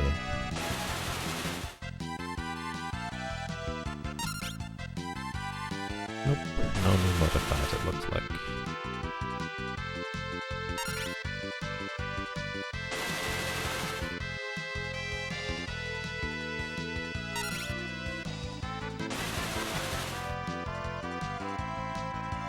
I think Beast let us slow him at low odds, of course, but I imagine you just want more damage. Yes, it's very low odds to be able to hit slow, so actually that's an interesting point, now that I mention it. You can slow XDeath, it is possible. However, he reacts to the slow with haste, which means if you ever slow XDeath, he automatically is going to haste himself, unless you somehow prevent that through some means. However, I'm actually curious whether he prevents the slow specifically only if it's the slow spell, like he reacts to the slow spell, or whether he reacts to the slow status effect. Do I have a captured monster? Not right now. I'm going to grab an aquaphone for the next boss. We are going to fight Gilgamesh next on the boat.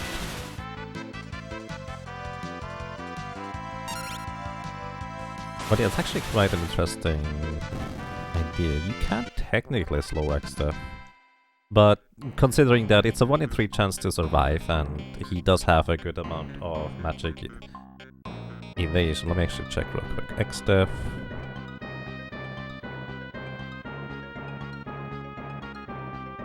XDeath's castle. He has 85% magic evasion, which means even with a 100% chance to hit with a spell, 85% of the time he is still going to resist it. So that's not particularly good odds, all things considered.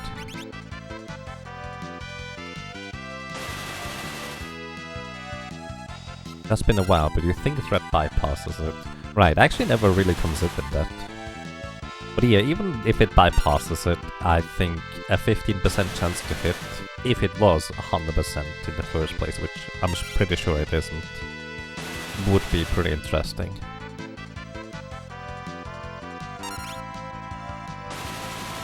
Yeah, he reacts to specifically magic slow with haste, and slow too for that matter. So you would be able to bypass it. But good luck on using it. I wonder actually which one would be the best monster to capture for this purpose. Let's see.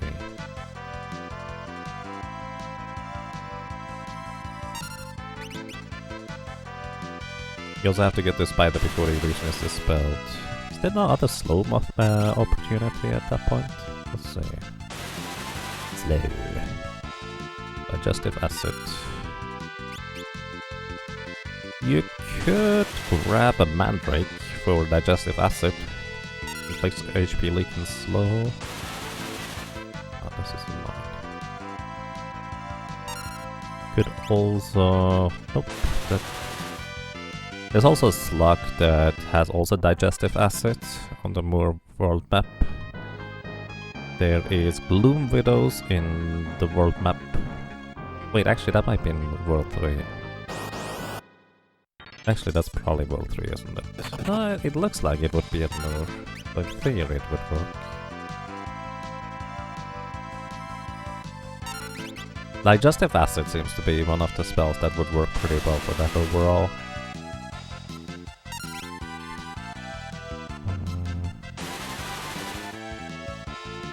Let's see. Mandrakes also use a digestive acid. We have... Yeah, the Tarantula would inflict slow, but I think the slow spell actually... well, the web spell has pretty low chance of hitting. Gloom Widow? Actually, I think Gloom Widows are in World 3, so this is actually wrong. on that end. Timer from these things. Yeah, I think Mandrake would be basically your best shot at inflicting slow, because I'm pretty sure Mandrakes have a higher probability of hitting with digestive acid than Web has. Let's see.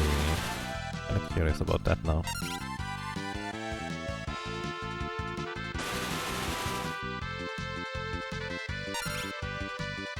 You like the GBA version? Nice. GBA version, I dare to say, is an upgrade over the Super Nintendo version in almost every respect, except for the resolution. That's kind of the one downside of the GBA version. But everything else I think is just as good, if not better. Well, I suppose you could argue about the music, but I don't really mind the music on the GBA version.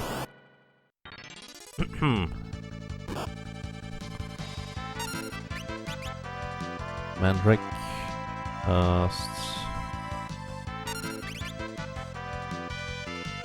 Mandrake's level 28. That is 6, 7, 8. 38 levels lower than X-Def.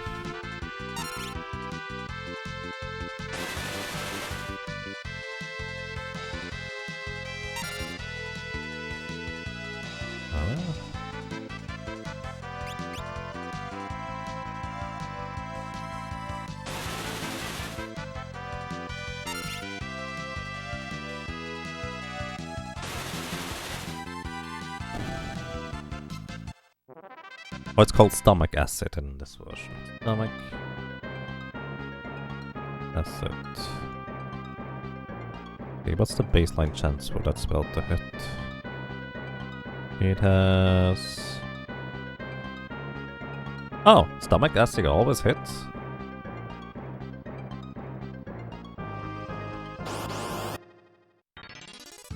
Huh. Stomach Acid always hits. Interesting. Mucus Slimer is the one that... Well, let's put it this way, it's written like that in the list I have. The list might be incorrect, I suppose. Yeah, it says digest. So yeah, I don't remember it inflicting slow, but we can test that. We're actually literally around the corner where this would be. It doesn't say anything about slow, right. So the list here is probably inaccurate in that. I don't remember it being slow either, but then again I don't usually fight these things. And good morning to you, Krauser. Welcome, how are you doing today?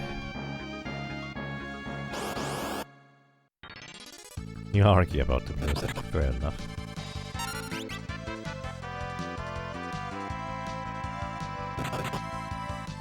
Right, I mean we can just test this, whether it inflicts slow or not. Going to be literally outside here. Only about 5 or 6 hours of sleep. Oh well. Hope that doesn't catch up to you too quickly. I'm doing quite alright, thank you. There's nothing you can get in World 2 that costs Mucus / Slimer? Yeah. The only previous one you could get was Rock Gardener. Or Rock Gardener in World 1. Bone Mail to deal with Zombie? Well, Bone Mail to deal with Zombie as well as Hard Hit, which normally confuses you, but plus also significantly higher magic or physical defense. That's kind of the idea. 51 levels.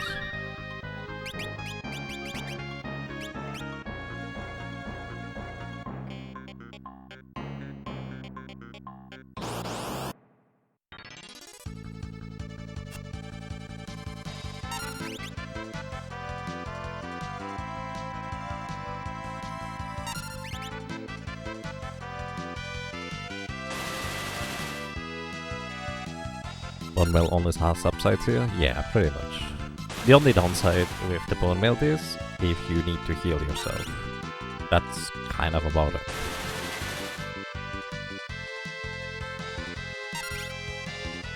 If I realized earlier that I probably should grind here to the final level, may not have gone for the Flame Ring in World 1 because not that useful at that point. Then again, the cannons on before Soul Cannon are kind of annoying to deal with otherwise. Would have been a bunch more elixirs instead.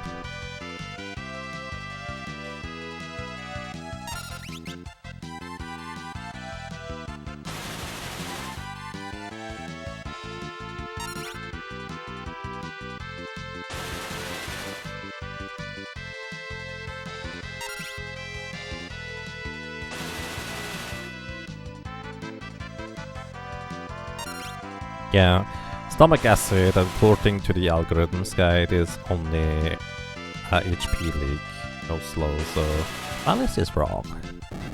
That's okay. It is pretty much accurate on virtually everything else and provides much more information than many other things. Well, that's okay.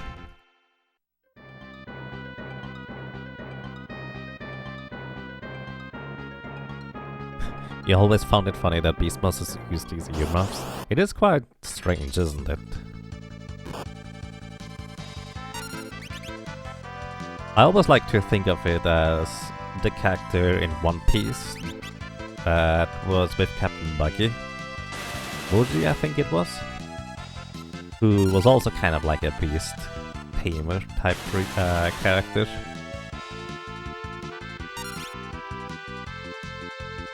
And I've kind of been wondered whether the design of the Beastmaster was influenced by that. Langa, yeah, that one. Because I think One Piece was before Final Fantasy 5, at least at that point, wasn't it? Not entirely sure.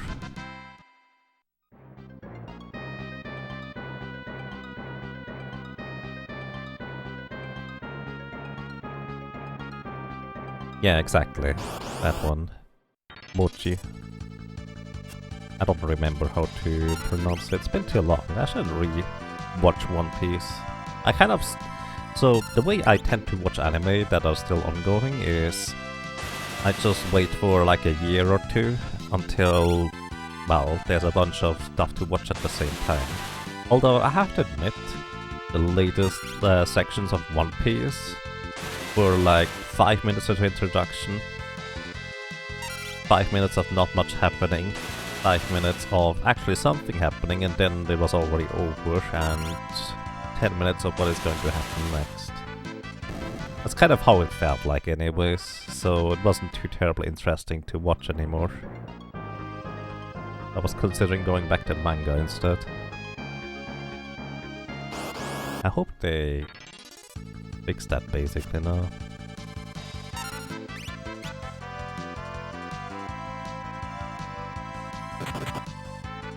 21 minutes would actually be generous at that point. It might just be kind of only that extreme at that specific point that I've ended up watching. But it just happened to be the final section where there was not a whole lot left afterwards, and I felt like, nah, I'll just go. You assume Ferris is the main character due to having the least goofy sprite.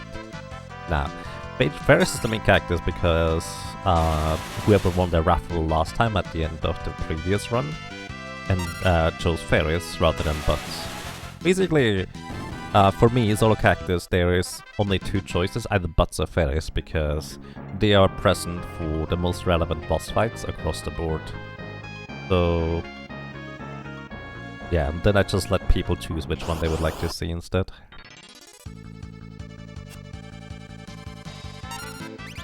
It was so painful when that started happening, the way they stretched out the episodes so I don't have to overtake the manga or make filler. Yeah, I would prefer filler over the stretching, honestly. Like, some of the filler episodes were my absolute favorite too. When they came down from the sky place, in the balloon or whatever it was, and landed in the middle of a marine fortress. That section is just fantastic. I absolutely loved it. I'm pretty sure that's filler.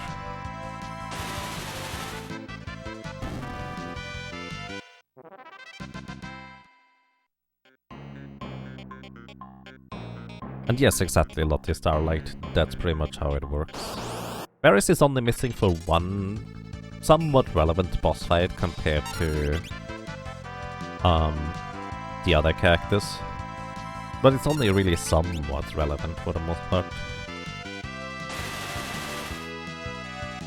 Like the ant lion, it can be annoying, it can even kill you once or twice. But for the most part, because it's right after a much more difficult boss, X-Death, it's not really that interesting.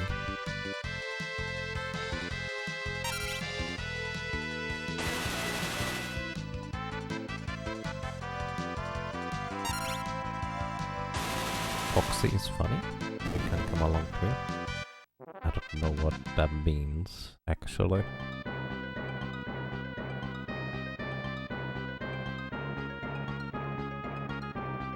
One of my favorite memories when I started watching a lot more One Piece was I basically started watching alongside a friend I had in IT school, and we just kind of exchanged some thoughts, and I happened to be a bit ahead of him in watching the episodes.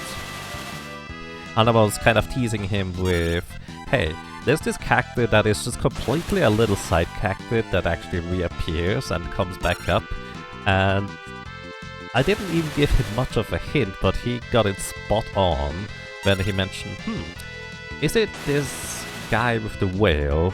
Just kind of he guessed that out of the blue, basically.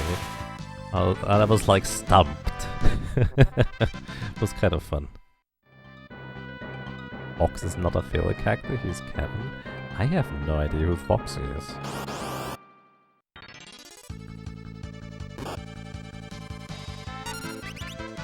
The slow food? Okay, I might not be that far, so I suppose careful with spoilers. To give you a frame of reference, the last thing I remember them being in a place where one of the marine dudes with like his light fruit or something like that was a big threat or so. Something like that. So I'm actually probably like 2 years behind by now. But yeah, another thing I actually appreciate about One Piece is that how slowly they just accumulate crewmates. I think that's kind of fun. More than 2 years back. Maybe I'm further behind than that then. Basically, they only just... You know, they had like a 2-year power-up gap somewhere in between, right? I'm just right after that, so to speak.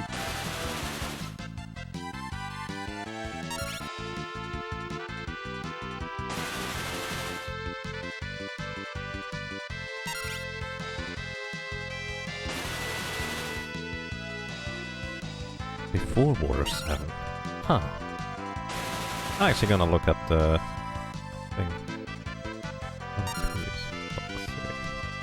Maybe I just don't know the name. Okay, I definitely have seen this guy, but... Huh. I have no idea about this guy, actually.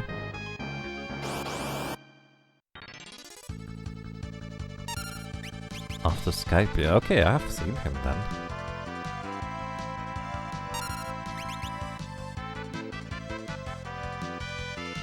Current arc has been happening for 2 years now. Yeah, I have no idea. I'll need to figure out which episode I'm on at this point then.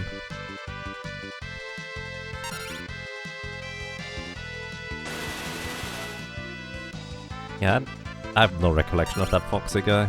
But then again, at some point I also just started straight up skipping through episodes because it was so annoying with them just stretching them.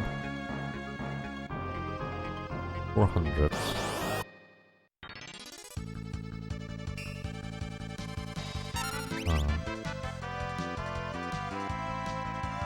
I think it's a bit further than 400, but then again, it's been too long.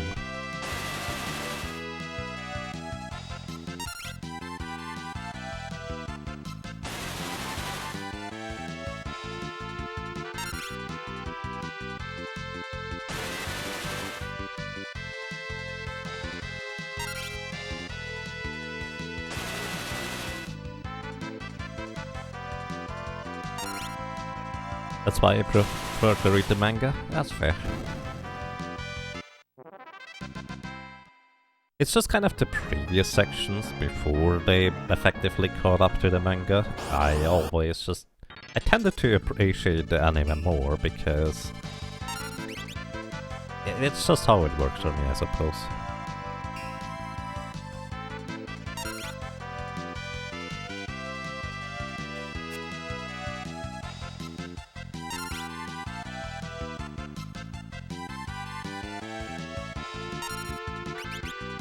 We actually got to the point where he skipped right up to the point where the intro from the last episode that was done with all the stuff that was happening, including the actual intro, then it ended up being very optimal. So you just watch the intro of each episode. That's kind of what I felt like I should have done.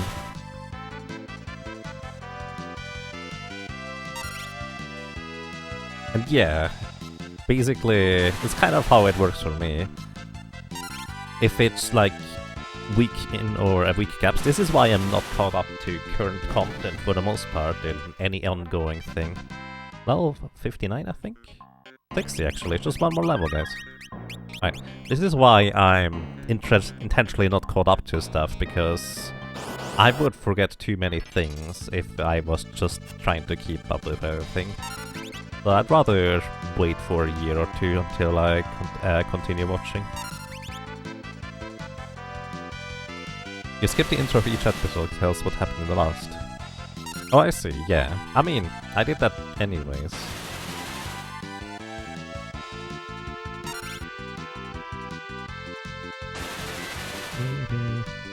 One or two cores. I mean, honestly, anime that is already like complete is the most interesting to me overall. You sometimes need half a year for 12 episodes. Huh. That works. For me, I just kind of start binge watching. And I don't do much more for a few days usually. Aside from just watch it.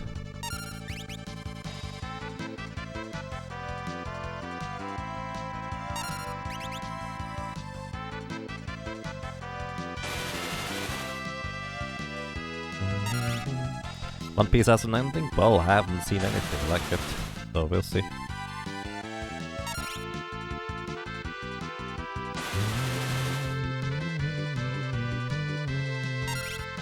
And yes, Necromancer Black. That's just kind of the most annoying part. At that point, what I actually have done in the past is I just set a Google Calendar event for like a year or so in the future with the link to the episodes I was currently on to remind myself that is where I should pick it up again. Guns manga. Yeah, I feel like Guns as a manga might be more interesting than the anime. The anime is too much blood and gore for my taste. I'm not a fan of the gory stuff personally. I just don't do well with it.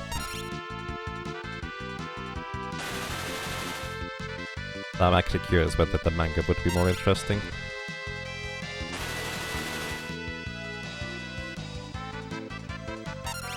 It's not completely open-ended. 5 to 10 years out? Yeah, I believe it, Katus. That sounds about right. Honestly, one of my favorite things about One Piece is kind of how much slower it was in terms of just progressing through things. Because, sure, you could say they relatively quickly accumulated a few crew members initially, but then it just kind of slowly gathered more and went further.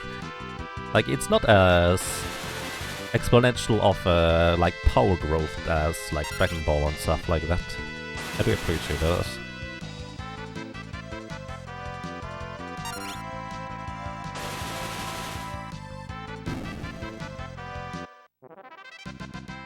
How many more is it, Ferris? Okay. 4 more dragons and then I will want to grab...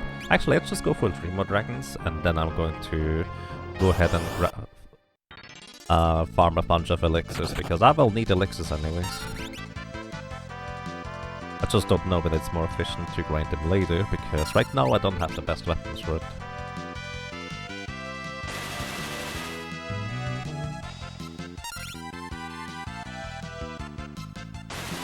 One Piece might be really big now, but the whole time it felt like a real world. Right.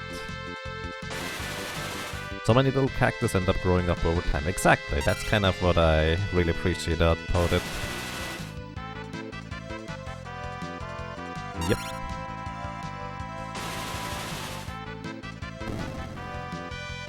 Then find out in One Piece, yeah. I watched like season 1 and 2 of Bleach, and at that point it was, or still is, I don't know, ongoing. And I liked it overall. It was pretty fun. Kind of the similar way how I like Dragon Ball, but it's just, I do really appreciate the pacing of One Piece. Although they have kind of gotten to the point where it gets more and more ridiculous now. Well, I say now, but it's been a while since I watched.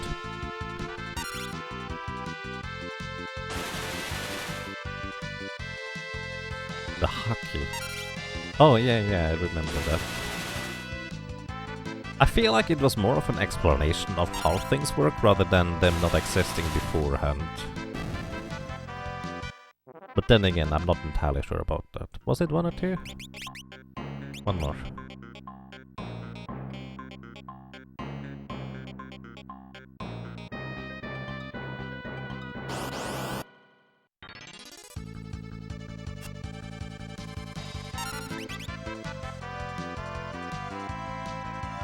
A majestic MacGuffin.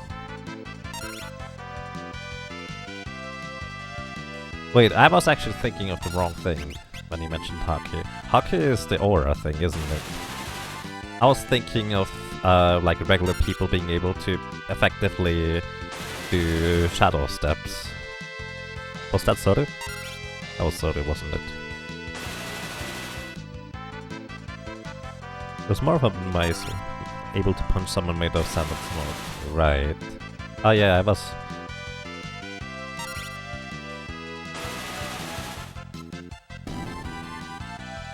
It's a special hockey. Okay. Yeah, been a while, to say the least. Alrighty, we have done the grind. Well, not the entire thing.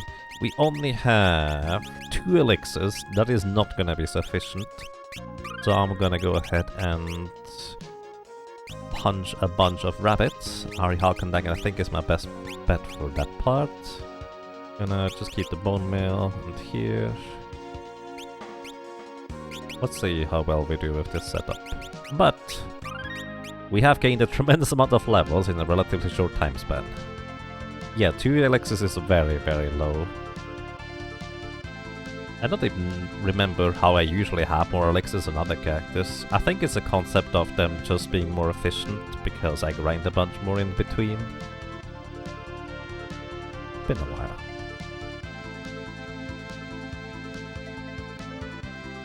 Rokushki, that CP9 had. Right, that sounds about right. Iron body finger gun. Yeah, that's what I was initially thinking of. I've seen hockey, but I don't remember the extent of it too much. Where am I? Wrong place. To the right here.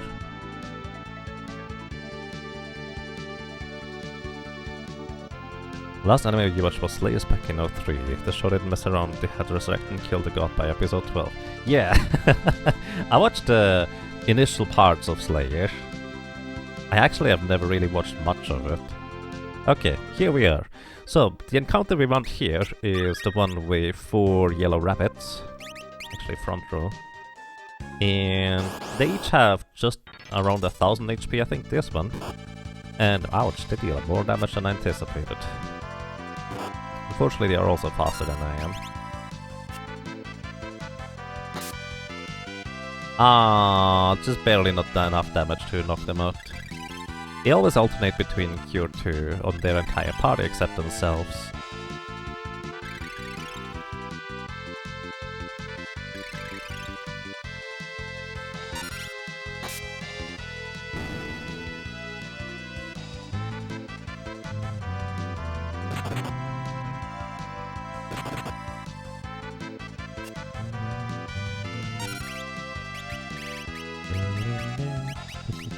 Let's see that the chains are better.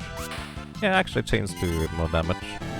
So I can sit in the back row with a chain in order to defeat these things. Each one of them has a 1 in 16 chance to drop me an elixir, and we need a bunch. Original anime tend to be actually pretty meh as well. I mean, it always depends on what you're watching and what your tastes are like.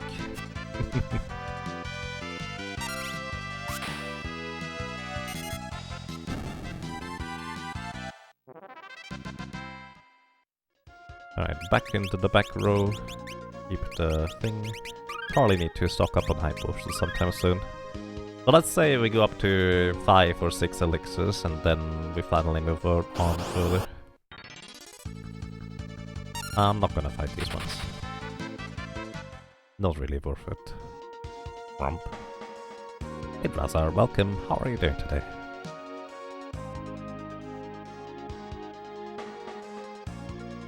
Yeah, I mean, there's no question that certain manga adaptations are more suited to being animes than others.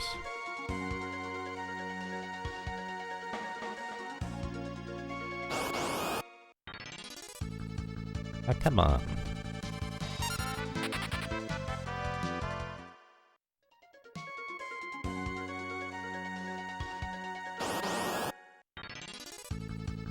Oh my goodness. Wrong counter every time.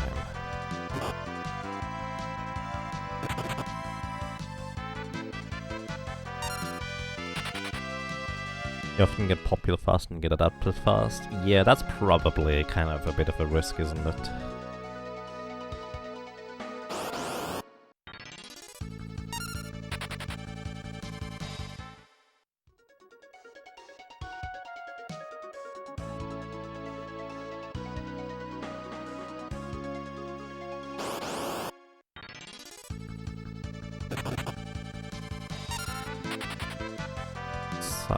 Saikano. Never heard of that one.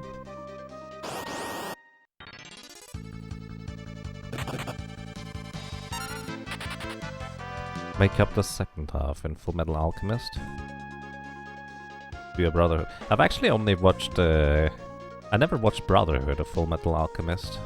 Maybe I should do that sometime.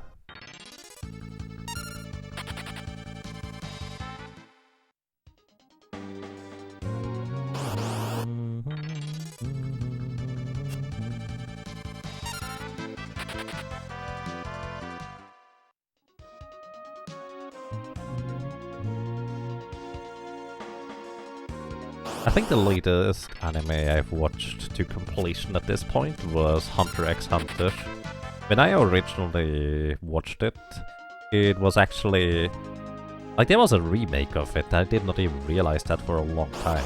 I was just kind of curious because so many little things just felt a little bit strange and a little bit off and different than I remembered until I realized that, hey, there's two kind of different versions for it.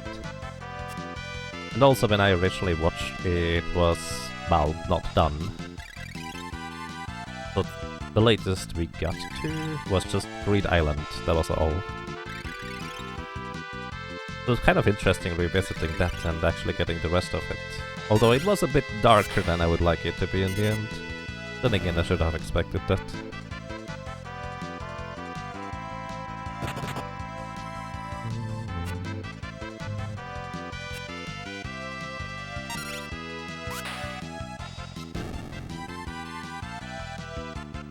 Fullmetal Alchemist wasn't really about the main character, by the end it's like, why is he here?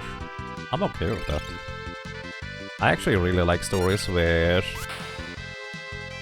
there's not necessarily a main character, as much as there's just an overarching story. Part of the reason why I love the story setting and setup for Final Fantasy VI. No elixirs. Flip, but indeed. Hey Justin, welcome. How are you doing today?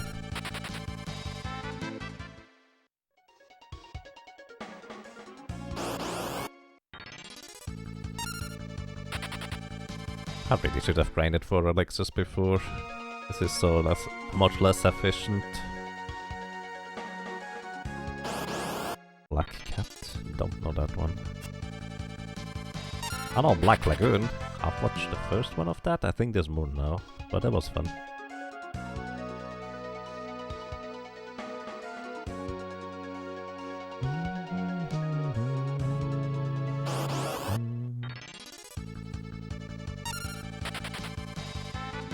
I mean, Full Metal Alchemist always sounded to me like Full Metal, like a suit of armor, and he's an alchemist. Sure. Doing well, good morning.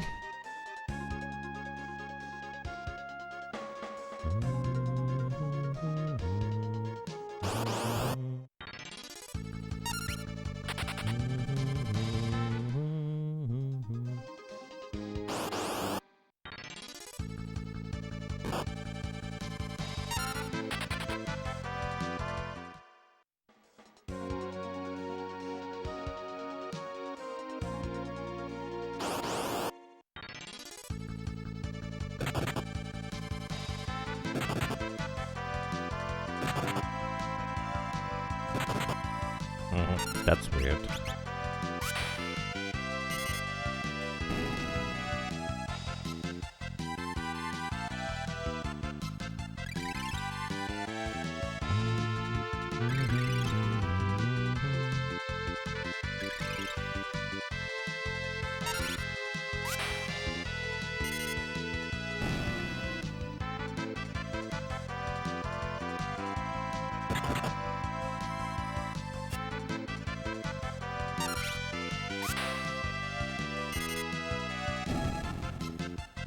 I don't know Elric's name or classification limited in that world.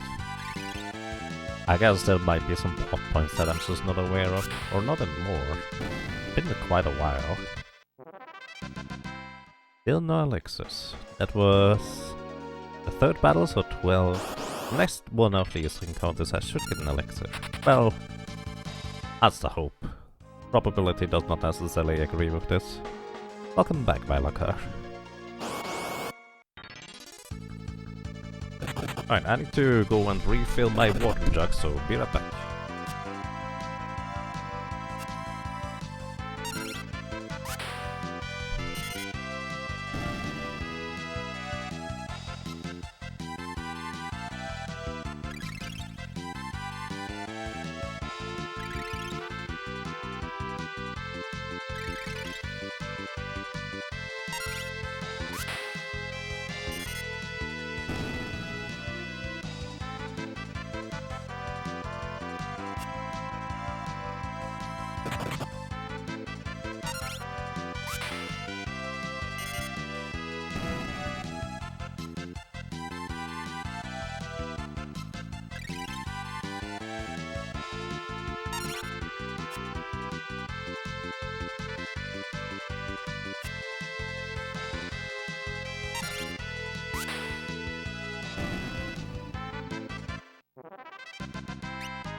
Alrighty, I'm back.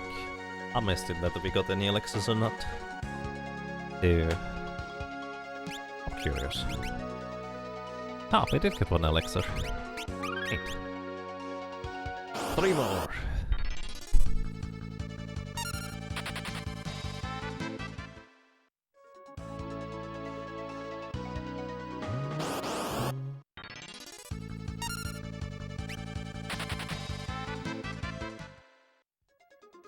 Am I done with field dragons? Yes. I just want to get a bunch of elixirs because we only had 2 remaining. We used up a lot of them actually.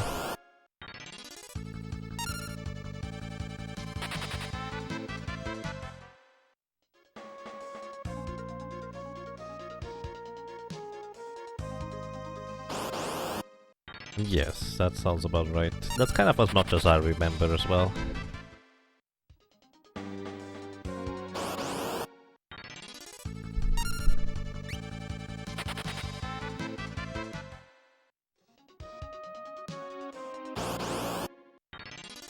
You didn't know you could get those guys without Short Cave.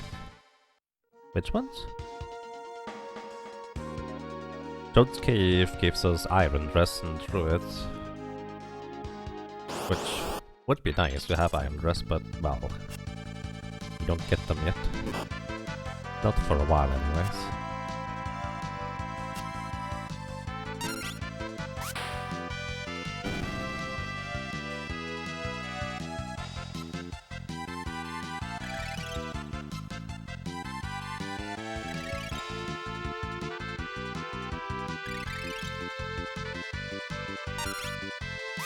Don't kill those bunnies, they cure things. Well, he also attacked me rather viciously.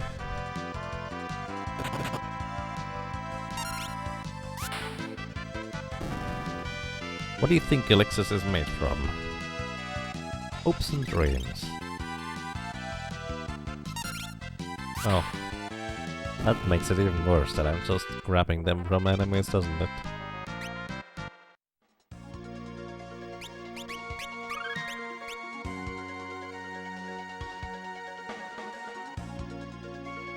The guys you are fighting remember being in the forest beyond Shot Cave. Oh! I see. Yeah, there's a bunch of spots where you can fight them.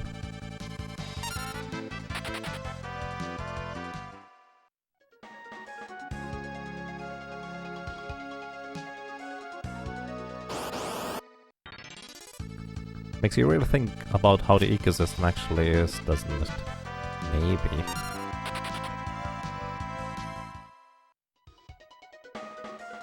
There's probably just a dimensional rift somewhere that keeps endlessly spawning these creatures. That's probably how it works in this world. Then again, if it's a dimensional rift, you would kind of think that that must be coming from somewhere as well. Maybe.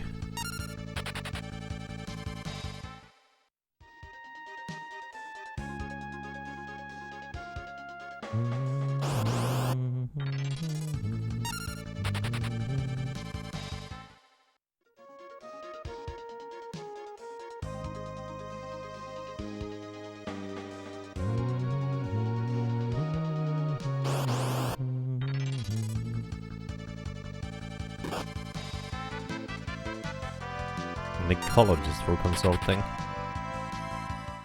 Why?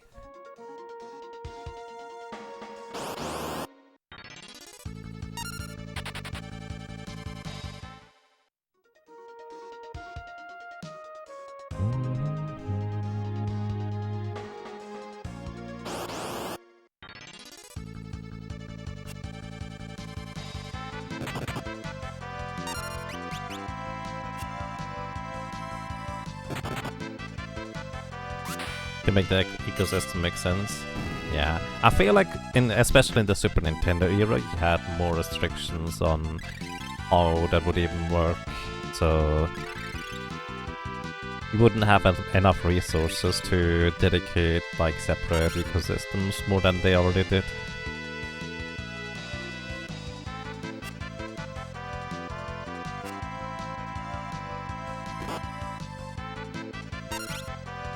I do appreciate when the world actually makes sense via an ecosystem, as well as other methods and such. But at the same time, I do understand especially for the Super Nintendo era, they just didn't have enough resources to dedicate anything like that. It's easier to justify for like old PC games where they didn't technically have a space limit. But yeah.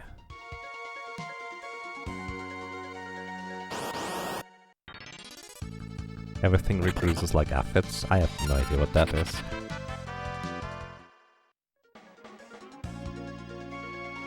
Depends on how old we are talking, maybe. I mean, in a lot of cases, like, I think Fallout 1 and 2 often make an effort to explain how, like, stuff just kind of works on a basic level for food production and stuff like that. Don't really know about later ones.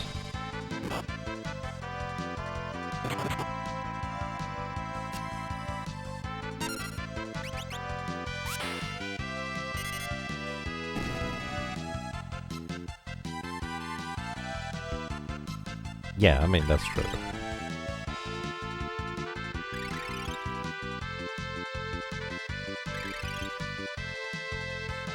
I mean, you also care about space when you have to put your game onto one more floppy disk, because that's just extra production cost.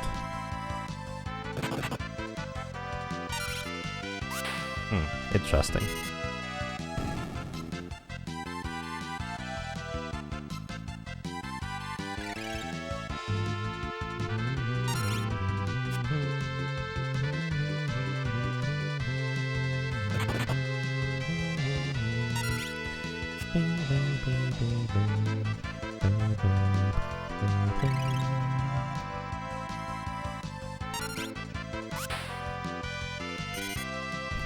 Megabyte is a good amount of Word documents. It is.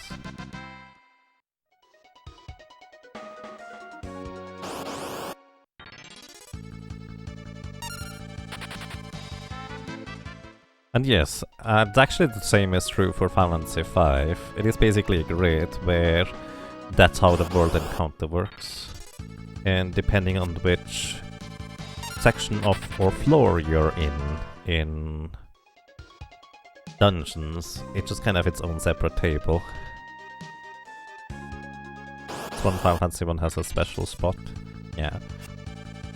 I've actually looked at the setup for Final Fantasy 5. I couldn't really find anything particularly interesting like there is in Final Fantasy 1.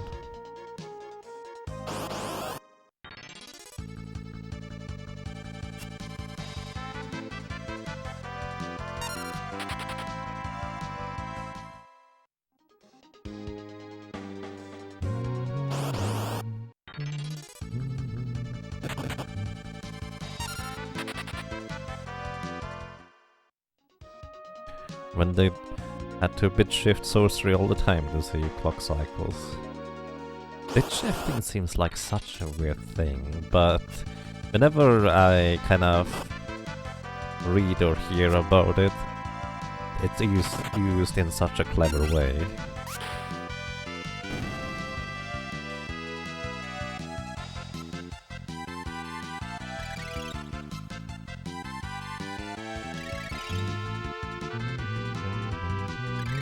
By the time I eventually played Final Fantasy 1,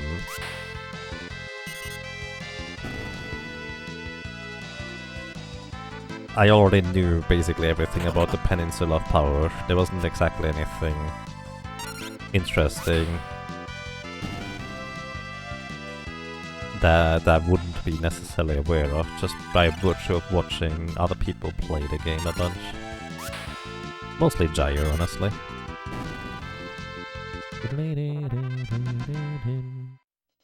Wow, how much? We do have one elixir in the meantime. We're also level 61 at this point. Let's just go. I'm too lazy to sit around for too much longer. Plus I still need a wall ring as well, so could have probably broken away from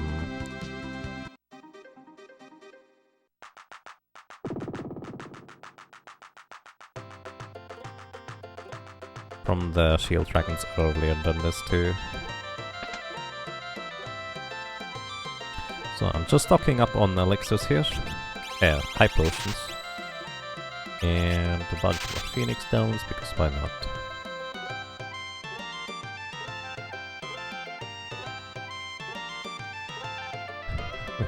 Final Fantasy, you get a behemoth, your very first encounter, if you just walk straight south. Oh, interesting.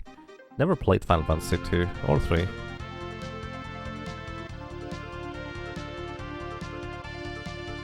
You found the Giant's Hallway yourself in Final Fantasy 1? Oh, that's an interesting piece of place.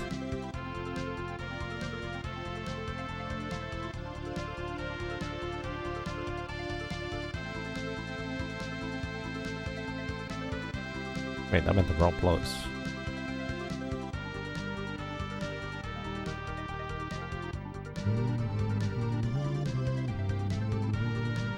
So of course we're gonna be quite a bit over leveled here for this next fight. For this next one fight in particular.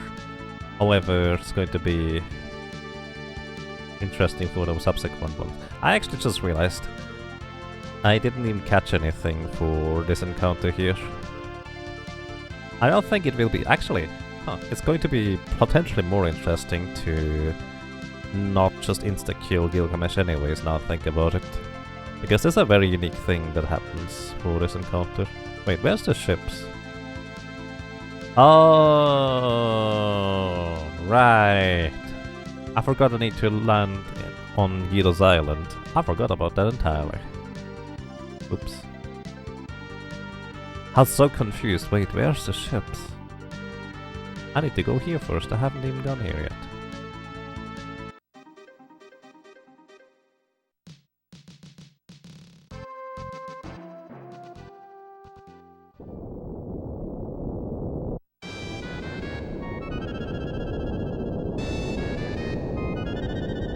Solo Minwoo? Interesting. Final Fantasy 2 feels like the kind of game that you want to know everything about mechanics in order to make informed decisions before you start playing. That's kind of the impression I get of Final Fantasy 2. That it would be really annoying to play the game otherwise. Do they hear your mobile? Maybe. Equipment gives you spell failure. Nothing in the game tells you this. Oh, yeah. I mean, would the manual describe that? Which, it makes sense that a lot of games, especially from that era, just has a lot of information in the manual that you kind of have to read.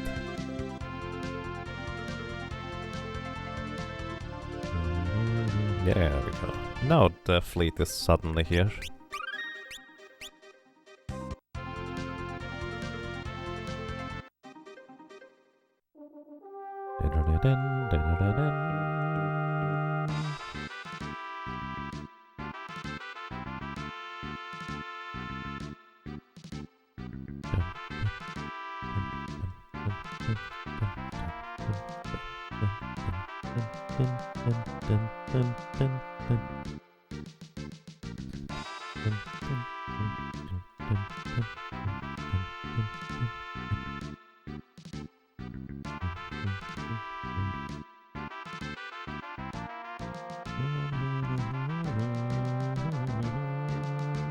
I really like this music too. Really pleasant.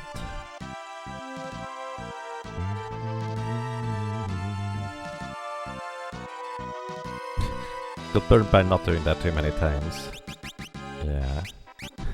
So the reason why I ended up reading a lot of manuals when I was a kid was because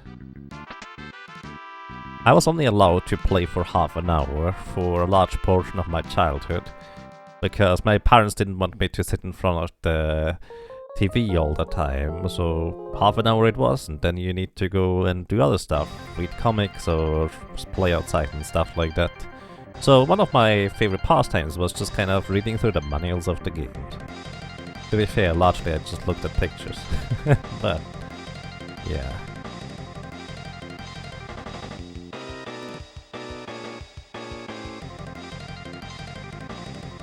Or that one time I remember, when I actually had Baldur's Gate 2, and I had no idea how to play the game, I printed out an entire walkthrough guide that was like 300 pages or something like that. Maybe not 300, but it was a lot of pages. My parents didn't really appreciate me printing it out, but they gave me a binder and a thing to punch holes into the paper so I could have it all in one place and just read through it on my own leisure. It was kind of neat, actually. I read through the walkthrough, I never really played through the game.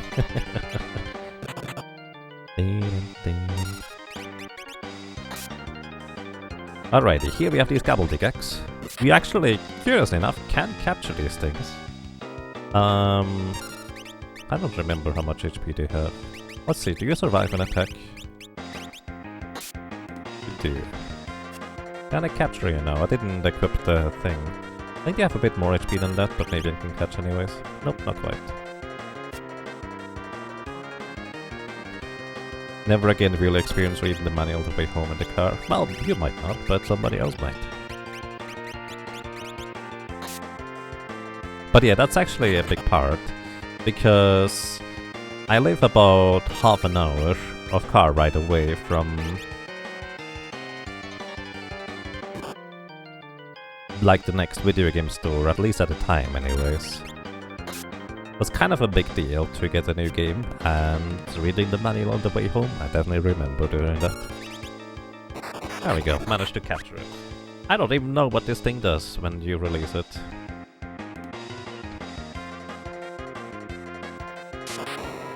Let's see, where was it?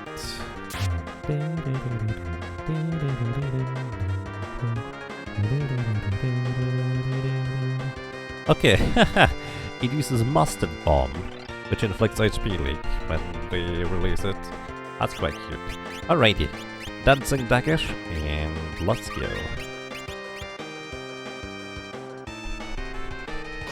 I mean, it makes sense, because nowadays we also have a lot more stuff to put into the game, and it's kind of expected that you put everything into the game, so yeah. Alrighty, Gilgamesh here. He has, I think, 8,888 HP, and wow, that's just rude. I have a bone mill equipped, so I can't heal myself. Missile has 75% of our current health and damage. We actually have a high enough level that for the most part he's not gonna be able to hit these chance to hit spells, but well, he did anyways. Once he drops below 6,000 HP, he's going to call his buddy Enkidu. And Deathclaw would paralyze and put us to critical HP, so that's kind of unpleasant. So here's Enkidu. Now Enkidu is a pretty special case actually, curiously enough. Because even though it's a boss, we can actually control him, and I did not equip the coronet to increase the chance to control. So let's see whether I can do this. Also, Enkidu loves to cast Vampire because I have the Bone Mill equipped, it actually would heal me. There we go, controlling him now. Let's see, what can you do? Hurricane. Hurricane yourself, my friend. Ah, it missed. Hurricane puts you into critical HP, and it does work on him, but it does not work on Gilgamesh. Gilgamesh is considered to be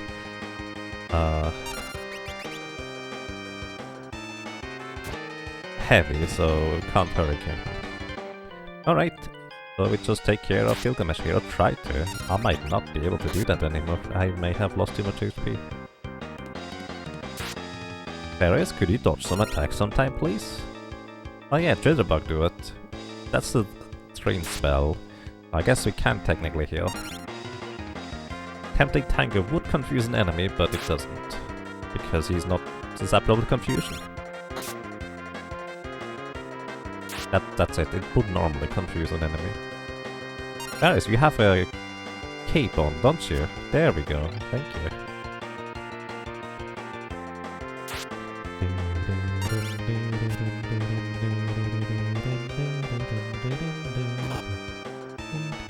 By the way, his critical is literally just a regular attack. Kinda funny.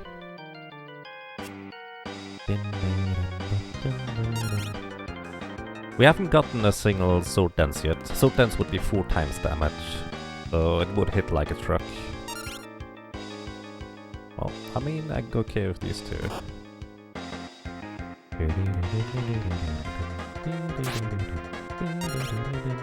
There we go, Sword Dance. BAM! That's almost half his HP gone.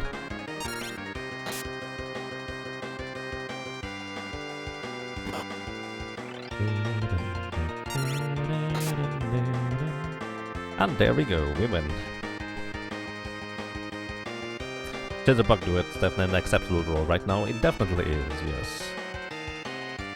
But yeah, Dancing Dagger has an incredible variance of how much damage it can do in which time span. So there's that.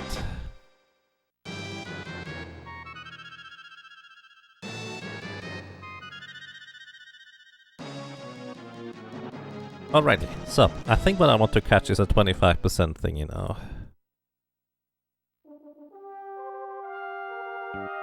So I guess we're gonna grab a Lapros. Yeah, I think a Lapros is our only option right now, isn't it? Alright.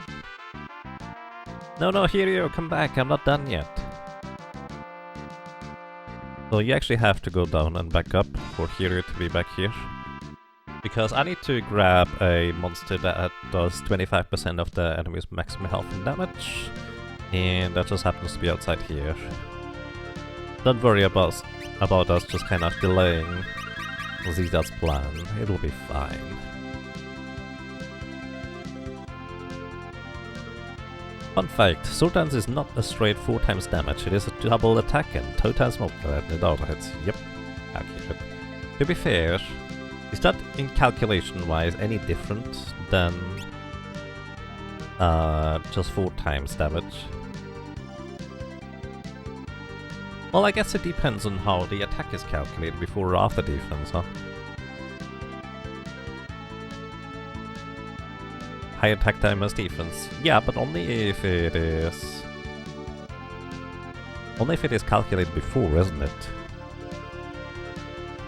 It works out to be better if they have defense. Okay, so it actually does matter. Interesting. Lapros are on the other side. Very interesting. Yeah, I remember reading that at some point, but... in a lot of cases, I do end up simplifying stuff like that. In this case, I kind of forgot. But in other cases, I tend to just simplify stuff where it's like, yeah, that's approximately how it works. That's okay.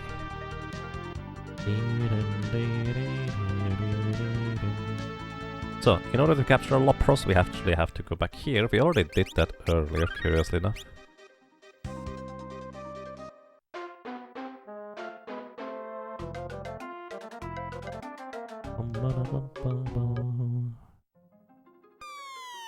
The Lapros only really appear down here. The encounters in the water are always in a set place and also set types of encounters, so no surprises there. The Lapros only encounter when we are actually walking on land, so that's what I need. Actually, before I forget, should I equip the Kornaga Gourd?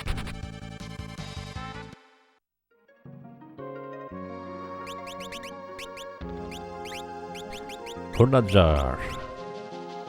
With this, I only have to reduce the enemy's HP by half in order to capture them rather than to below 1/8.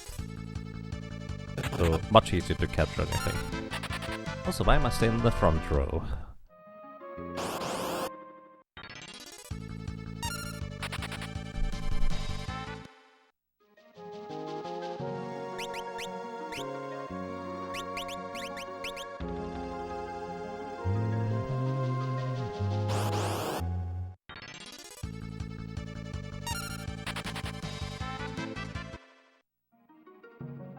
Alrighty, now we can encounter Lapros right around here, in theory. Just need to get lucky enough that we actually get them.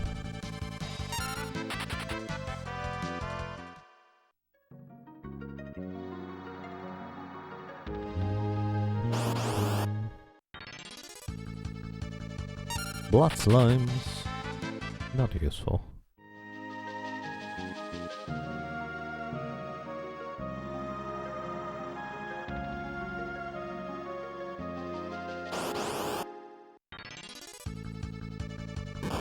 Eight legs. I feel like it would be incredibly awkward to attack with 8 legs at the same time. Like, it's kind of the equivalent of using like both feet and both hands to attack somebody as an equivalent as a human. That seems incredibly awkward to me. I feel like it would be more efficient to just focus your energy onto one appendage at a time. Probably. And again, I don't really know how octopus works in that end. So yeah, the encounter we're looking for is either an uncommon encounter or a rare encounter. I don't remember which one it was. Either way, it might just take a while until we get it.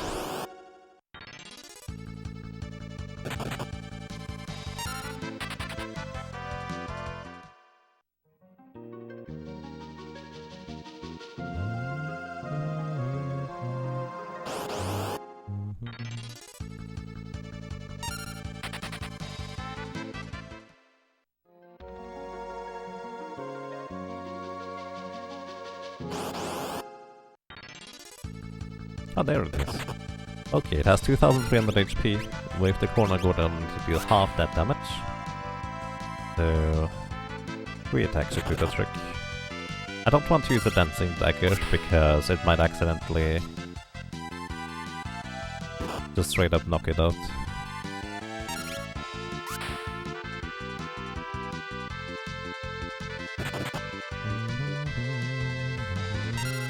And catch. Alrighty, now that just not accidentally release it, and we're gonna be fine. Okay, back to the elf cape, and also dancing dagger and the front row for that matter. Because I will want to get a reflect ring too.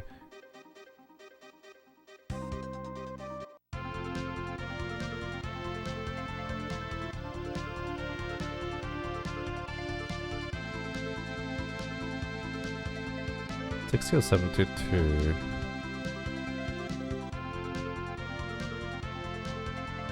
Never mind. Yeah, okay, that's the uncommon encounter then. It would be 60 out of 256. Because I don't think... Well, actually, I've never seen an encounter rate that was outside of the 1990-60-16. Is that possible? Actually, I can just save in there.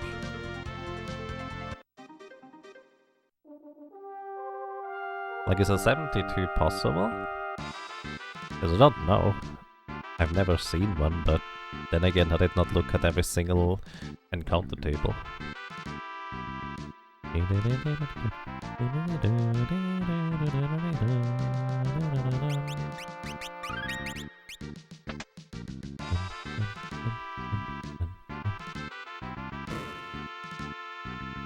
Whee! What took you so long? I needed to go into an underwater cave and grab a flying creature to help me out in the future. Sure. I was counting it because they were both slots 3 and... Oh! Right. 76. That makes a lot of sense, actually. I didn't even consider that. It makes sense.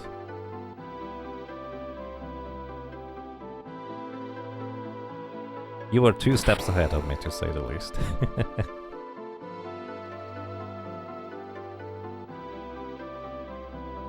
Yeah. I don't actually know any other map for Lapros. I have to admit. I know there's wyvern winged thingies in the Moor Forest, but I don't actually know about Lapros specifically. That's just the one place where I know Lapros appear.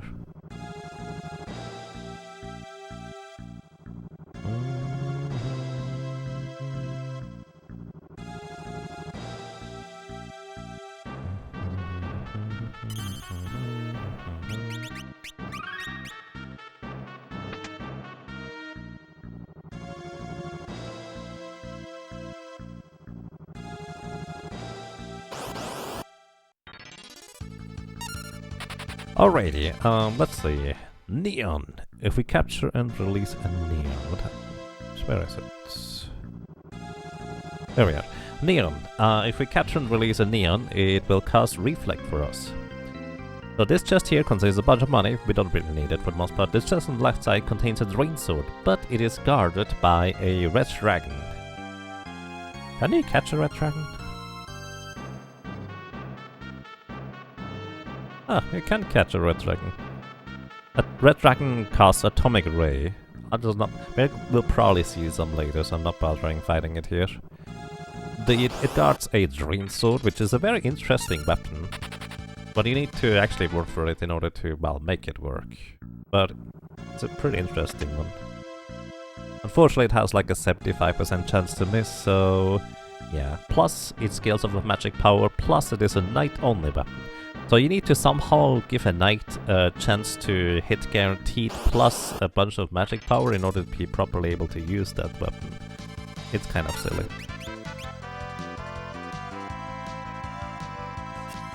So, we're actually fighting this battle here because I want to defeat these wall knights specifically. They have 1600-ish HP, and well, that's kind of mostly it, I suppose. They have a 1 in 16 chance to drop us a Reflect Ring, which I really want to have one for the final boss of World 2. Other than that, if you capture a Wall Knight, it will cast question mark on the enemy, which will deal 0 damage because the captured monster has not lost any HP. Basically a revenge attack that doesn't do anything because he hasn't lost any HP. Short version, I suppose. Then, if you capture one of those magnetic enemies, they will cast Gamma Ray, which inflicts stop upon enemies, which is really interesting. I did not know that. And there were also the Triggers earlier, which Triggers cast level 4 Graviga, which deals 75% of the enemy's current HP in damage, if the enemy has a level divisible by 4. And there's Gravido enemies also that actually cast Graviga straight up, which is, well, just a chance to hit thing, and only works on enemies that are not flagged as heavy.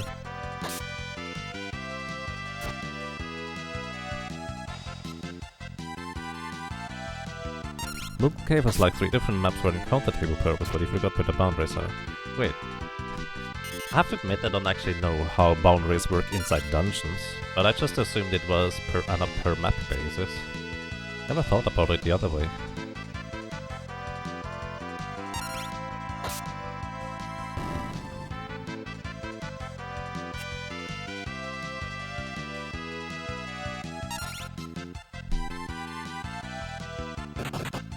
The magnet is only ever attacked when they are the last remaining monster in the encounter.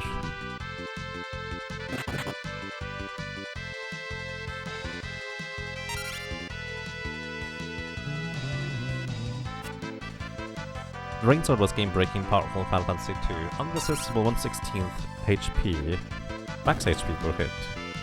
It was made terrible in every other game as a penance. Yeah, something like that.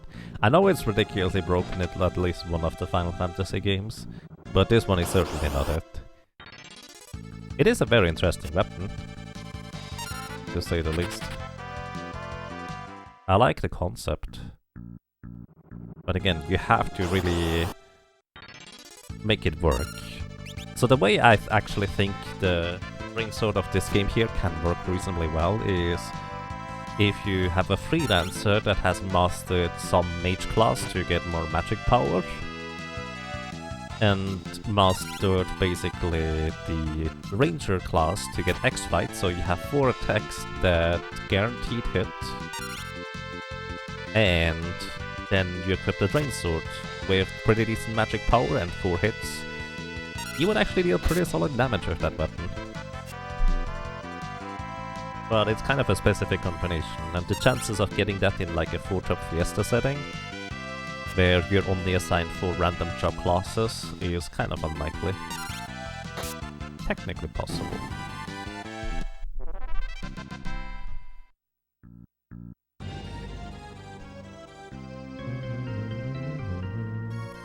The way Final Fantasy 1 and 2 handle weapon damage multiplication, the bonus hit system, broke the weapon concept. Yeah, I think I understand how it was supposed to work, like 1/16th of the enemy's maximum health and damage for 1 hit, but because the way you just kind of hit multiple times at a time makes that a bit, well, different.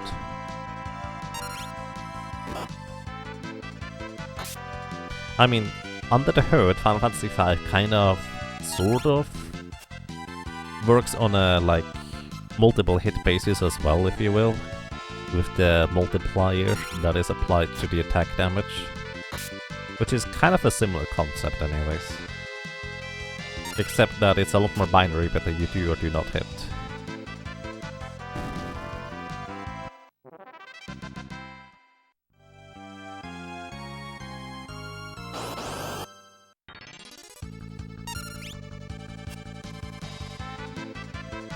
Sword dance. Oh. Oh. Kinda curious how much... Oh. That's a lot more experience for another level.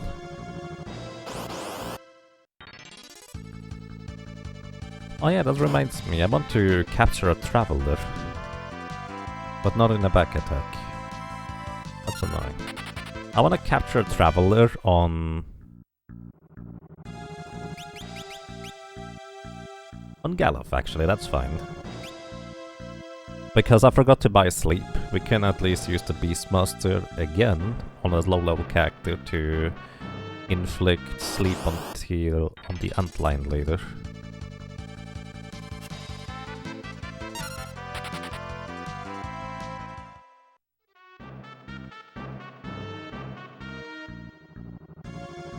Which might just kind of be luck-based. Actually, I'm curious, but I'm gonna, while I'm grinding here, just calculate the probability of hitting that in the first place.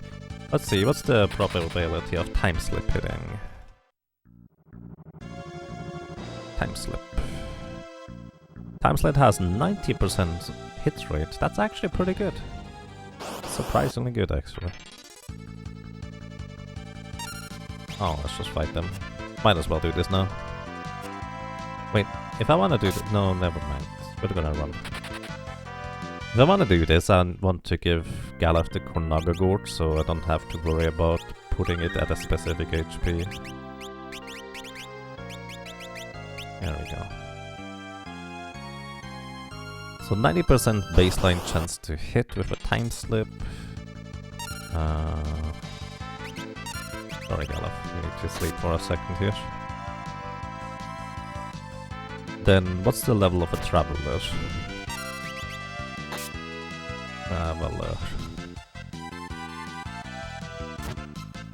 Traveler is level 33. What's the level on Antline? Ah, it's actually only one level higher, so that would be an 89% chance to hit minus 10% magic evasion. So, like 81%. That's actually pretty good odds to hit, honestly.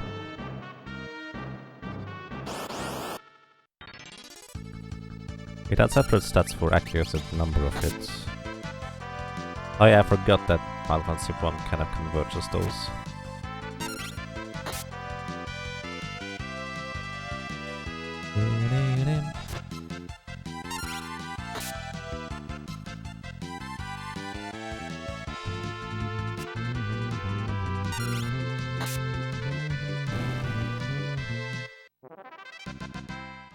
Still no wall ring. It's a 1 in 16 chance to get a wall ring here. Wells! Hello, thank you. Thank you so much for 37 months of support. Welcome back, and I'm glad you enjoy your stay. I hope you're doing well.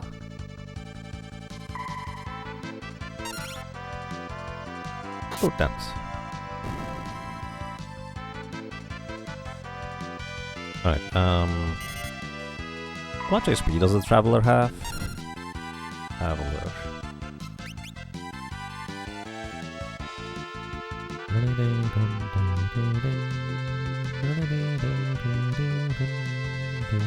Oh, I want to win.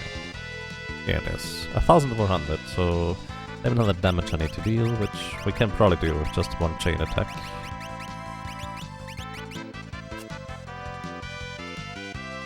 Those rapids are adorable. I'm glad you think so. Well. Alright. Now, we need to briefly wake up Galuf so he can capture the Traveler. So, once again, capturing or well, releasing a Traveler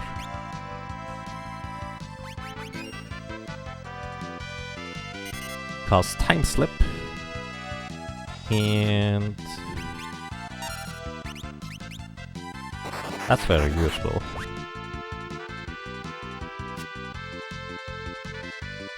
For a specific antline later, but I actually wonder, does Kara keep the captures of Galuf? I never really thought about it that way. Huh. Does anybody know that? If you have a monster card with Galuf, does Kara keep it? No size sword dance on Galuf. Yeah, I was a little bit mean, but oh well. I need to briefly revive him to grab his... Oh. Corner jar from him. That would be very rude to find out later. Yeah, it would be pretty awkward. I have done that fight before with level 1 characters. It is doable, but it was really annoying. Better give Butts 1 too. Maybe. But Galuf is the male Beastmaster. I'm just going to... It'll be fine. Probably. But yeah, Moonman, that would probably be the clever choice.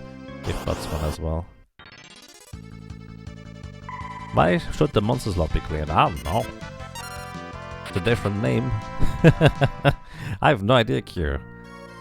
I guess we can check briefly once we get Kara, because we have full HP anyways on her after the crystals.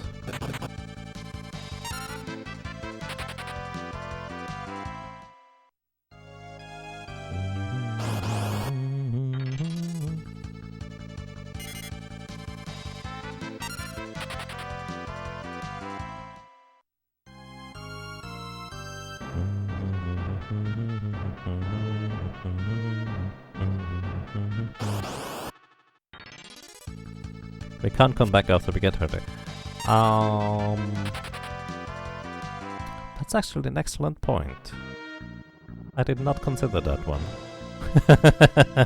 Oh man. Laziness versus consistency. I think consistency wins. You have convinced me. You have convinced me to be smart about it. Alright. I appreciate that.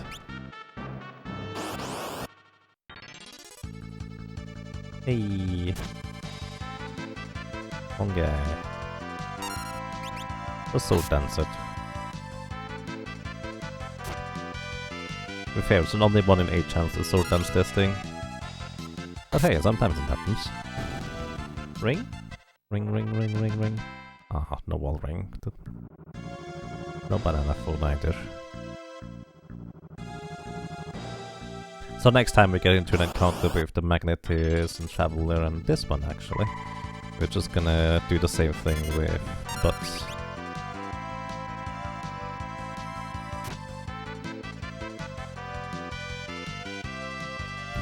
It would be lame to have Kara not take care of Galuf's pets. I mean, maybe?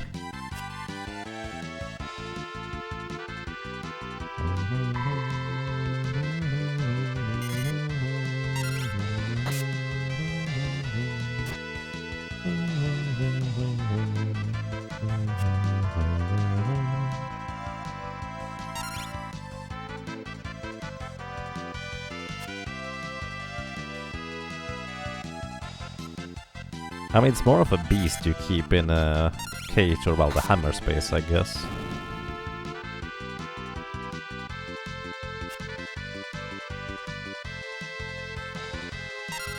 Alright. Pain. Hope that we paralyze so it makes it easier. Nope, not this time.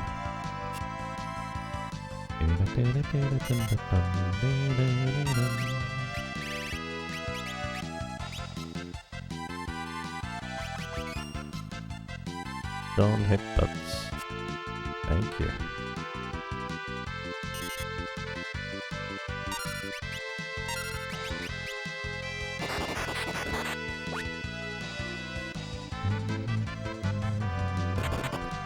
You should hit Butts though.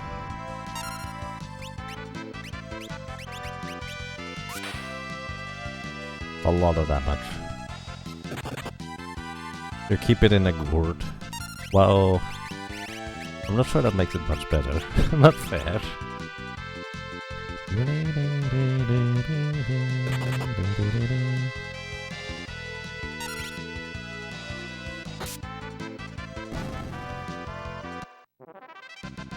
Leap Comet? Well, we don't have enough MP to cast Comet on a level 2 character. So no. It was going to be Sleep Dance. Because Dance is the one ability that doesn't cost MP. It actually deals decent damage, unlike Gaia.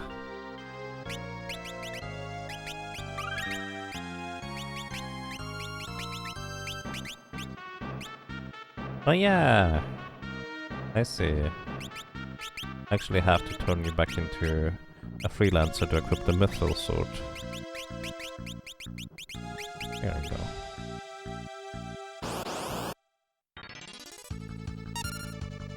Beastmaster with cursor memory on. Oh, honestly, not having cursor memory would, whoops, be more annoying. I forgot you were here, but you should go to sleep. Like that. Thank you.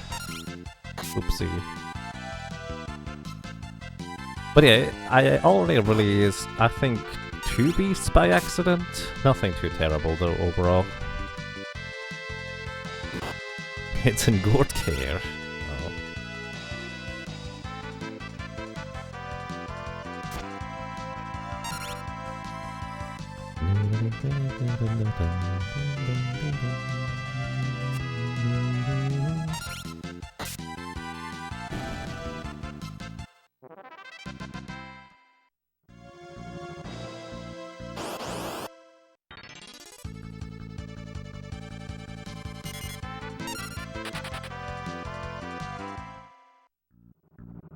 Time slip inflicts both aging status as well as sleep status, but if you're immune to one or the other, in this case we are immune to aging status thanks to the bone mail, it doesn't work.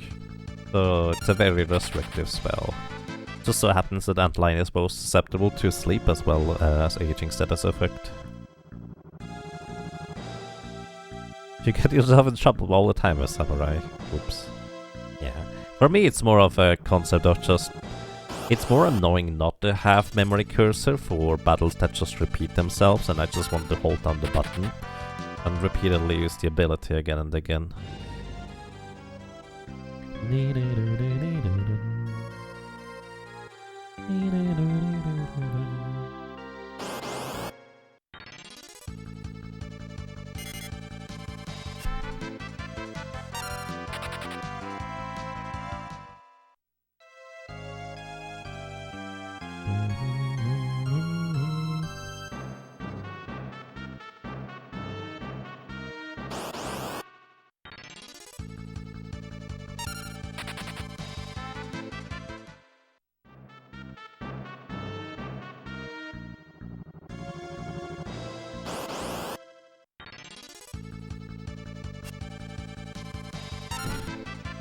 Solo runs are here to teach you that bone melee is good and your friend. I mean, even with multiple characters, just don't accidentally heal the character with a bone mail.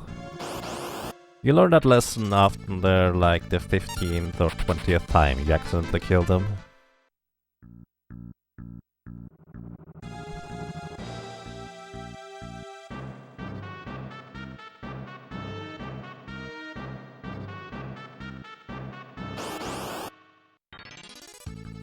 There we go. More of these, please. Bonk. Roll ring's a must-have. Yeah, you can do without the wall ring, but it's kinda rough.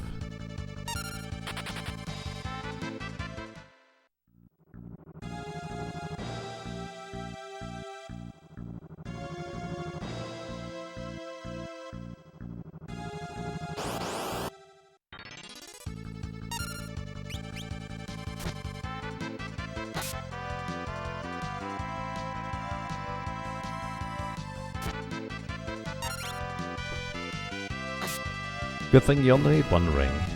True.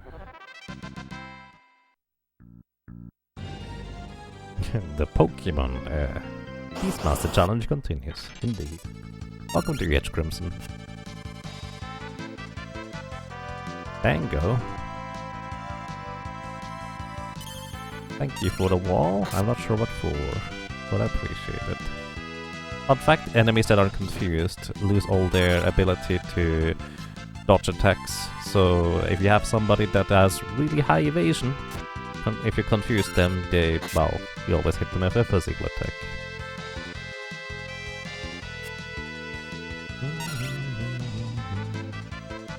Six out of 8 times we're going to defeat this guy with the next attack.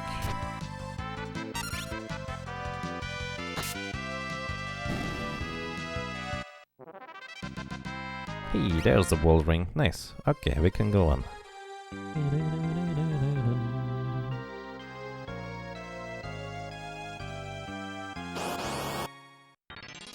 No wall knight.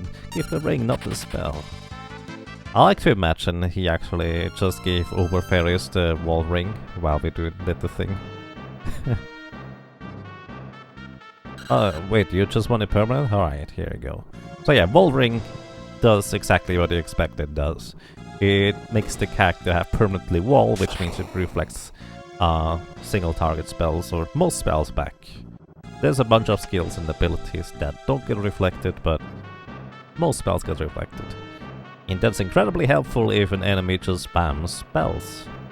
In the chest door to the left there's a chest that is guarded by either 2 yellow dragons or a red dragon. Both pretty spooky.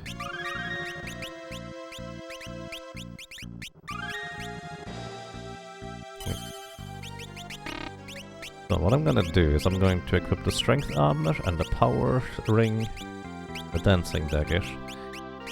And then we hope that we defeat this thing before it kills us. Alrighty. Upcoming is the boss Atmos. Atmos is unique in that it's kind of a strange fight on how it works. Basically, as long as there is no character dead in your party, it will spam Comet. And this thing has...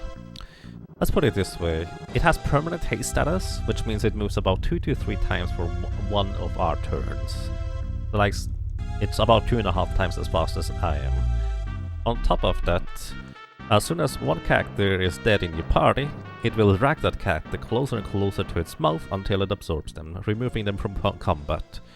And characters that are removed from combat do not count as dead being on the battlefield anymore. It makes sense. So we have a very limited amount of time to deal with this guy before we get absolutely destroyed by it. It has about 20,000 HP, so releasing the Lapros that deals about 25% of the max health and damage is really strong, but at the same time we kind of need a few more soul dances in order to make this work at the end. So yeah, we're not going to survive comets for long. I was just kind of curious how many attacks I could get in. But this is a boss fight where a lot of solo characters opt to just go and... oh yeah, by the way, you can cast Comet twice in one turn, so it can actually cast up to 6 Comets for one of my turns. So that's about 4,000 damage. Turn until we die, okay. So, we get to have 1, 2, 3, 4 attack turns. So if we get a sword dance every single one of these turns we get to attack. Or we get a little bit luckier, maybe get a 5th turn. We would be able to defeat this guy, in theory, without doing the traditional solo character challenge thingy. Which the solo character challenge thingy is basically just an adaptation specifically for Atmos, because what you could do is with every single solo character class you can, in theory, just level up high enough that they have enough maximum HP to survive the comet spam and just use elixirs over and over while getting a few hits in between here and there. I have done that with multiple characters before, but it's just more tedious rather than anything. So I'm gonna give this like 2 or 3 more tries, see how close we get. And then we go ahead and just revive one of the allies instead. If you'd like to see how it looks for a character that is absolutely not built to defeat Atmos solo, but still did it anyways, you can watch the solo Geomancer run, where I think I leveled up to level 76 or so, just to deal with X-Def at the end of World 2. So I figured might as well just defeat this guy straight up as well. Solo Bard has the easiest time here. Yeah, Solo Bard or anything that can put an enemy to sleep And if you remember, putting an enemy to sleep would work here too. Except that time slip is sleep and aging status effect, and aging status effect does not work on this guy. Flow 2 actually gives me one more turn.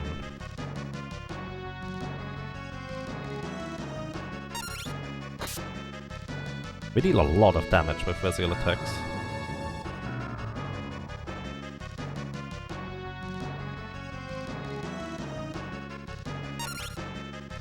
I just want to see at least one sword dance.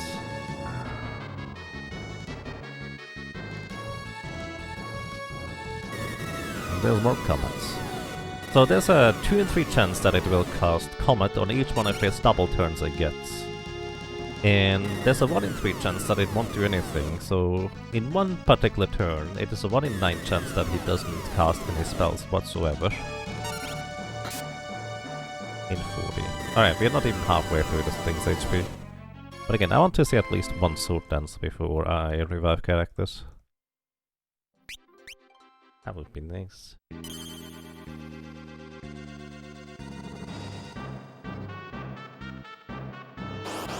Oh no, the bard doesn't have sleep. The bard has hide, that is true. But any other character that has sleep, like Black Mage. You haven't done Black Mage yet, actually. What else? Red Mage has sleep. Kind of slow, because the Red Mage doesn't have much magic power either way.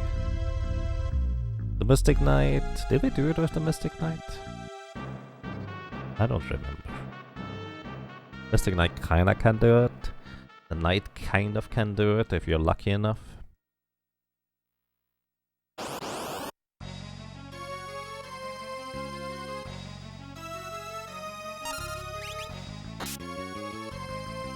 Pen 14.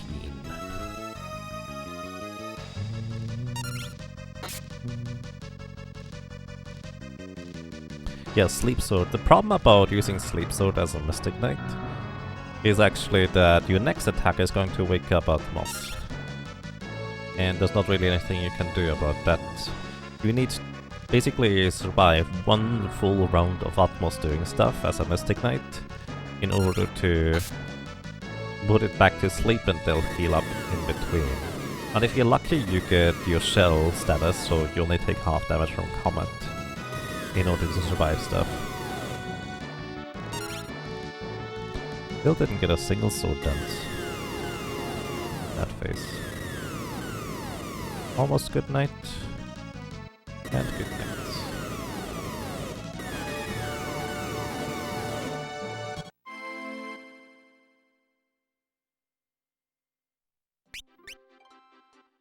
Yeah. So the way you would do this with a Mystic Knight is you intentionally go to low HP in order to proc your auto shell ability thing.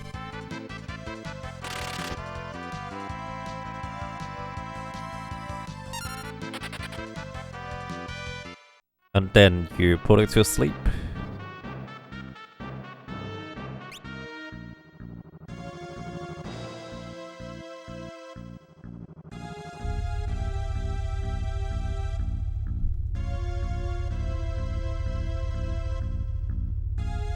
Exactly what Wells says, basically.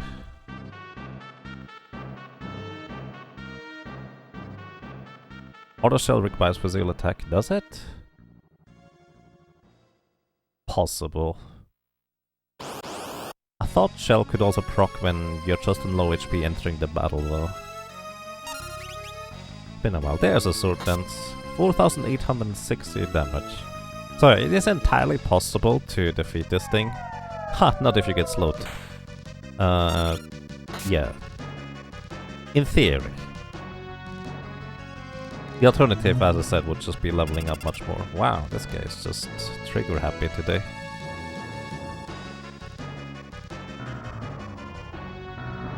Yeah, slow is insane, because this guy gets about 5 or 6 turns for me getting 1. Okay, so as I said, the usual solo character challenge way of doing this, for most characters where you just don't want to grind up to that ridiculous degree and trivialize a lot of the rest of the game, is by just killing off your allies one by one by one. And even then, some of the characters still struggle with it. Like the White Mage does.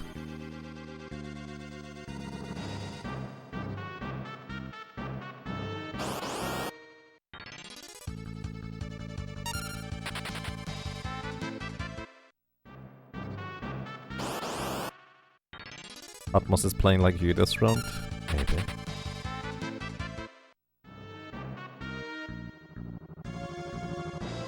You sword dance me, I'll make you regret that. Pretty much. Gallup, you do have the Metal Dagger. You also do one. I don't think Thief has to do it for real. You deal enough damage with the double lance. I know Sola did it for real because I don't know why. Why not, I guess. I did with Geomancer though. Don't recommend. Then again, there's not really... You have to high level up anyways as a Geomancer to defeat Dextef, so you might as well just do it before this guy. Alright. So the way we do this is basically we just kill off our allies one by one by one by one. And our allies, of course, are not gonna do anything until we knock them out. That's it. And curious enough, we actually get significantly more turns in than we otherwise would if they are not alive, just because of kind of how the speed of the entire encounter works. I honestly don't really know. Wow, 2 sword dances in a row.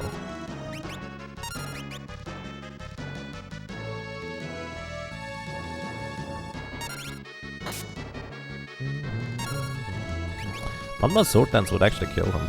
That would be funny.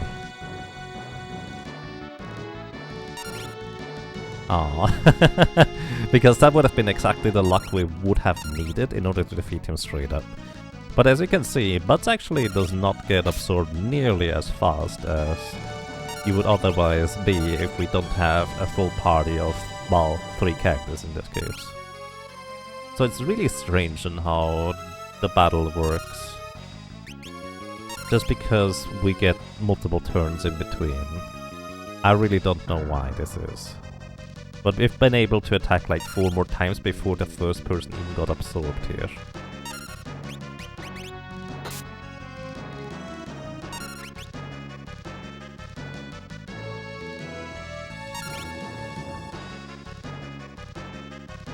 He has only about 2700 HP left. And good night. Yeah, this way is really easy, as you might expect.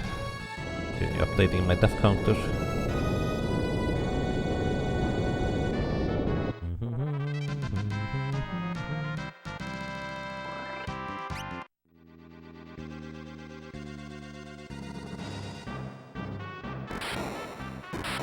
For some reason I remember getting into encounters with low HP as a Mystic Knight and then automatically getting shell. But I don't remember whether that's actually a thing. My brain likes to make stuff up sometimes.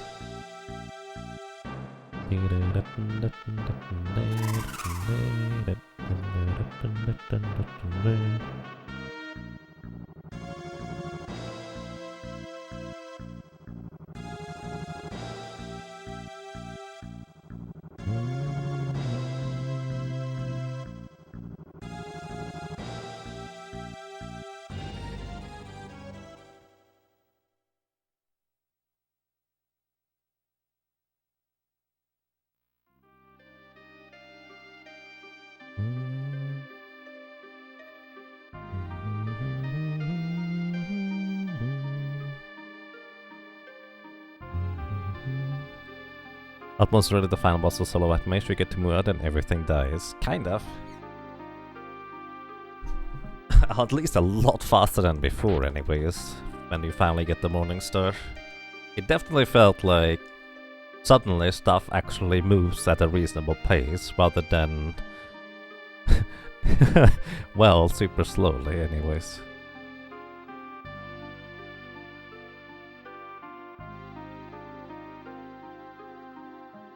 White Mage, it was my first solo character challenge run, and the main reason why I did it is because I felt like, I wonder whether I have better strategies for the bosses. In some cases I did, in other cases no, I had to slog through it all the way.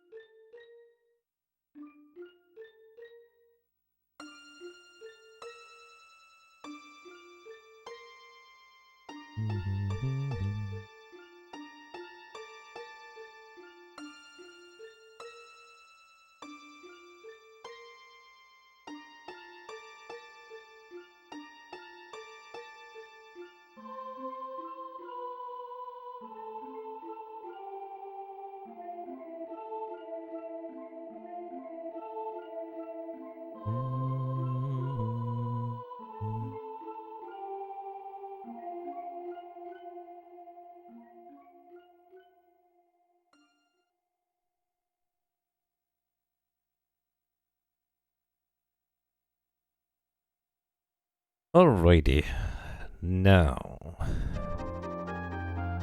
we have access to a bunch more places, and among other things, let's see, what are the things we can get now? We can get Radiator enemies, which cast Vampire, kind of like the previous one, completely pointless because it's gonna be always 0 damage.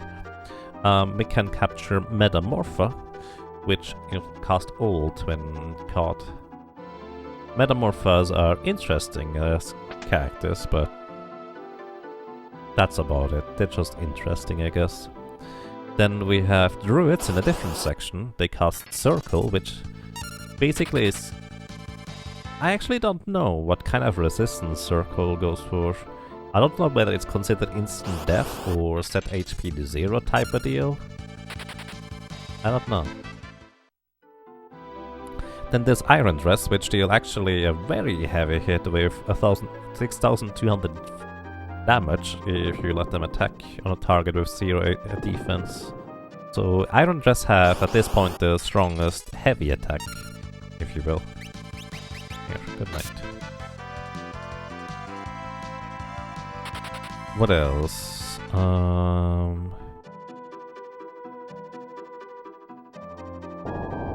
There's Bold Money, Mini Turtle, Land Turtle, Cure Beast, which we already all had. Mini Mage. You can get a Mini Mage that will cast Firaga. You would think that a Mini Mage would cast Mini if you catch and release it, but no, it casts Firaga, which is the 3rd level fire spell. Bolt Money casts level 3 Flare. Then we have Gazra Gazri, which casts Rainbow Wind, which inflicts Darkness, Silence and HP leak at the same time to a target, which is actually quite interesting. What else do we have? Mammon Trees, they inflict Berserk, but I don't know whether they inflict Berserk on the enemy or an ally. I would guess it as an ally, because it's generally considered to be buff, I suppose. What can you do if you capture those? Ice 3 Shell and Old. How much damage does that do? Okay. Let's just kill one for fun, why not? What else do we have? Imps in the Forest of Moor. They will cast Confuse. Worms cast Breathwing, which is 25% max HP, which is actually really good overall. Then there's Twin Lizards in Exodus Castle later, but we'll get to that when we get to that. So these Metamorpha enemies are actually very unique in that they are weak to Water Element and Wind Element. It's not a whole lot of water damage you can do, kind of unusual. But Wind, there's actually daggers that have Wind Element that you can get in the next town that we now have access to. So that would technically be an option. Also, when you defeat Metamorphas, they have a 1 in 16 chance to drop your Light Staff. If you break your light staff, it will cast Holy. And if you do solo white mage, you kind of want to have one or two of these. Because that will allow you to cast Holy on XDeath. And if you get enough light staves, you actually might defeat XDeath before he kills you with Condemn. One of the few characters that can kill XDeath before he kills him.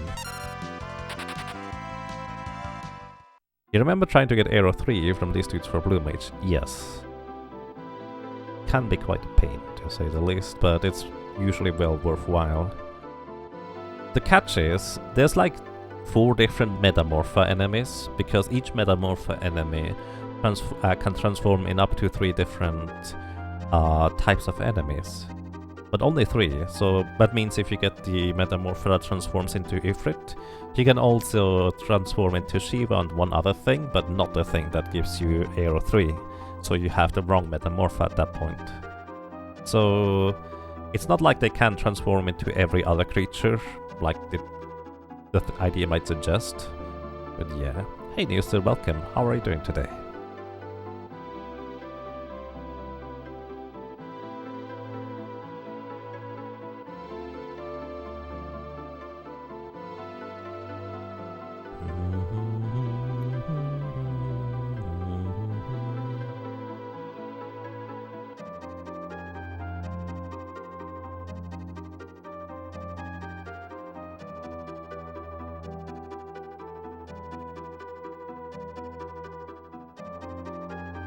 Welcome to you as well, Bob Leo.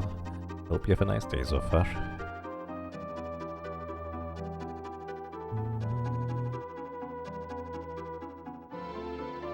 Blueberry pancakes. Eee. Well, I hope you enjoy them. And hello, kitty. Has monster hiding / unhiding sorcery under the hood? Yeah. Honestly, it's pretty well done, I dare to say, for how simple the system, all things considered, is.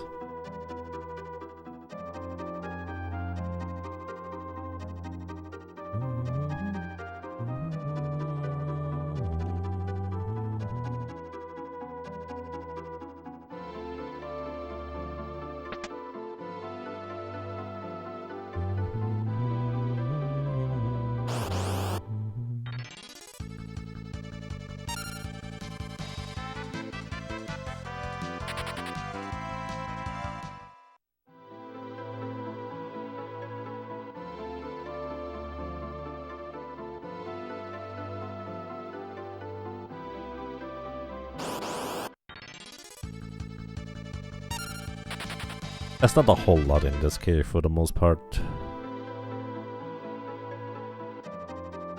I'm kind of currently contemplating whether there's anything I even want to capture for the...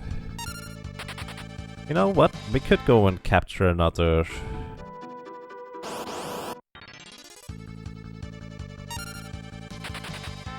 another sandcrawler for the crystals. I think that would be pretty reasonable overall. Can't really think of anything better anyways.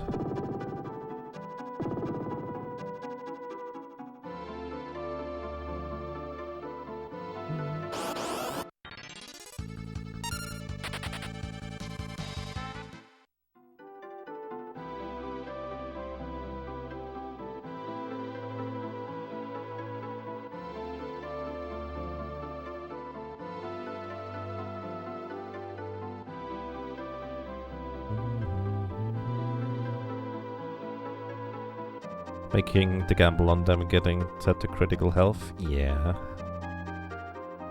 I'm going to go in with a flame ring anyway, so as long as the flame thing is going to get set to 1 health, I should be fine for the most part. Alright, where am I? Well, over here. Sad treasureless cave, yeah.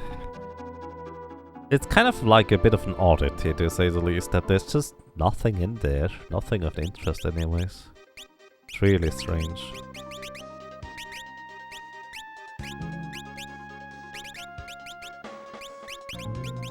Alrighty.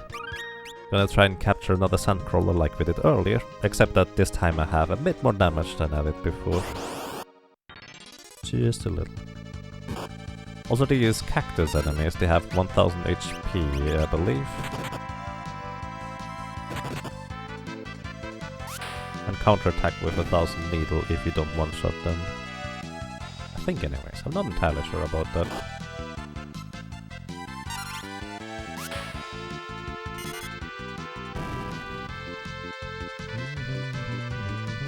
So, kind of like before, sand crawls like the... Oh, I don't have... Oh, I'm gonna die here, probably. Unless I get lucky. They have 7,500 HP. And they can cast Maelstrom. And I have a Bone Mail equipped, so I actually cannot heal myself. Do I have the Bone Mail equipped? Wait. I don't, do I? I never equipped it afterwards. Huh, okay, we're fine. I was lucky. I only just now realized I normally have the Bone Mail equipped, so I forgot to unequip it. But because I was fighting Atmos before this, I actually don't have the Bone Mail equipped. So we're fine. Oh my goodness. Ow. I probably should heal again.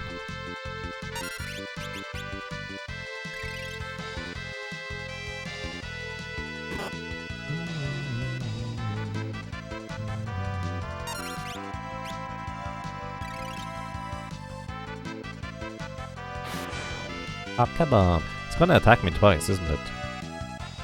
Yep. Okay. I got lucky that it caused Maelstrom. So because it's slightly faster than me, he can get potentially 2 turns in consecutive turns, compared to me just only getting 1. And if he casts Maelstrom and then just attacks right after, it would have, well, been toast. Could you please stop that? I would appreciate this.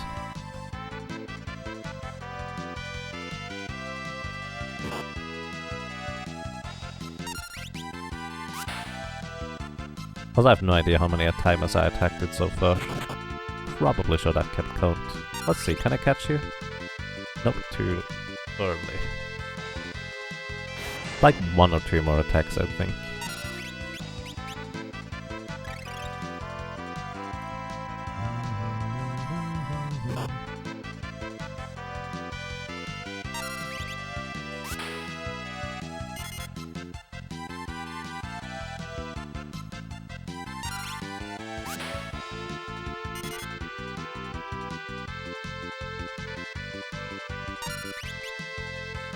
There we go, already. Got another sand crawl for Maelstrom.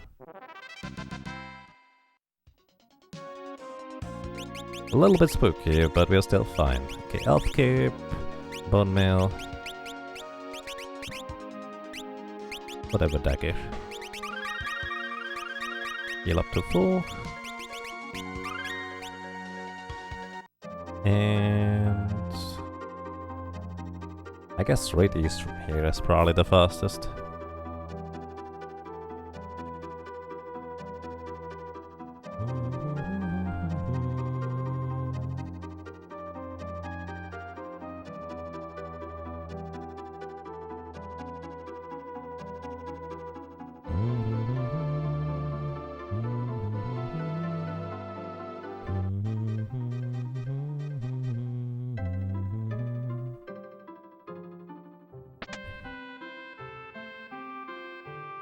Alrighty, so we can get new armor here. The only interesting one is a diamond plate, because if we equip this, it's going to reduce incoming lightning damage by half. It's kind of unique, I guess. Tiger Mask just has more physical defense, but I prefer having the +3 strength from the bandana. And here is where we get the air knife. The air knife is +25% damage from if you use like wind elemental spells in some capacity. It does not apply to releasing a zoo, however, in case you're curious about that phase. Is Galuf getting the bone mail for Crystal Boss? Probably. Going to make it a bit faster. Also, I don't have a good weapon for him. If I leave him as a Beastmaster, Oh, I'm too lazy to un-Beastmaster him. Whoop. Alrighty, we have bold monies here. They use... what was it? Level 3 flare when you capture and release them. That's what it was.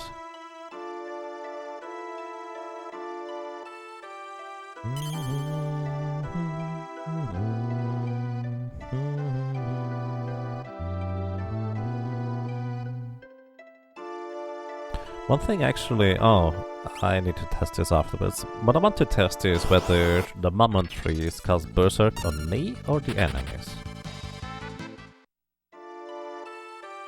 Okay, Gazra, those weird swirly thingies. They cast Rainbow Wind on enemies, inflicts darkness, silence, and HP leak. Actually quite interesting. Mammon trees cast Berserk, but I don't know whether it's Berserk on the player character or the enemy. Claw, probably player character. Probably. Actually, I'm pretty sure it's player character now that I think about it. The mini-mages, as mentioned before, you would think they cast mini, but they actually cast Firaga. Also, the chest we skipped. Basically, for the most part, chests just contain a bunch of money. Or ethers, high potions. Nothing terribly interesting. There's more money on the right side here. Imps. They cause confuse when you catch and release them.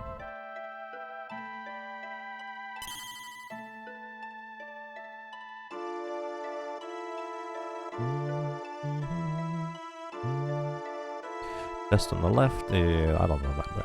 Just down there is a power drink, which is something for a chemist. We're not a chemist. Just over here, however, this is the one we really want. Contains an elixir. And then up here is what we mentioned earlier, kind of. Is a morning star in the chest. This is basically the ultimate sigh of relief for a white mage when you arrive here, where up until this point you were using a flail, which you find right after defeating Carlabos. Yes, the very first real boss of the game. Then you find the flail, and that's the weapon you have until here as a white mage. It takes forever.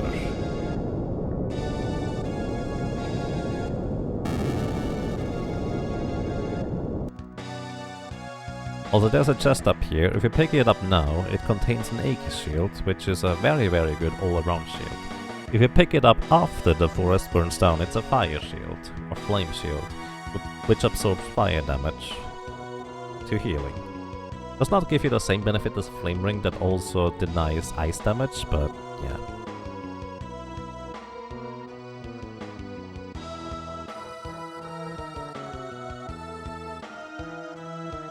Shield of Zeus?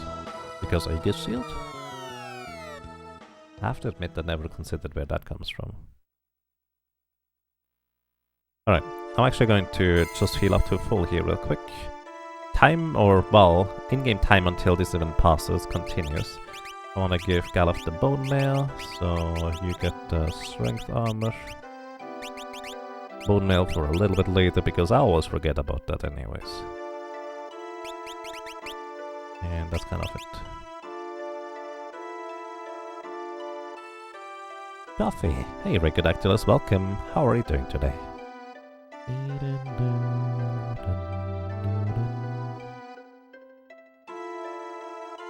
Could you let me through, please? Thank you. The reason why I'm grabbing the flame shield is because it sells for more money than the Aegis shield. Aegis shield has a 1 in 3 chance to block every single physical attack, so it's actually really, really good.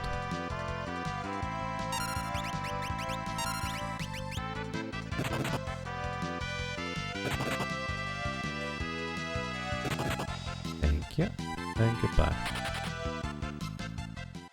Well, I say every single, but most magical attacks you can block with the Aegis shield. Also 1 in 3 physical attacks. This contains some ash, which doesn't really have any use. Not in this version. You can actually combine Ash with a Cannoneer in the Game Advance version, which is an advanced class, in order to have like a dark cannon that blinds enemies. Wait, does it blind enemies? I don't remember. You can technically also throw Ash as a ninja. It doesn't deal much damage. And doesn't have any special effects. This chest contains the Flame Sword, the Flame Tongue, which deals fire damage. It's a Night Sword. That's kind of all I have to say about it.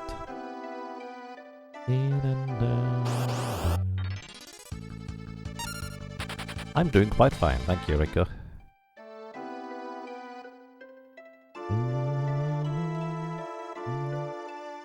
I hope so do you.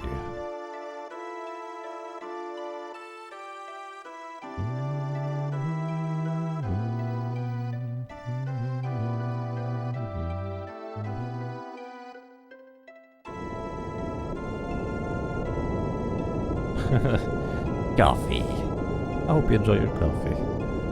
Alrighty, upcoming is a boss that is pretty infamous for Forge of Fiestas, because a lot of Forge of Fiesta parties struggle against these things. And I'm not sure whether that's going to be any different for the Beastmaster here.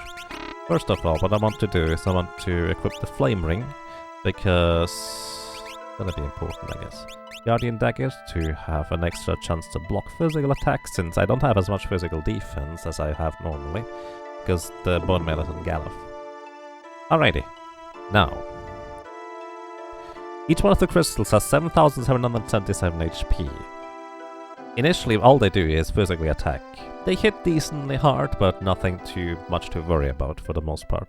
However, once they drop below 3,000 HP, which is if they get hit by Maelstrom, they will drop below 3,000 HP, they will start unleashing their special abilities. Each one of the crystals has their own speed. The top center crystal is fire, it is the slowest. The left crystal is wind, it's the fastest. The bottom is earth, I have no idea about the speed. And the right one is technically water, but Aqua Rig is actually without elements, so it's just Aqua Rig. Either way, each one of those crystals is tuned to deal about 500 damage to your entire party. The fire crystal is a bit more, because it's the slowest and heaviest. The wind crystal deals a bit less, because it's the fastest, but that's kind of the general gist of it. So, let's see. Release the sand crawly thing. Ooh, we hit 2 of those. Alright. So the thing is, I said it deals about 500 damage, right? Well, the catch about this is that Earthshaker always hits multi-target, so it deals about 500 damage as advertised. However, the Wind Crystal has multi and single target, so it can deal different amounts if it's single target. And because I am a single target, well, it just only deals that much damage. Thankfully, we are so over-leveled that it doesn't even matter that, well, that's what happened. So here we are, we're perfectly fine.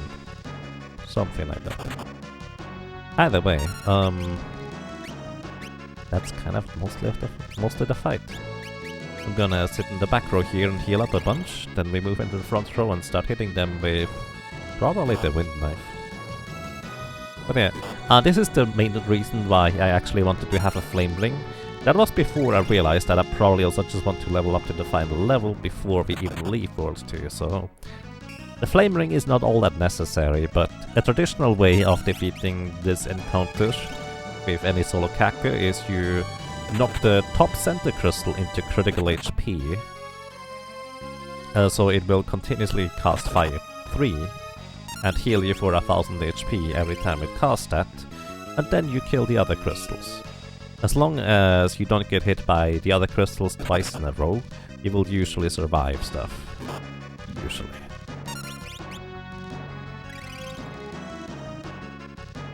Are we doing the World 3 bosses or ignoring them because they have nothing useful? I'm probably going to ignore them.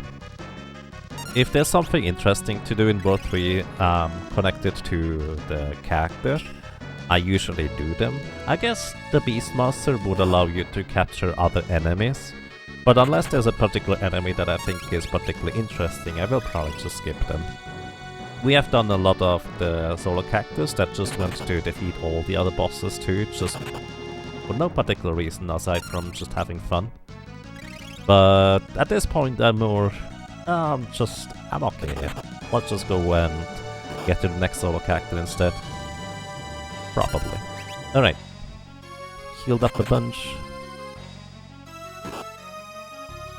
If you have the bone melee equipped here, they actually deal very little physical damage. They can still deal some physical damage, but, well, very little. Where is my errands? There it is.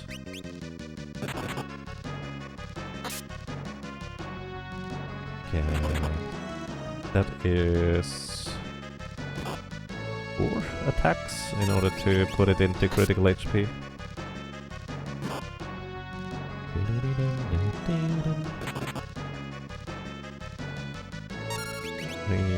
I think it's 5 actually.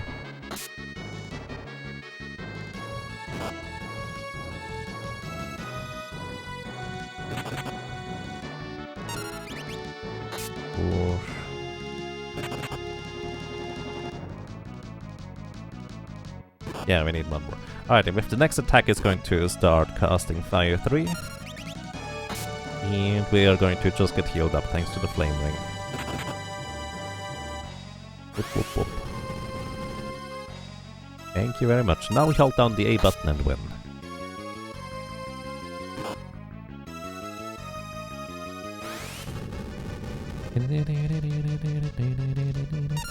So generally speaking, for a regular playthrough, there's like 2 schools of thought on how you approach defeating these guys. They are susceptible to instant death attacks and spells.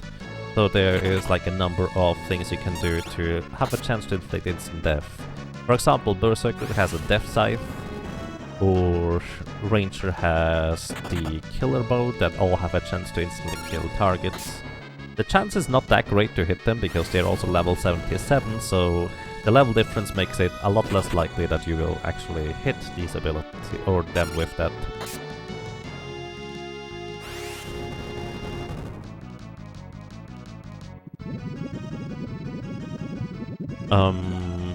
But a strategy I actually ended up really enjoying using when I had the opportunity was I would mini my Berserker and put him into critical HP, and then the minute character can still proc instant death, but it does basically no damage to the crystals, so there's no risk of putting them into like low HP territory, so they would just nuke the entire party.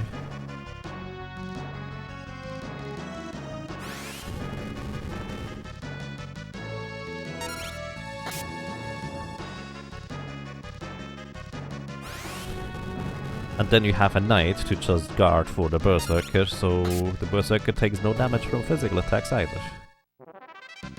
Yep. As a Beastmaster, we could Berserk the Rock Wizard and then have regrets. Oh boy, I guess you could. You would have to equip a wall ring anyways though, in order to reflect Berserk off of yourself to the enemy. But it's possible, but yes.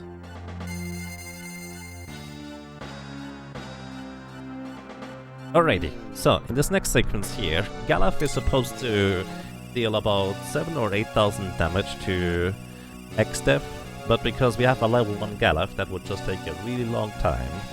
So instead, what we did is we gave him a bone mail, which makes him undead, and we end the battle by just giving him a Phoenix down. This kind of counts as if we just knocked out X-Def anyways. But yeah.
You so often forget to equip Galuf with a Bone Melchior here? Yeah, same here. So as you can see, Galuf cannot traditionally die, except when you use some form of weird instant death. Exploder also works, but yeah, you just end the battle early.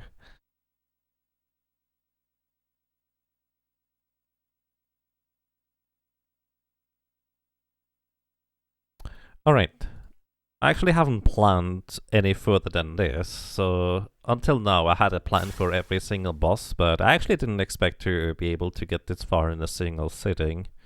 This was actually faster than I anticipated overall. So I actually don't have a plan for how to deal with Gilgamesh number 4. Should we just Berserk?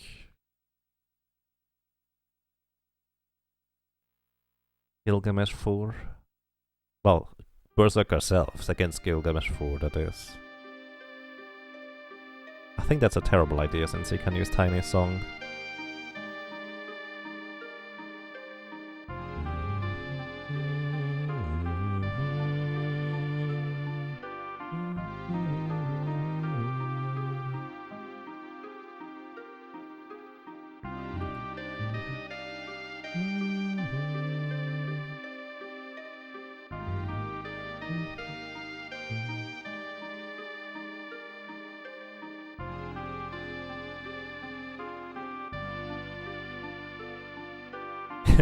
Bye.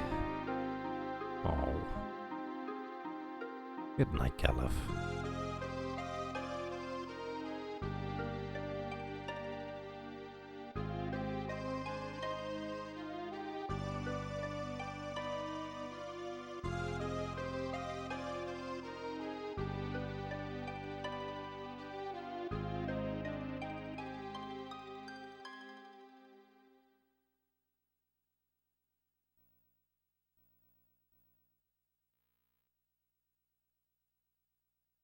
I guess X-Def is pretty straightforward. We use a 25% for him.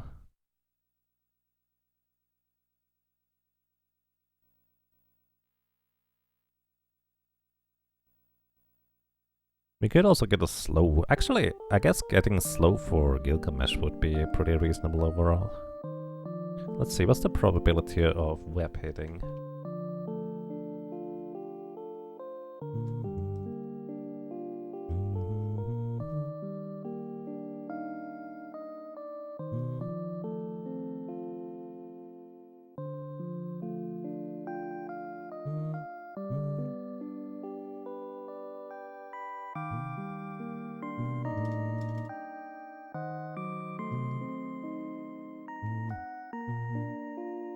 Oh, that has a 99% baseline chance to hit. That's way better than I expected it to be.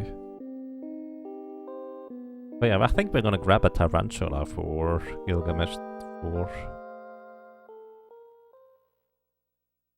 It has a level 27. Versus 53, so 6, 26. 93, 73, and 30% magic evasion.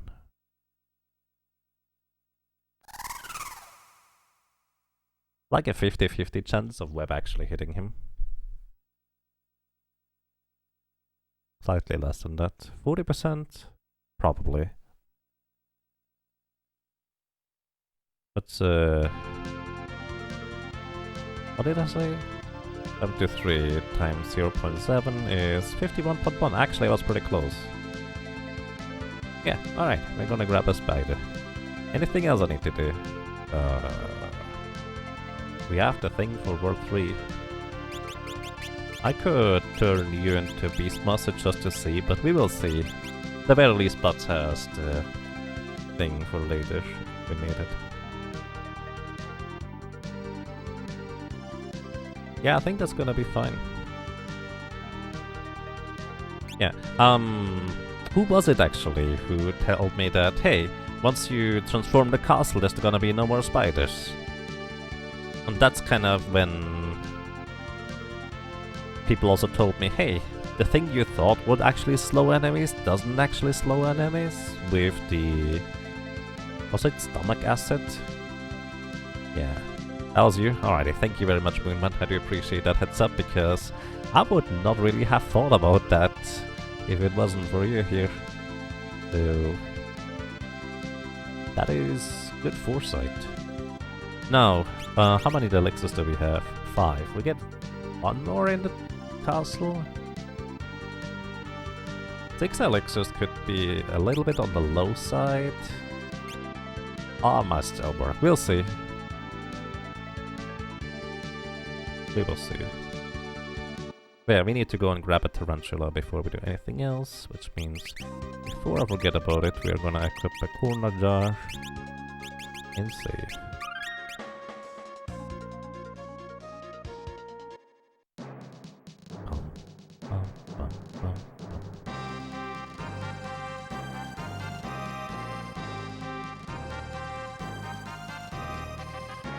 Those guys are still running around in there.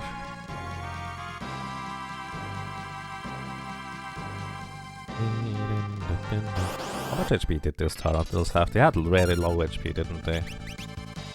Oh yeah, I forgot to give you a weapon. Sorry, Kara.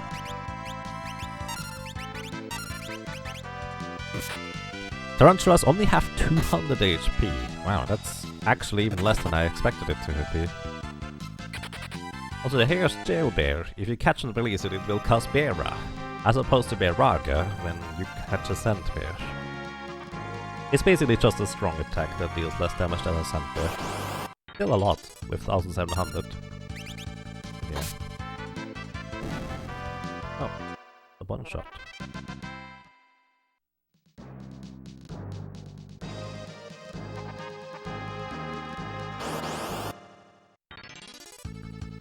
Alright, let's see. What weapon am I gonna use? Let's try a knife first. Only need to deal 200 damage. Oh wait, 100 is it actually. And they even hit me with threat. I'm impressed.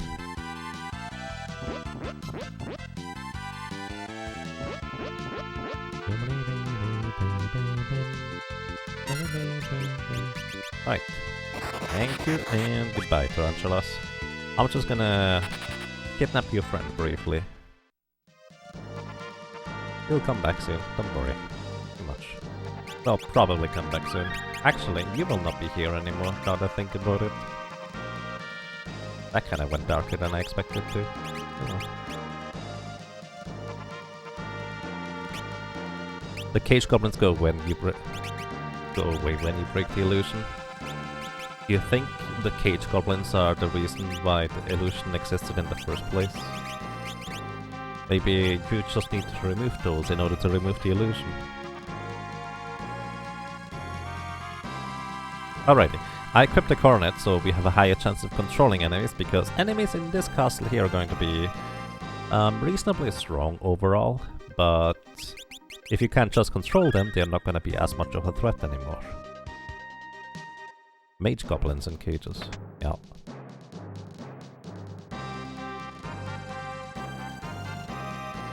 So the chest on the bottom right is, I think, a crystal shield, and the bottom left is an ether? I remember it not being worthwhile to get. Something like that.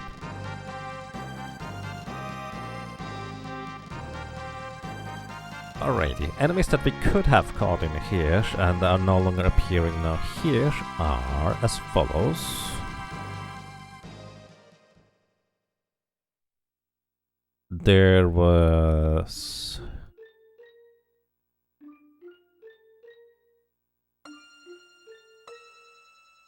twin lizards in here. Actually, we still find twin lizards. Either way, they just do a strong attack for about 3000 damage. There were blind wolves, which actually I don't think blind wolves are here anymore now, which would have dealt 3450 damage. Then we will see the red rabbits. They cast white wind for healing your entire party for about 1500 health, so not bad. Plus, the healing actually goes through the bone mail, which is kind of unusual. Then we would have wall mages, which cast Thandaga, 3rd level thunder spell. Only about 700, actually only about 800 damage. Then there's magic dragons, which we actually will catch one later. which will unleash 25% max HP damage as fire for once instead of wind. Then we have Dark Wizard, which will cast Banish. That's the time magic death spell. Kind of like pretty much the one we used against Biblos. So it only works against enemies that are not heavy, which, curious enough, Dark Wizards are actually considered heavy. Then there's Adama Golem that just have a strong attack for about 4,500 damage. Then there's Bundle Quars, which use Blaster, which inflicts either death or paralyzation, 50-50 chance for either, but only if the enemy is susceptible to death in the first place. Then there is also Mortar Drive enemies, which also have about 4,500 damage. And Archaeoavs are actually different types of Archaeoavs in here. I forgot to equip the bone mail again. Archaeoavs in here cast ult on enemies when captured and unleashed. What else? The Wazo Rare. By the way, did you know that you can walk through here? I don't know why, it just works.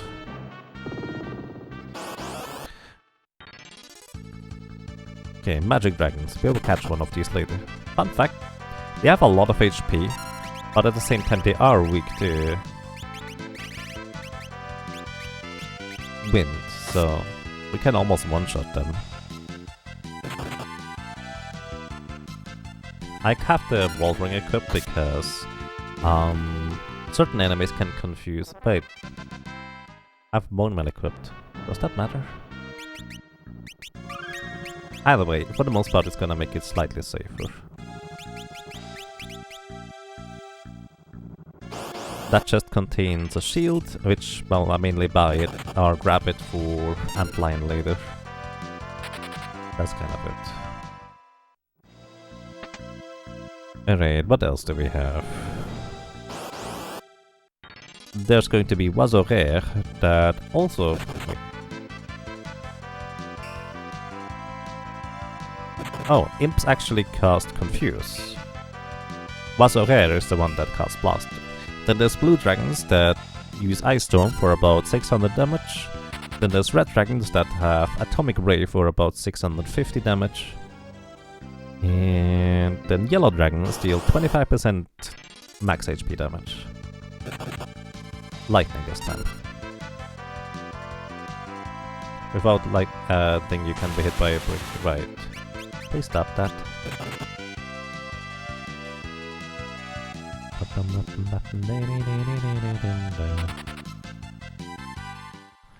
Yeah, instant death we are immune to, but break is still a possibility. Also Banish is a policy. Is it? I don't remember whether they actually cast Banish. Wait a second. I forgot to grab... Hang on. We need to get out. We need to get out. I need to go and get float. I don't need it. It's not required per se, but it's gonna help.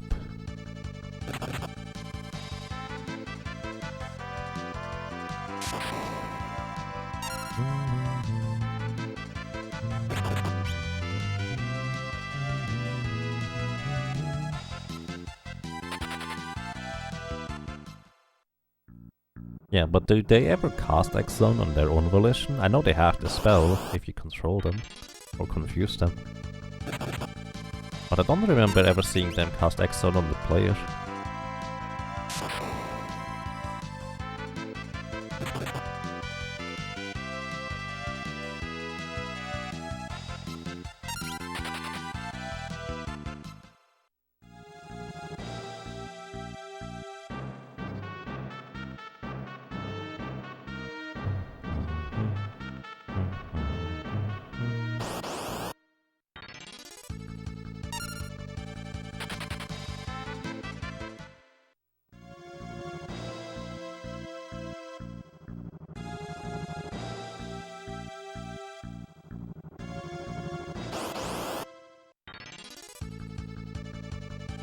Hey, there's still blind wolves around here.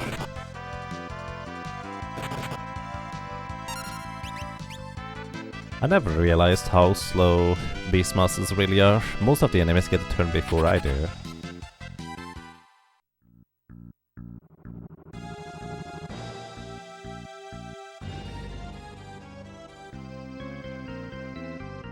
Second turn of being alone. Ah, that's kind of probably why I don't usually see it. Right, it's one of those enemies that does different stuff when they are alone. Which makes sense. Alrighty, so I'm gonna go ahead and grab a bird or float.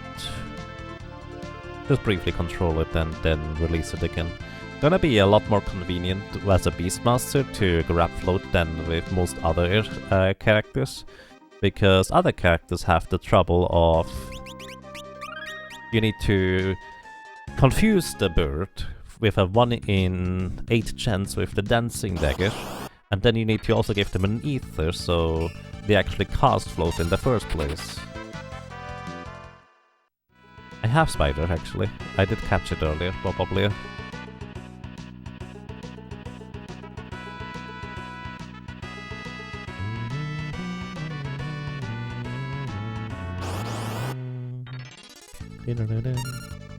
You're not bird. Go away.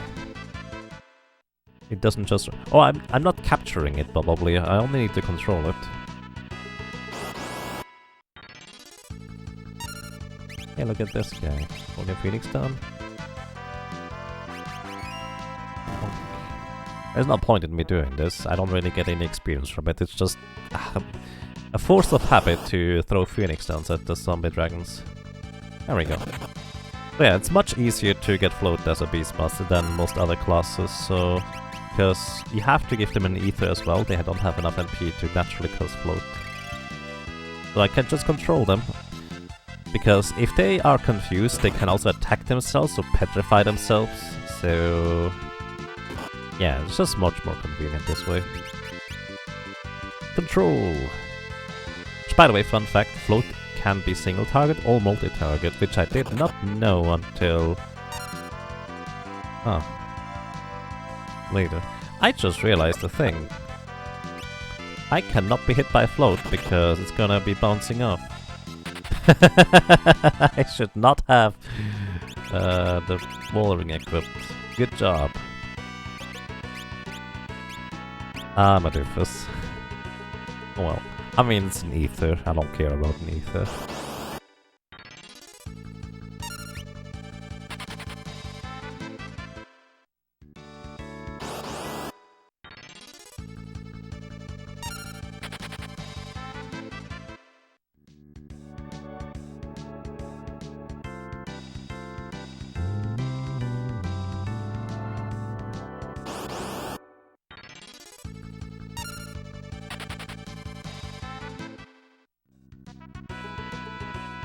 You remember heading this place, coming here as a bard and confusing the drippies. Oh yeah. I think that's one of the funnier ways of learning how reset works. Yeah. I mean, it's not just bards, but because the dancing dagger is a really strong weapon here, you just kind of want to attack enemies, and then he confuses Drippy. Then it casts reset, resetting you to the beginning of the battle. It's just really weird.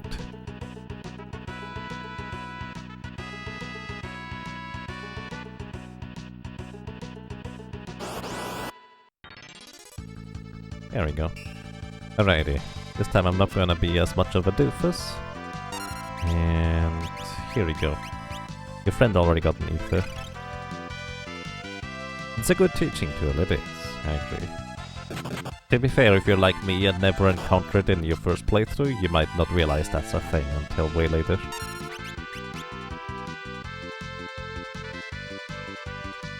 My first playthrough of this game was with the Forge of Fiesta, in case you're curious. So, yeah, float.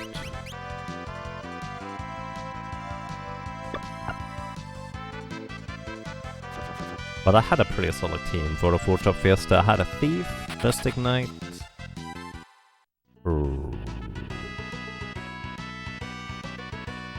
Red Mage, and Dancer, if I'm not mistaken.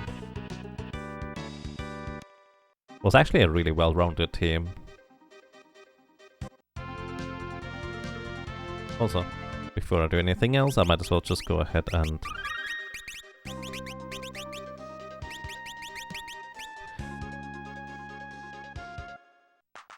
buy some more high potions before we go, because I might need a bunch.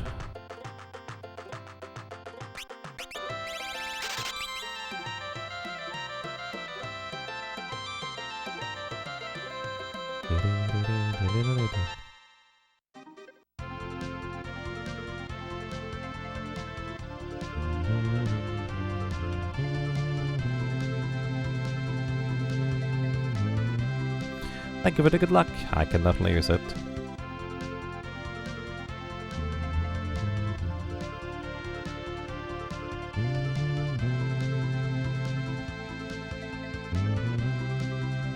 So, there's two reasons why you would want to have float in this castle here.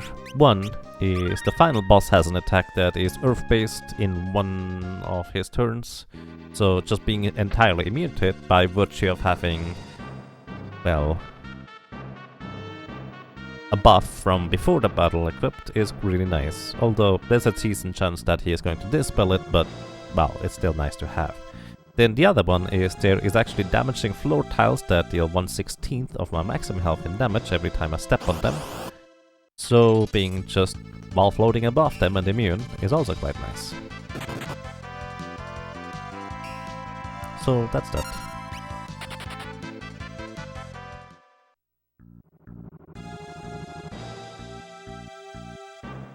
Yeah, the only thing you need to keep in mind is you cannot use a tent or a cabin, because otherwise you lose the float status. Because floats is kind of like a status effect that just gets removed whenever you use a cabin or a tent. We will be walling for XDev, yes. Wall ring is going to be the way to go for XDev, I would say.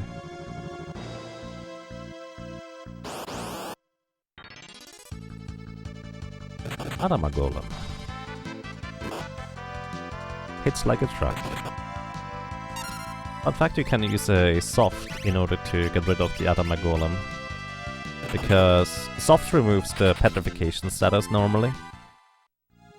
But, well, the Adama Golem is made out of stone, so if you unpetrify something that is inherently stone, it's just going to be too soft to live. That chest contains an elixir, I do want that. Oops, wrong way. That chest over there contains a Gale Bow, which has a 1 in 6... No. 1 in 3? 1 in 4 chance. A 1 in 3 or a 1 in 4 chance to use X attack instead of attacking as a bow weapon.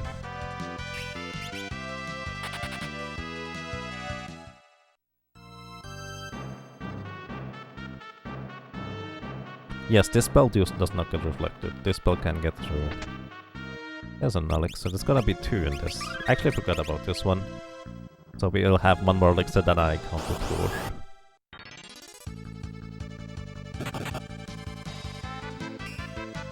If you use float before going into the void to cheese catastrophe, yep. An excellent use of it, to say the least. Definitely agree with that. So, which one is it? Left or right? This one? One of these just contains a flame sword. Oof. Here. Can't control this monster, really? I thought you could. That's a rough encounter. I managed to run away, thankfully. Ice brand, there we go. The other chest contains like a ninja weapon, a samurai weapon. I basically just picked this up because in case stuff goes wrong or doesn't work against Antlion, I have a backup.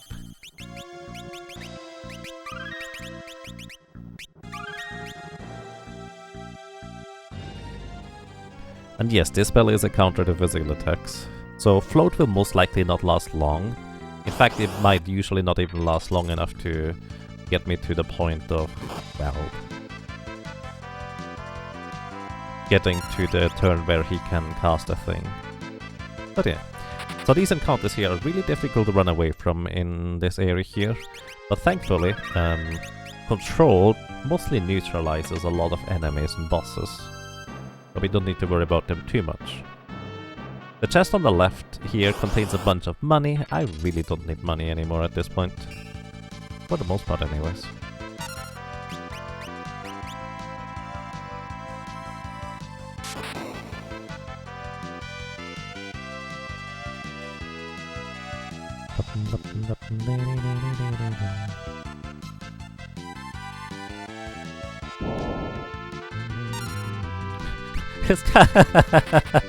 I never controlled another Golem before. He just has fight for everything. I don't think I've ever seen that. Oh yeah, so as mentioned before, that chest has a bunch of money in it. You don't need it. The thing over there is Carbuncle. If you don't know how to get there, I'll let you figure it out yourself. There's a little bit of mystery remaining, but basically it's a summon that casts Reflector near a part. It's kind of neat. The chest on the right, one of them contains money, one of them contains a double lance. A double lance is a ninja or thief weapon that is actually really powerful. In fact, sometimes even more powerful than a lot of the legendary weapons in the right circumstance, specifically if an enemy has low physical defense. And welcome to the final save point.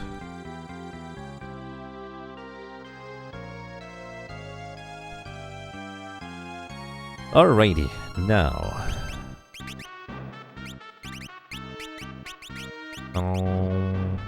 Health cape? Health cape. Bandana. Do I need to heal? I actually don't know whether you need to heal during Gilgamesh encounter. Let me see what he can do.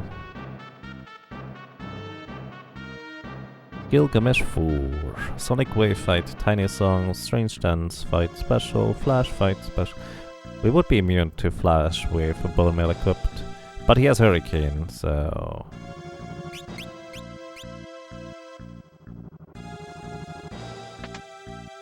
Empty. So what I'm gonna do is I'm actually gonna equip the Strength Armor right here, which still gives me actually the immunities from the Bone Mail, because I haven't gotten it to an encounter before encountering Gilgamesh here. Alrighty, Gilgamesh, number 4. He has... well, he gives up basically after 13,000 damage done to him. That's a lot of damage we need to deal. But, well, the plan is to just slow him. So let's see whether it's gonna work. Also, I want to equip the Guardian Dagger. I already did that, apparently. Slow him! Yeah, nice.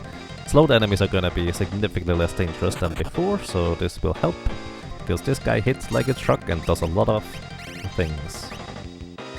Originally, for the most part, I just considered him more annoying rather than particularly dangerous, but no. This guy is actually pretty dangerous for solo cactus. Alrighty, so now we need to deal 13,000 damage. He is slowed, so we have a much better matchup, but it's by no means guaranteed. Put it that way. Especially if we get Tempting Tango. He's immune against all status effects except for... except for slow specifically. So being able to slow him is incredibly valuable.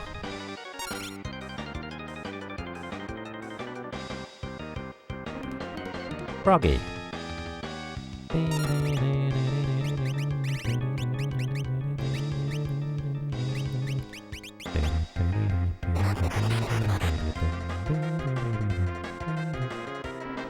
Stop, please.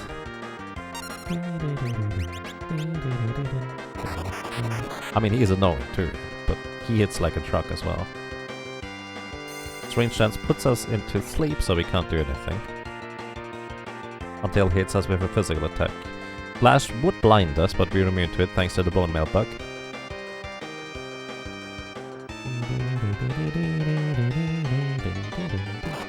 Thank you for waking me up, I do appreciate that. I would like to point out he is still really fast despite... well, I forgot to switch weapon.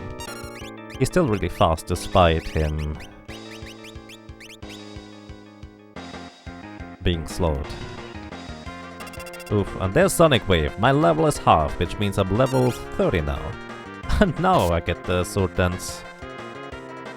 That was less than half damage it would have done otherwise, probably, with the Sword Dance just now, because halving my level means I deal so much less damage now.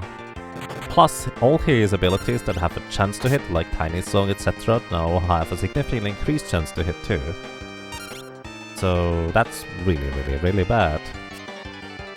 Also, I do not want to use Elixir against him, so if anything, I might just lose to him because I've refused to use Elixirs.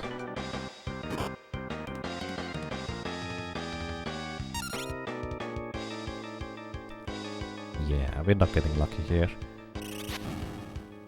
I'm also immune to Confusion, which Rocket Punch costs you half your HP and confuses you.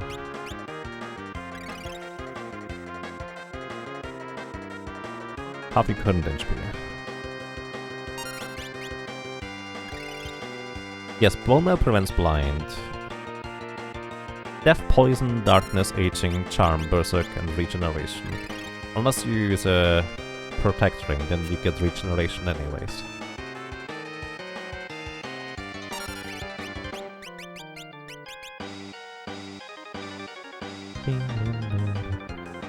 Yeah, we are halfway through the fight in terms of how much damage we dealt so far. Really haven't gotten exactly lucky with our abilities so far though.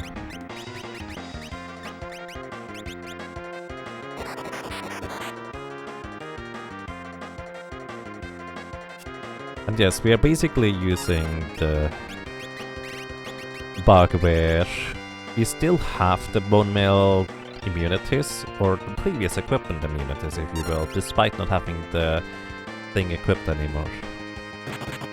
I feel like solo character challenge runs might as well use everything you have at this point. Oh, well, there goes the rest of my health, or about damage. We 136 damage, oh my goodness. And asleep.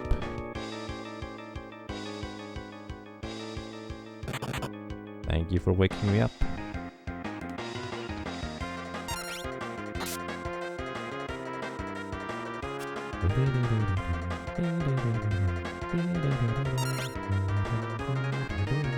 You know, Dancing Dagger can deal a lot more damage than the Wind Knife, but I feel like at this point I would have probably defeated him if I had used the Air Lance instead.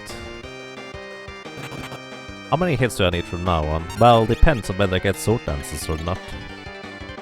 So this is 10... 13.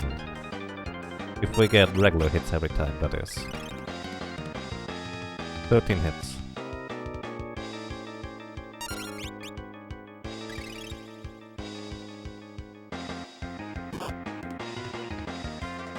Dragon Thunder might be a better plan. Maybe. Actually, I would say if we go for the damage route, we might as well crouch an Adama Golem, which I think should be more damage. Is it? Actually, how much maximum HP does he have? I did not even think about that. He also has more maximum HP, doesn't he? Then you need to deal damage to her. I forgot about that part actually entirely. Bridge. Oh, yeah. You're right actually, that would be better. I did not even think about that. But hey, we might still be able to beat him. In theory, we just need to get one sword dance. One more, I suppose. We did technically get one. Well, there's the rest of my levels. I'm gonna reset soon at this rate.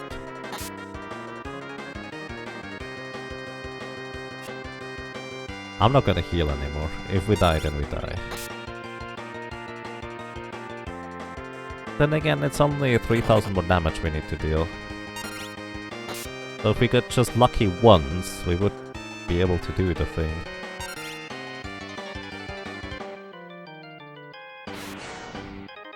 I'm not gonna heal. Well, I guess I'm healing this way in a sense.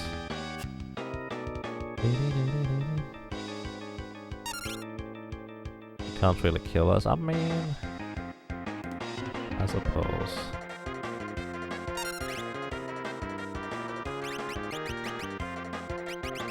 Sure, alright, let's just heal it.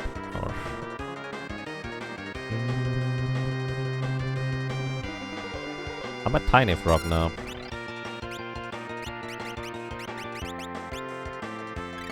Which unfortunately I don't have a shield to double my evasion.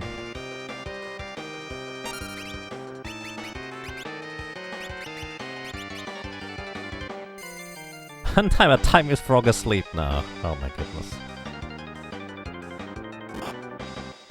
780 damage. Yeah, because I have 0 defense, he actually deals a lot of damage. Both Tiny and Frog actually remove my... Are you serious? Stop. Both Tiny as well as Frog actually remove my physical defense.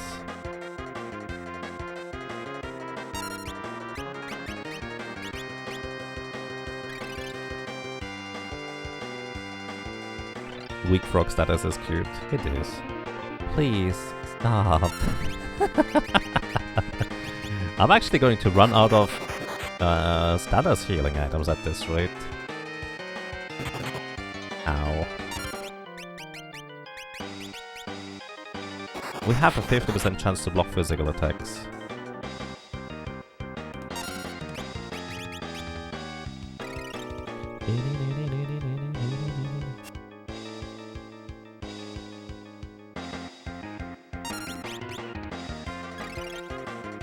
But yeah, I did not even think about it. He actually has over 50,000 HP total.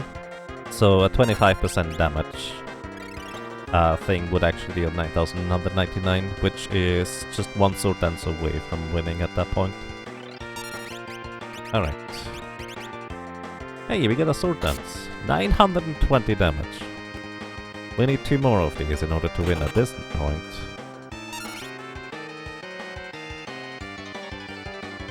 LK being the real MVP here, it is indeed. Rocket Punch, how might be gone? Which to be fair doesn't really make that much of a difference right now. The attacks RNG based is more or less straightforward. So the way this works is basically each turn he has a choice between 1 of 3 possible moves, and he has kind of like an entire cycle which he goes through. So he has a lot of different cycles and moves he can go through. So it is partially random, partially you can kind of predict what he can at least do. So right now he just used the Tiny Song. There is, I think... Yeah, Tiny Song. That means he is on turn 1. Next he can use Strange Dance, which puts us to sleep. He can attack or use the critical attack. Strange Head puts us to sleep. Next he uses Flash, Fight or Specialty, which we need him to hit, otherwise we can't do anything. Next he can use Hurricane, Fight or Frog Song. But 2 out of 3... no, we're gonna heal anyways. Okay, that's just a regular attack, but we have to heal again. Now, next he can use Time Slip, Fight or Specialty. Time Slip here would be immune too, so that would be a best case scenario. Specialty is just his critical attack. Specialty basically is a generic description for a special type of attack move by an enemy.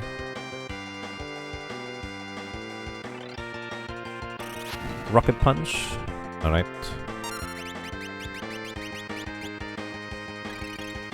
Next he is going to be Sonic Wave, Fight or Tiny Song again. At this point Sonic Wave really doesn't reduce our damage by much anymore, so it would be fine. Next is Strange Dance, Fight and Specialty. Strange Dance is really just the thing we don't want to see. We also don't want to see Fairies dance like this, it just doesn't do anything. Next is Flash, Fight or Critical Hit. Flash would be optimal because we're immune to blind. There we go. Then he is Hurricane, Attack or Frog Song. Really only attack is just the good thing here. Hurricane would put us into critical HP. Alright, he detect. Next is Time Slip, Fight or Critical. Fairies, please, come on. You're not gonna tempt Gilgamesh. It doesn't work, trust me. Rocket Punch, Attack or Frog Song is next. Here we get a Frog Song.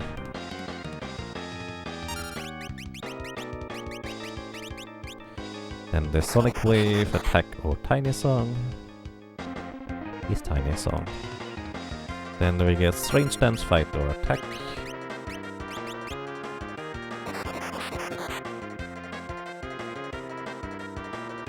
It would have been faster if I just reset and tried again for a little bit better luck. But I'm committed now.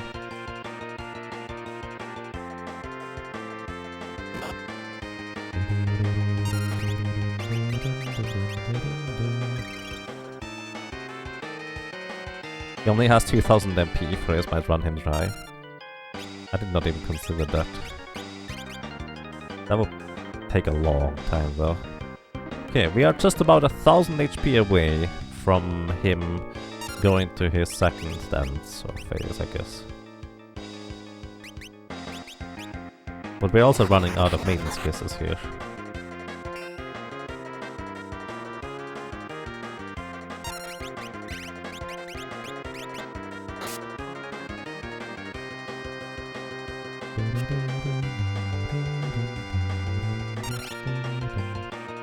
All those mystery waltzes. Mystery waltz absorbs MP in case you're curious. There's another Sonic Wave. Oh, actually, it did make a bit of difference, huh? And we're asleep. Good night.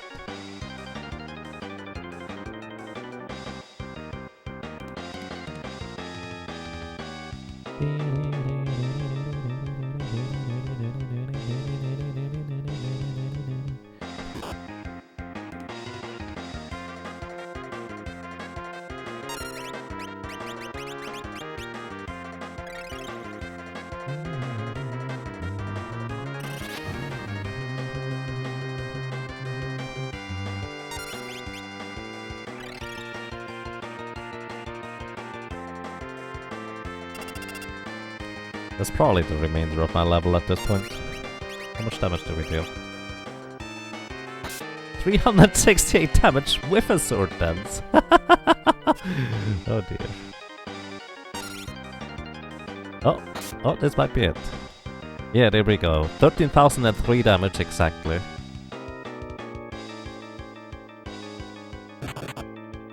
But we might still die here because he actually gets the attacks while he is talking about stuff. So unless Fairies actually blocks here, or that works too. That actually saved us.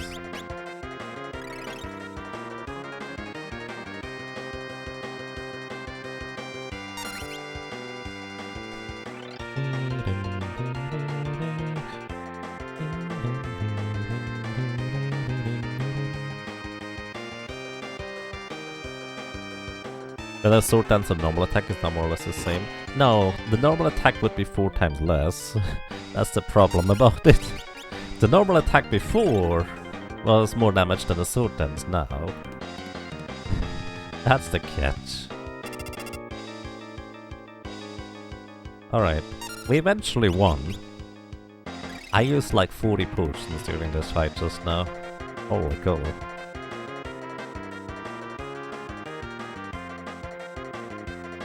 Holy cow is what I meant to say. But I kind of went with holy moly and holy cow at the same time. Holy cow. The level dropped by 2 to the power of 4, reduce the damage output immense. Yeah. I think 2 to the power of 4 is not quite accurate, is it?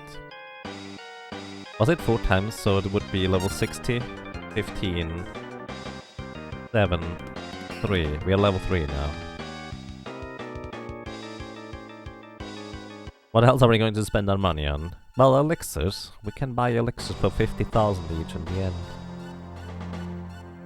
And some shoes. Some really nice shoes. Alrighty, first try though, which is mildly surprising.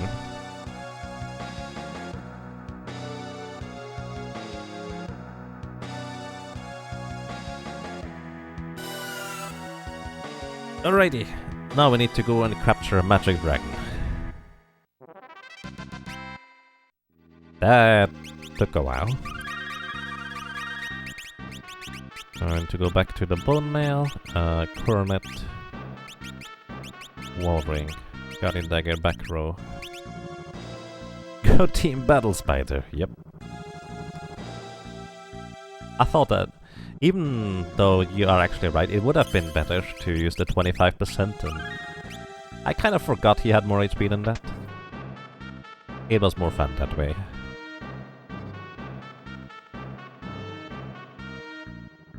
Imagine how much time it would take to trim your nails with 8 arms. Well, depending on how much coordination you have with them, the same time as with just 4, you just need 4 nail clippers. Wait. Just 2 is what I mean. Just 2 arms with 4 nail clippers. I forgot to equip the...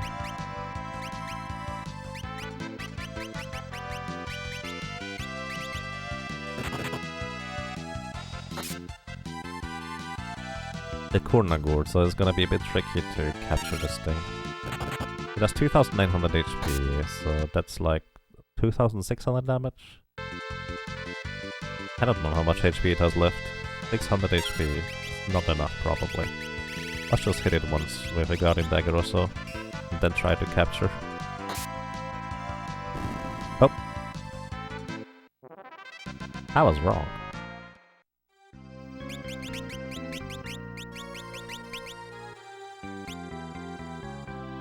Maybe he does have 4 nail clippers. Right, but you also need the coordination for it. Like, here's the thing. Usually most people have 1 dominant arm or side, and then 1 not so dominant arm or side.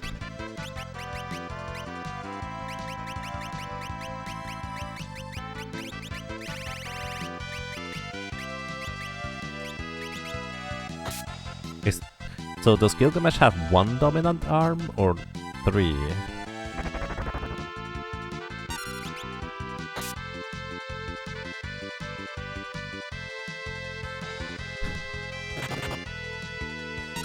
Ending up with Miss no clip poor. Oh boy.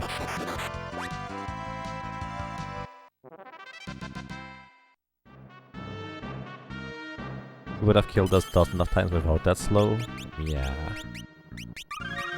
Oh boy. Alrighty. Wall ring is going to be a guarantee. We will equip the... unequip the bone mail once we arrive. We are going to go ahead and... use a Guardian Dagger at the beginning, guaranteed. We will be using the Dancing Dagger for this battle here, because we need to deal damage in a very short time, so we need to get lucky either way. Wait. Okay, I do have no... Yeah, that's a... that guy is a 25 attack. 25%. He's flame. Alright. Don't use the bone mail here, because that would be a bad idea. And... how many steps can I take? This one? Alright. That's the last step I can take. Alrighty. So, now, welcome to XDev. XDev has 1, 2, 3, 4, 5, 6, 7, 8, 9, 10 different rounds of AI script you can use. That's a lot of things you can do. Also, if he uses Condemn in the very first turn, we lose. That number above our head is going to kill us. He has 32,768 HP. And basically, he has a 2 in 3 chance to use Condemn in the very first turn. We need to get lucky that he does not use Condemn in the first turn, otherwise we will lose. We do not deal enough damage for him to... Also, there's Earthshaker that we can float over. We do not deal enough damage to kill him before the timer runs down.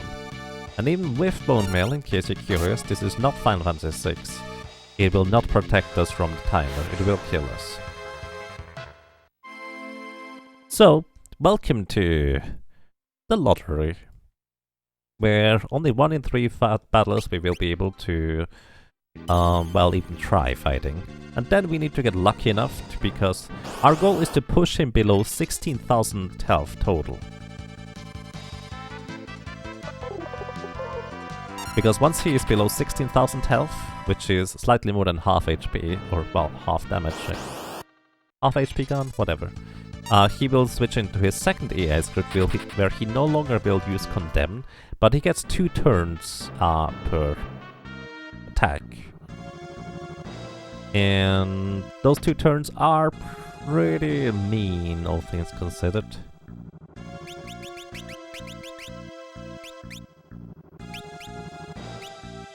However, because we have the Wall Ring, we actually reflect half of his attacks back at him during these 2 turns. So, that's gonna be the plan. We want to deal a bit more than 16,000 damage before he gets through his entire AI script once. That's the entire plan we have. Whether that's gonna work well, we'll see. Just catch him. He's a 3 monster, so technically catchable. I'm not sure about that. Hey, there we go. Alright. First attack. And here we go, I suppose. Dynamo, specialty, gravity. Yeah. We could try the air lancet first. Let's actually go with the air lancet first. Just to see how much damage this will be on average in one cycle. Because I'm curious.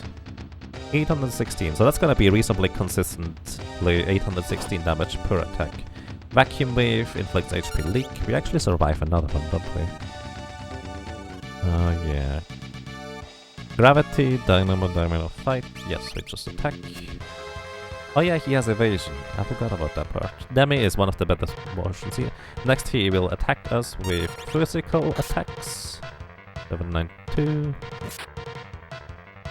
Now we have to pretty much heal. Or we would have to heal, but he is too fast. Ha, that's a possibility too. Alright, I think we kind of have to use a Dancing Dagger for a reasonable chance at pushing him below the threshold without having to dodge a second Condemn.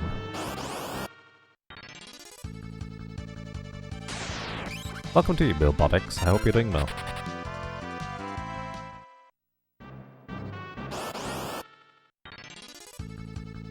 Only Solo Blue Mage and Ken's part won't have to deal with it. Actually, it's not...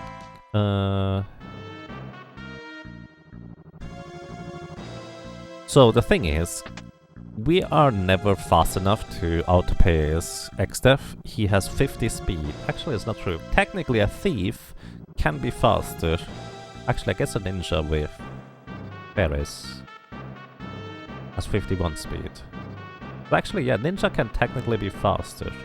Either way, most classes are not faster than Xdef here, so he will get the first attack off before you do, even as a chemist. Which means you can't do the thing anyways, until after the first attack.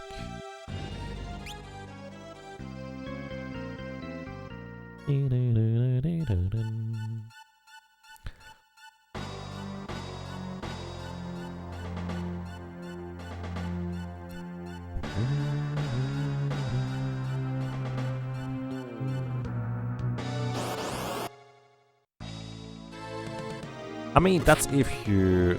Wait. Oh. Right. That's fair. That actually makes a lot of sense. That does work. I forgot about that part. I was just thinking... You need to have a chance to hit... Oh, wait. Level 2 roll does not need... You just need timing. That is very true. Vacuum Wave. Pretty unlucky, actually.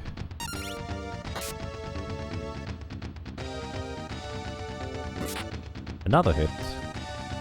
So I don't survive his... Yeah, I think next is Earthshaker. Most of the time. We're fine. Maybe. Wow, he does not like to use Earthshaker. Oh, he's gonna go twice, doesn't he? I'm a doofus. I need to keep attention. I need to pay attention to this. Also, I forgot to increase the death counter twice already. I'm a doofus. I need to pay attention to his speed. He can get 2 turns very frequently here. I mean, all things considered, technically, if you farm enough light staff saves, you will actually be able to kill XDF before he kills you with Condemn. At least White Mage can do that. But you don't usually farm that many light staves because just farming one is a pain.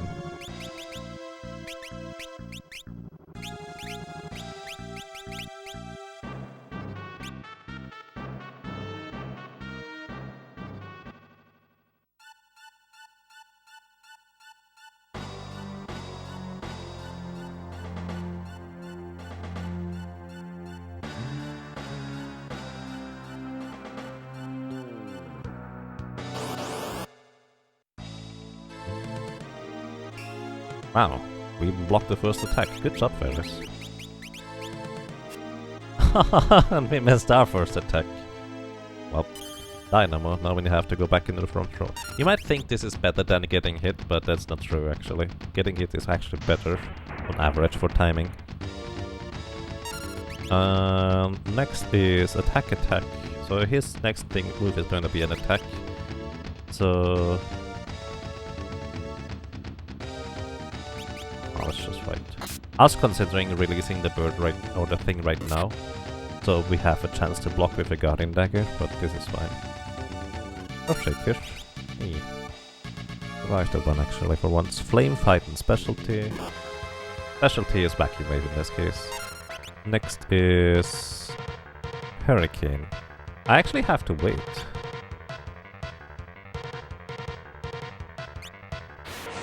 Because if he uses Hurricane while I have HP leak going, I will die. Nice block. And that was actually Zombie Breath turn. We are almost one turn through, or one entire cycle through, and we have landed 2 successful attacks. Alright, that was by a level 3 Flare, can deal a bit of damage to him as well. Use Vacuum Wave instead. What a meanie. Okay, next turn he has a 1 in 3 chance to not kill us. 2 in 3 chance to kill us with Condemn again. So we need to get lucky. Nothing else we can do about that. And we didn't get lucky. Alright.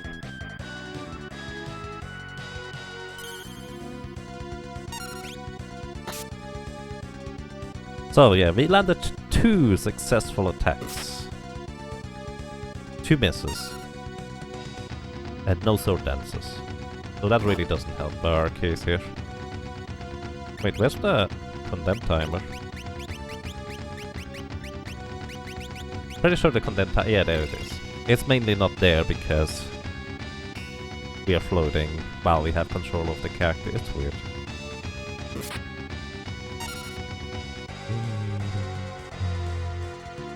Do we even have enough elixirs for this fight? Well, in phase 2 I can just use high potions for the most part. So probably? Maybe not. I might have to farm a bunch. I think 6 can be enough, but we need to get lucky for the first part anyways first. Because realistically, you don't go for more than 2 full cycles, because that's already a 1 in 9 chance, which is not a particularly good odds to survive.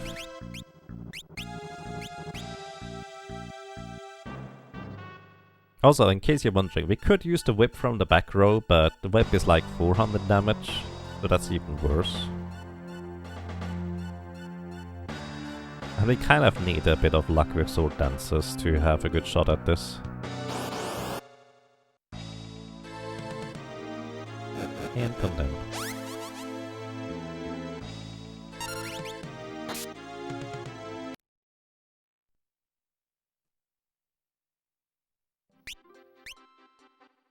Also, what I want to do is I actually want to briefly rearrange my inventory just a little bit.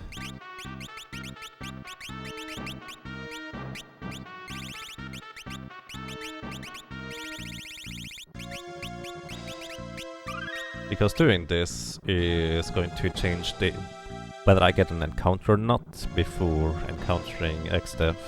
after the reset.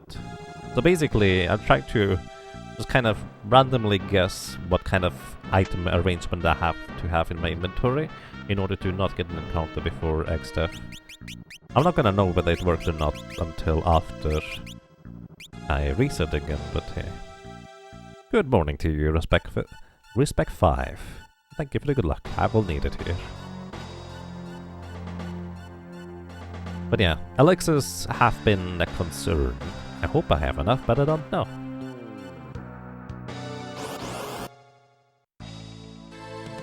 Whoop, whoop, whoop.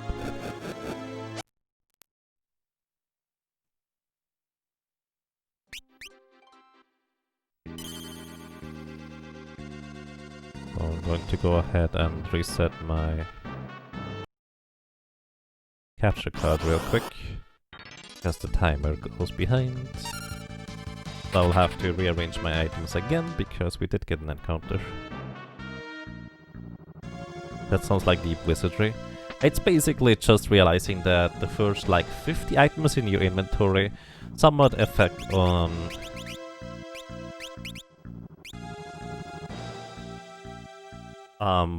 what your starting RNG is. I don't know what my starting RNG is either way, but I noticed that I always get the same encounter in approximately the same spot, so just rearrange my inventory and hope that I don't get that anymore. Kind of as simple as that, really.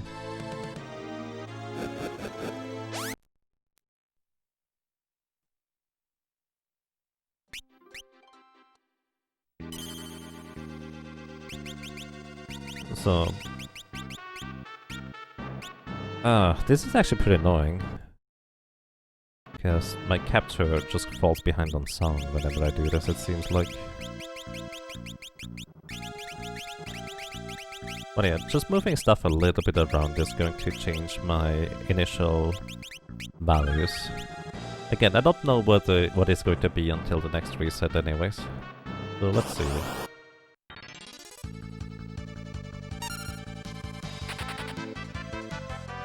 Well, it is technically possible to manipulate some randomness. But good luck trying to manipulate the in-combat randomness afterwards.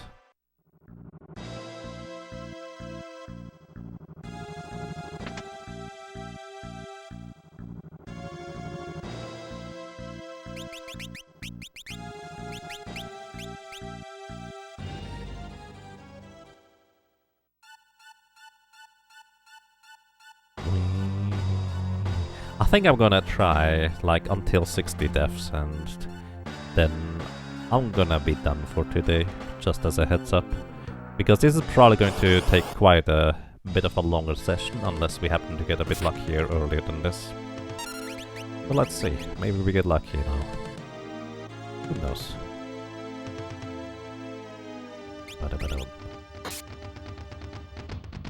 And this fell, there goes my float. That's okay. Dynamo is unpleasant. Guardian Dagger before we move Rose. Hey, nice block fairies. Next is a physical attack. I'm actually gonna wait before attacking, because that way gives me an additional chance to block. Hey, it worked! And a sword dance on top of it, 3792, that's a lot of damage. We get one more sword dance, we actually already push him into the next phase after releasing the bird. That's a lot of damage, that's more than I anticipated. So 1 in 8 chance to do enough damage, right? It's actually not quite enough, we need one more after that. Also, where was I? Enough HP. To the back, 225. Flame. Next is Hurricane possibility, but I should be quick enough. You just attack instead. 198. I'm not quick enough, am I? Zombie Breath is next. Ooh, barely quick enough. He's gonna get 2 turns here. Zombie Breath, or Vacuum Wave, I guess. Next is Bio, hopefully. 1 in 3 chance for it, Bio. Nice. That deals about 200-ish damage to him. I don't know how much exactly. It's an HP leak status effect. It doesn't deal direct damage to him. Didn't get them. Okay, we need to get lucky here again anyways. Ow! Rude. It's gonna be if... But here's the thing, he will do a regular physical attack next.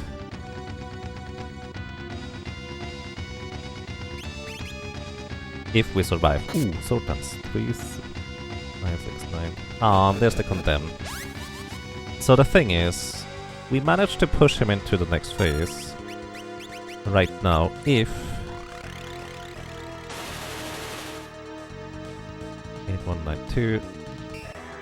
But yeah, unfortunately, even though he's in phase 2 now, we will not be able to deal enough damage. Because he has still about 12,000 HP remaining, unless he just deals a tremendous amount of damage to us, and we get a bunch of sword dances in a row.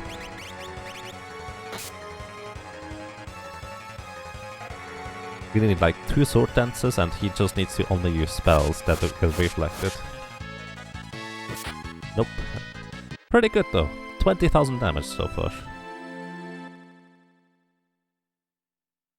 See, this is kind of what we need, just tiny little bit luckier than this.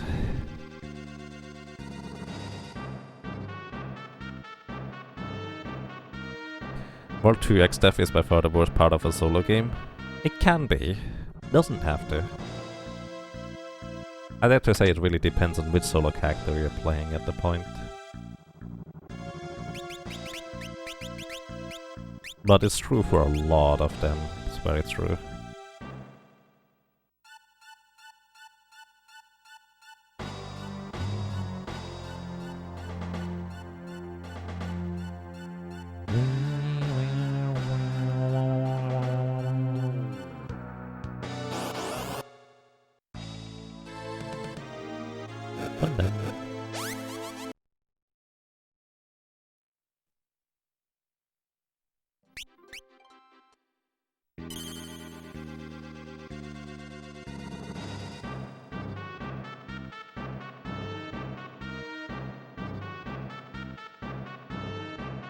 To win, you just need to do what we just did, but 1 turn faster. Yep. And you hear that, Ferris? You just need to get more sword dances and less silly jittering things.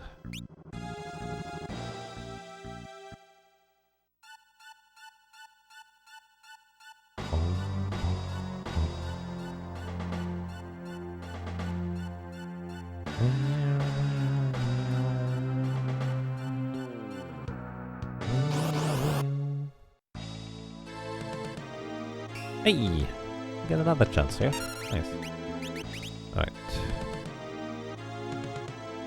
Good luck, Ferris. 6 for 8. And a dispel. That's okay. Use a vacuum wave, please. Oh.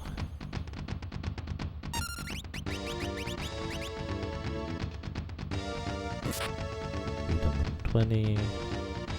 He's gonna get 2 turns next. But we survive 2 physical attacks no matter what, which is attack. Ow. Well, I said no matter what, but I suppose it's true, technically. Earthshake. He would not survive a...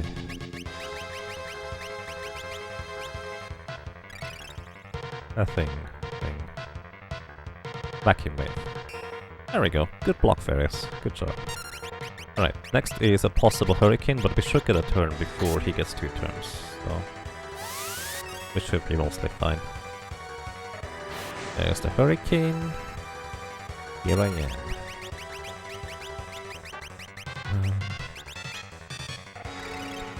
Next is zombie breath, probably. There it is. Has a wide variety of how much damage he can deal. That was a higher roll there. Then we hope for a bio, so he deals about 200-ish damage to himself.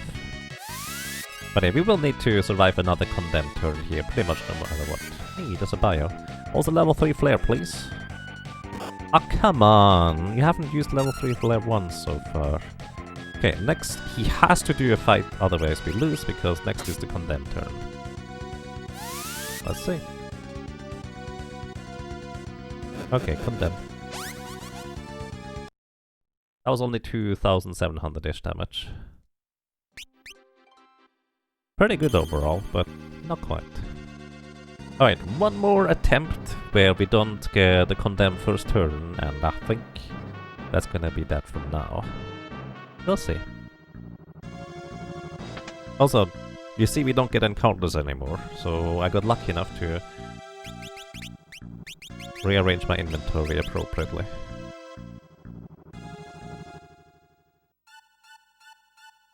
As long as you have approximately the same timing to load the save file, it should just kind of load the same encounters.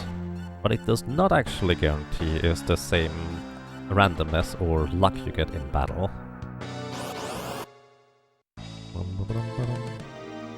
Hey, we get another one! Wow, okay. I'm okay with this. I feel like we might... So there's a thing, you can... Oh, I was going to increase the death counter already. You can get a decent start seed where you have a higher chance to, well, get condemned or not condemned. I've had battles where it took me like 20 attempts to get a thing where he didn't cast condemn on the first turn. This one here seems to be kind of the opposite, so getting luckier. 189. Ow. That was the heavy hit here. That's actually good. That's the better thing to get here. Gravity or... he's gonna get 2 turns. I have to wait before I heal. Where's my elixir? Come up here.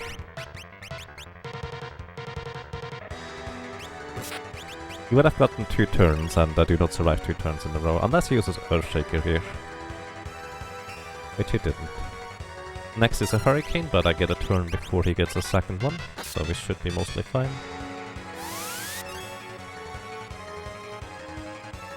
Oh, use Flame. Wait, I'm one turn too early. Next is Hurricane. Ooh, he might get 2.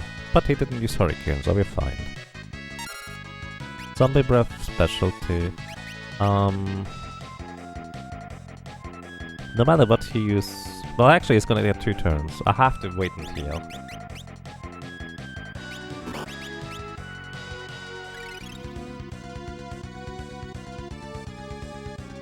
We dealt 885 damage so far. Plus 100 or something like that. Okay, we just broke 1,000 damage. Hey, level 3 flavor ones. Alrighty. We have a 1 in 3 chance to survive the next turn because he needs to not cast Condemn, please. That would be nice of you. Alright. I think that's it for me for today, everybody. And yes, only heavy blocks Condemn, which means you need to have a chemist in order to inflict the heavy status upon yourself. But yeah, I would say this is actually reasonably doable. We need a bit more luck, but overall, not too bad actually, not too bad. But that's quite alright. Alrighty everybody, so thank you so much for watching, for listening and for lurking. I hope you enjoyed your stay, I hope you enjoyed being around, and well, hopefully until next time, take care and have a good night. Wait, good night? I normally end at the end of the night, but it's just evening. Take care.